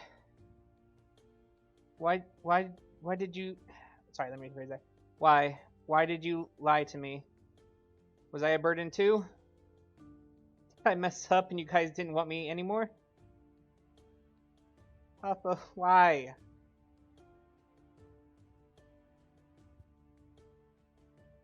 And he'll just lean his forehead against the glass of the window as he waits for a response and just stares at the courtyard. All right. As you use the scroll and it burns away, you'll send the message, and maybe about a minute later, you'll hear your father's voice. Hydro? Is that you? What are you talking about? Are you all right? What's going on? And that's it. Hydra will just sit there and slowly sink down further. Just rest his head against the glass. Tears falling down his eyes, down his face rather. That's pretty much it. You can imagine your father not really knowing that you can scry on him, and knowing the information you just learned. Him now just frantic and wondering why his son just, got in touch with him like this out of the blue. And with no reply coming back from you to your father, you can probably guess that he is very much perhaps worried, or maybe even Hydro doesn't think he's worried at this point, knowing the truth that he knows now. But with you in your room, the others kind of having a draining day, also finding out that the Myriad were not impressed with them being stood up for a meeting that you asked for. I'll ask, does anyone else wish to do anything today? I got something, but go ahead. No, I was just going to say, if you wanted to try anything, now's the time. As you could reach out and send the word to the Myriad that something came up, and you were still interested in meeting, but it's up to you. Anyone else want to do something? Well, I have things I want to do, but not in the scope of this session. Okay, so nothing immediate.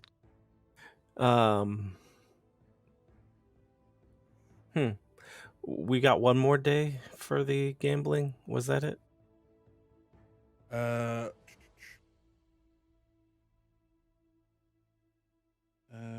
think 2 days. But one passed, right? Oh, you're right. Yeah, so it wouldn't be tomorrow. It would be the day after. Yeah. Yeah.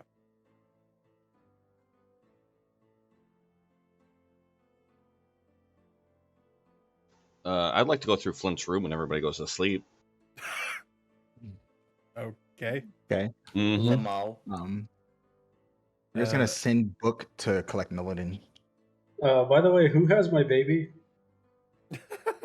I believe Rio. Wasn't that Zoltan? Oh, Oh, yes. okay, Rio. Wait, who? Yeah, Who has it? Zoltan. Zoltan has it. Oh Huh. God.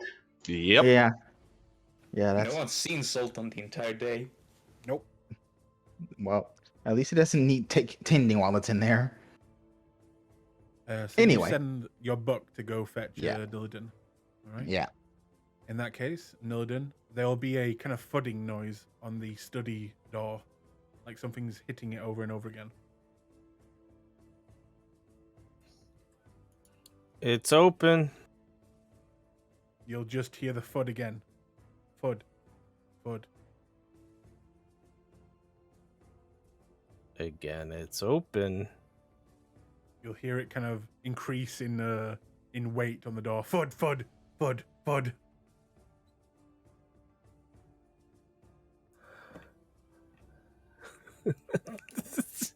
I don't know if prestidigitation can open a door. That's You don't have Mage Hand? Oh, not prepared right now. I'm snitching. I'm telling the wizards. You're gonna get fired. I don't know. I also fireball. I don't have fireball. Like I'm not a classical just wizard. Mage Hand. I'm not gonna lie, I thought you were saying I'm gonna use fireball on the door. I was mean, like, that is why I gave Rio. That's why Nillidan gave Rio the staff. He's Oh, yeah, like, that's I'm gonna true. fireball everything right now. I Right, have right. that wizard tick. All right. So Book has 10 strength. He's gonna open the door. He doesn't have Speak. hands. Yes, pages. The pages can't hold handles. It's one of those little push handles, right? Just to Sure, put his sure, spine on the yes. door. He just You know drops what? on the door with his spine. Yes. No, screw fuck it. you, it's a twisty knob. Can I just say that wizards are so goddamn lazy? Every wizard who has ever played in one of my games, they've got to use magic for everything. I'm not using magic right now. I'm just like, it's open. Thud, thud, thud.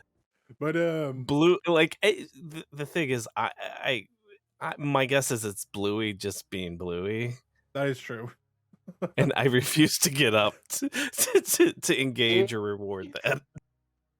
But after a couple of more thuds, you'll see the door handle kind of just slam down really hard, and the door kind of squeak open a little bit, and then you'll look at if you could see a really annoyed looking book with like its pages are open, and it looks like it's like drawing magically a kind of like frowny face as it enters the room. It just looks at you. I don't even know where to begin with the questions of why or what, but you're in now. You recognize it obviously as Rio's book. Yeah. And yeah, it will just begin to morph the pages and make images of you in like a stick figure motion with a book next to you, and you kind of just following the book as it flies ahead. As it immediately kind of begins to again leave the room, and then looking back at you with the pages of doom.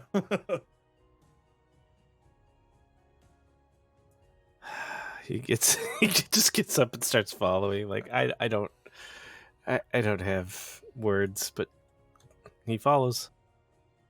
Okay.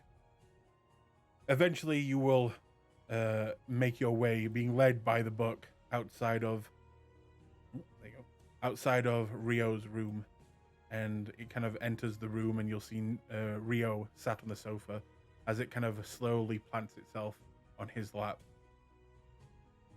He's already holding a book, so I imagine it kind of just nudges that book aggressively out of the way. Just Yes, like, it page bit slaps the book out of your hand.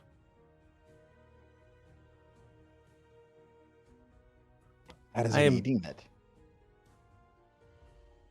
Go ahead. I am thoroughly confused why you sent your book to summon me. Well, walking would have been exhausting. I've had a long night. Deal with the big dragon and everything. Please sit.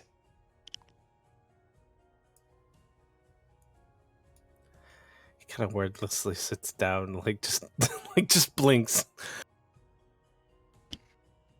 Rio closes the book he was reading, pats his book affectionately, and stares at Nolan with a thoughtful frown. You are a curious one, Aladdin.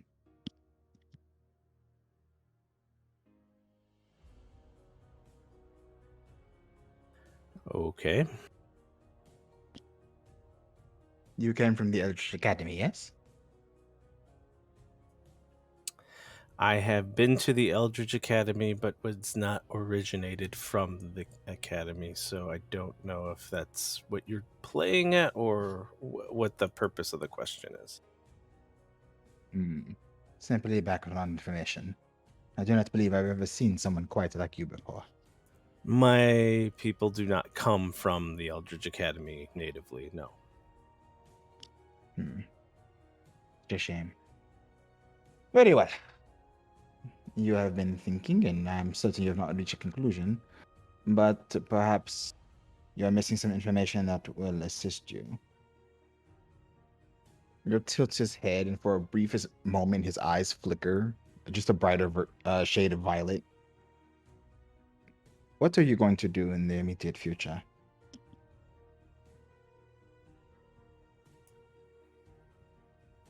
In regards to what? Because that, again, could be a host of things, but what are you looking for? Like, what in general, what are you planning to do in the immediate future? Do you want the snooty basic eat sleep shit answer, or like are you asking what my goals or my I'm Your goals.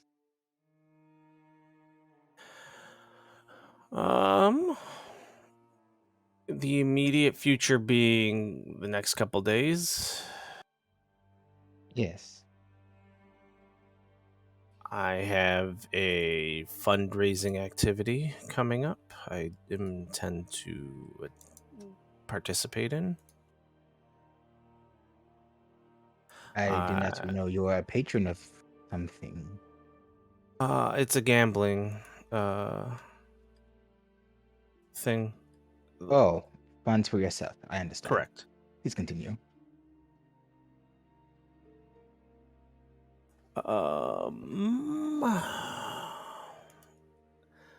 I have questions to ask and knowledge to gain regarding the plight of my people and of Flint's soul.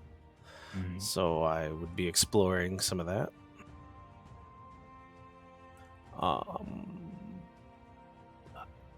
I guess looking into the Titan seems like the fact that I have that knowledge that it is an issue. I will look into that as well. Interesting. I was under the... Go on. You finish the thought. What was that? I was under the impression that you were leaving. Leaving the room. I see. Hydro got to the point where his apology, non-apology, back and forth was enough to fully set me in a place where mentally was not responsible to stay in the room. Yes, he does that.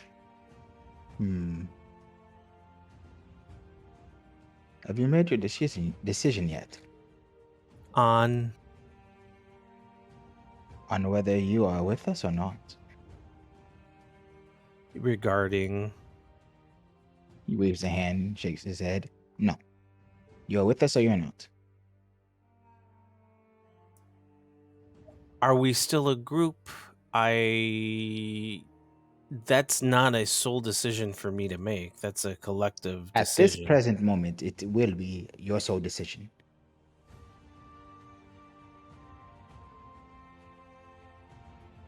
I don't know. I don't know if I'm going to be assisted by you or if you are accepting assistance. I don't know.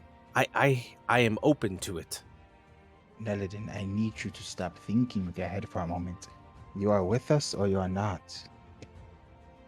With you regarding what? If you continue to damn souls to the 9 hells? Or is it 7 or 9? I hate these gods. Yes, they're very annoying. It depends. If the behavior that I have seen continues as if that was the modus operandi or the go-to, then I can't be. If there's changes to be made, then I can be. What do you think? I assume you had your conversation after I left. Yes. So right now, I have no issues with you. I clearly understood where you were coming from. I clearly understood your motives and your reasons, and I can appreciate and I could even accept those. I can differ for them, but I can work with them.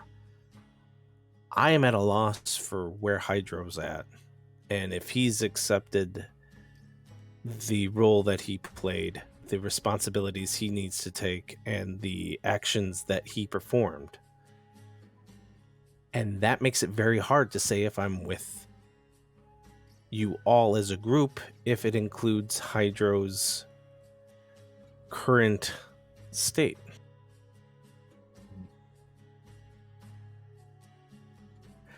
Very interesting. What was it? It is very interesting. I have not engaged with you very much, and perhaps that was a mistake, I think. But anyway, I will state something that I thought was self-evident, but upon reflection, I realized it was not. Yo kind of nudges Infinity out and leans forward in the seat. Melody, we are more or less simple individuals, but the life we have lived has made us complicated, somewhat inflexible, yet infinitely adaptable. If you are with us, then you are with us. If you're not, then in the shades of gray. But if you are truly one of us, then you need but ask and we will make it happen. But even if it is something ill-advised, he kind of forms a hand like a ball. Unfortunate. But if you commit, then you need but ask, and Hydro and I will go to the hells with you. That is what it means to be family.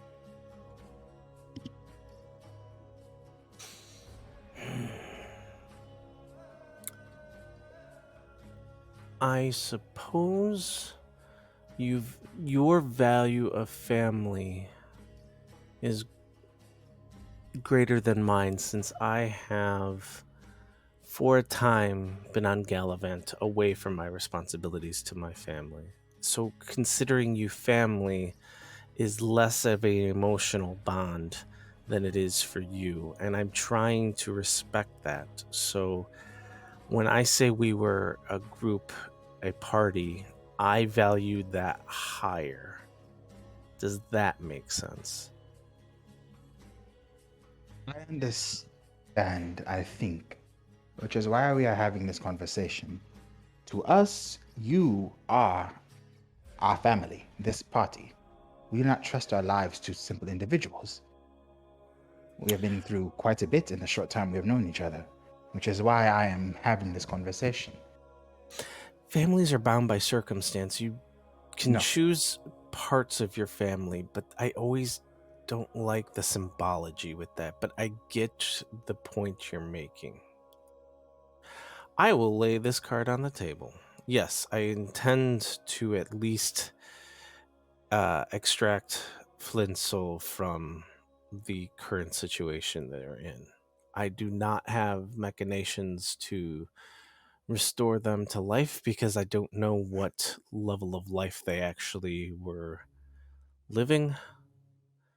I recognize that they had crossed you and Hydro in a way that made it irreconcilable between you, so I also can respect that.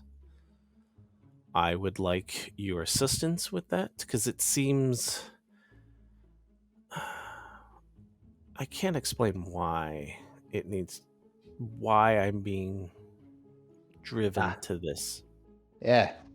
Are you asking as a companion or are you asking as family? In your definition as family. Then I do not care why. We will retrieve him if you desire it.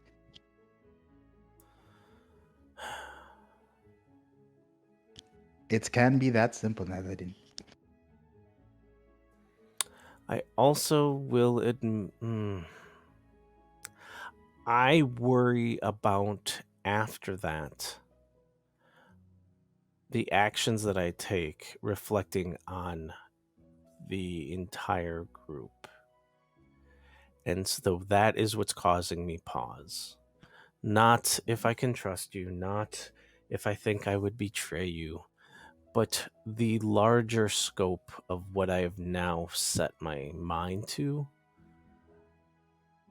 And As I see it, we were going to run into that problem anyway. fair. Now, this is my tome of fiendish magic. You might find something useful in it. I will be reading through it occasionally, but you may borrow it as needed. And he extends a book that has like a cloth backing over it, covering what the actual book looks like. It's a book cover. What? Clatitude. No. And just so I know which book this is, are you talking about the scary book that you got from the beginning, or are you talking about the sentient book? The scary book I got from the beginning. Right. Okay. In that case, you see a blood-stained, very old book that seems to be, now that you take a look into its pages, Nillidan, this is a very rare thing. You know it's a very rare thing because you're a wizard. This is another wizard's grimoire. This has been handwritten. This is, without a doubt, a very powerful wizard's grimoire that somehow Rio has. And you know that wizards don't just leave their right. I grimoires kind of like around. side-eye narrow, like, where did you come into possession of this? Rio stares at Nalina for a long moment and then tilts his head to one side. Do you really wish to know? Do you make a habit of being in possession of other wizards' grimoires? Is this intended to be a threat? A subtle threat? No. It is a tome of fiendish magic. I have managed to learn quite a few spells dealing with space and the manipulation from it. And if you intend to descend into Avernus, I feel it would be useful for you, no?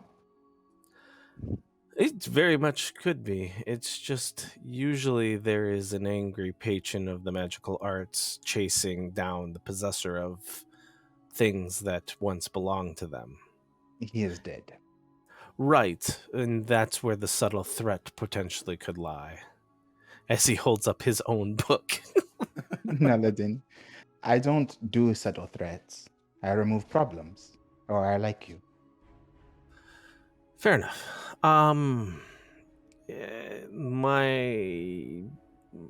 You as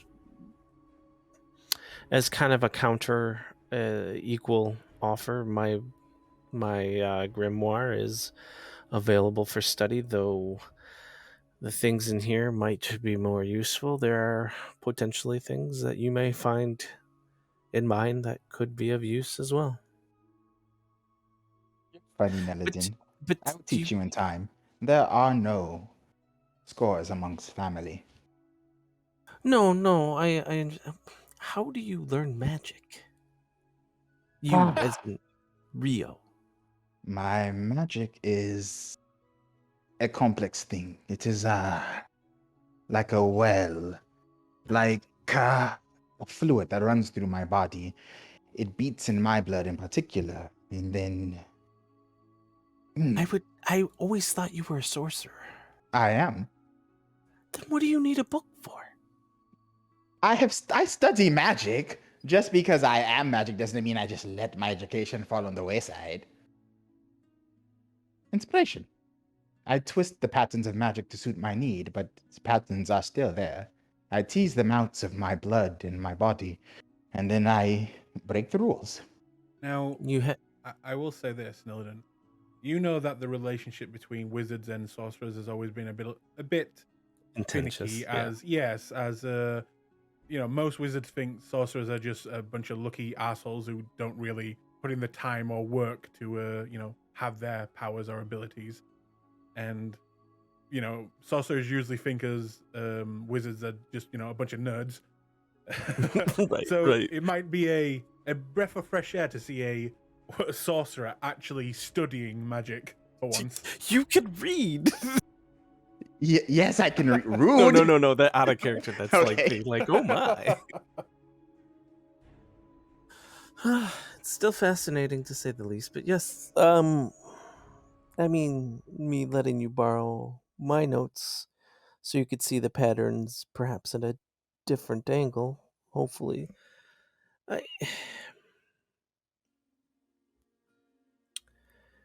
I am trying to. Again, I don't have the same level of respect for family as you do. And so I'm trying to show you, instead of just taking and wanting and taking as I've experienced family, I am showing you I am willing to give as well. Appreciate that. And in time, we will both learn how each other works. What's your thoughts on the gods? Just all cards on the table. You're not like beholden to any, are you? It is foolish to draw your power from anyone that can choose when and how you can use it. No. They have never done anything for me, and as far as I'm concerned, they can twiddle their thumbs wherever they are. Thumbs, yeah. They should all have thumbs. Or not, I have no clue.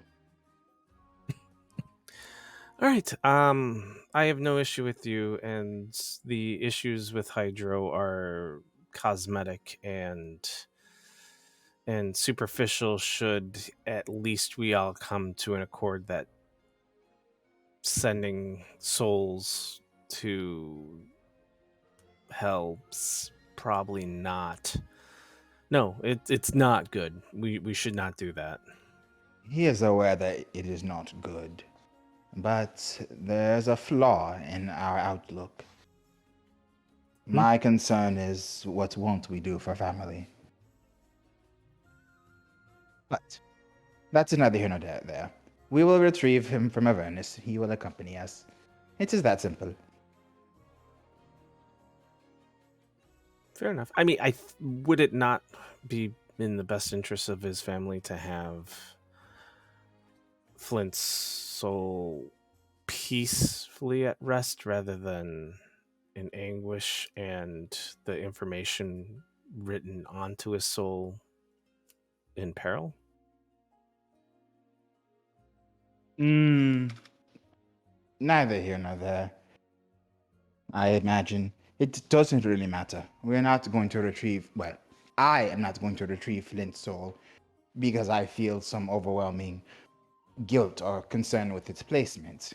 It is disagreeable to me, and I would rather it not have happened, but ultimately I would not risk myself to retrieve it. I'm going because you wish to go. Okay. What do you wish? What are your goals in the immediate future? This creature, the Titan, is a problem. There's the demon that is hunting me because other things. Wait, it's out of character. That's not something that Nulladin knew about. no, Okay. no. Demons hunting you. Okay. In full disclosure, Hatch was a very sweet but very naive young man. He traded something he should not have to a demon, and I tricked it. In doing so, I have made an enemy, and it seeks my destruction. I will deal with that. Do not concern yourself. But there's that. There is the attempt at regicide in Ankarel. We should probably stop that. A Rakshasa serial killer. Might want to interact with that. The war on this continent that could possibly be good for us as a group unit. And I believe there is something with the Eldritch Academy to attend to. Yes.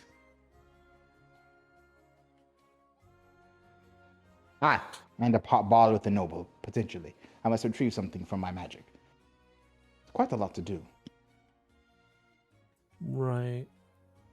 The demon, like, are we talking about like a demon lord? It is bound, though I am not sure its kin is, and that was the first threat. It was powerful enough to cast a finger of death, and that was a horrifying experience. I do not think it would be any stronger than that creature in the sanctum was, but that alone was a problem. I am not confident, but perhaps soon. Well, we can't really kill a demon unless we go to the abyss, correct? You have to be in its native plane? Or am I misunderstanding that? I am uncertain, but if I could banish it back to its plane, it has a more or less permanent position here through a pact it holds with a very powerful individual. Do you know that individual, or? I do. I even know where that individual is.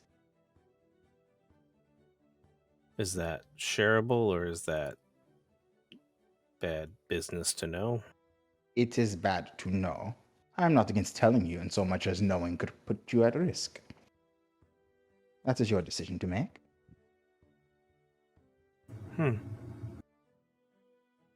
I'm not one to shy away from information, so let me know. Very well. Then that puts the ability to react to situations. It just gives me more instead of acting out of ignorance. So I would prefer to know. Then let me tell you about the Clasp. Oh, I think it's a shit. good time to cut away from them. Yeah, Yeah. that's a long story. Yeah.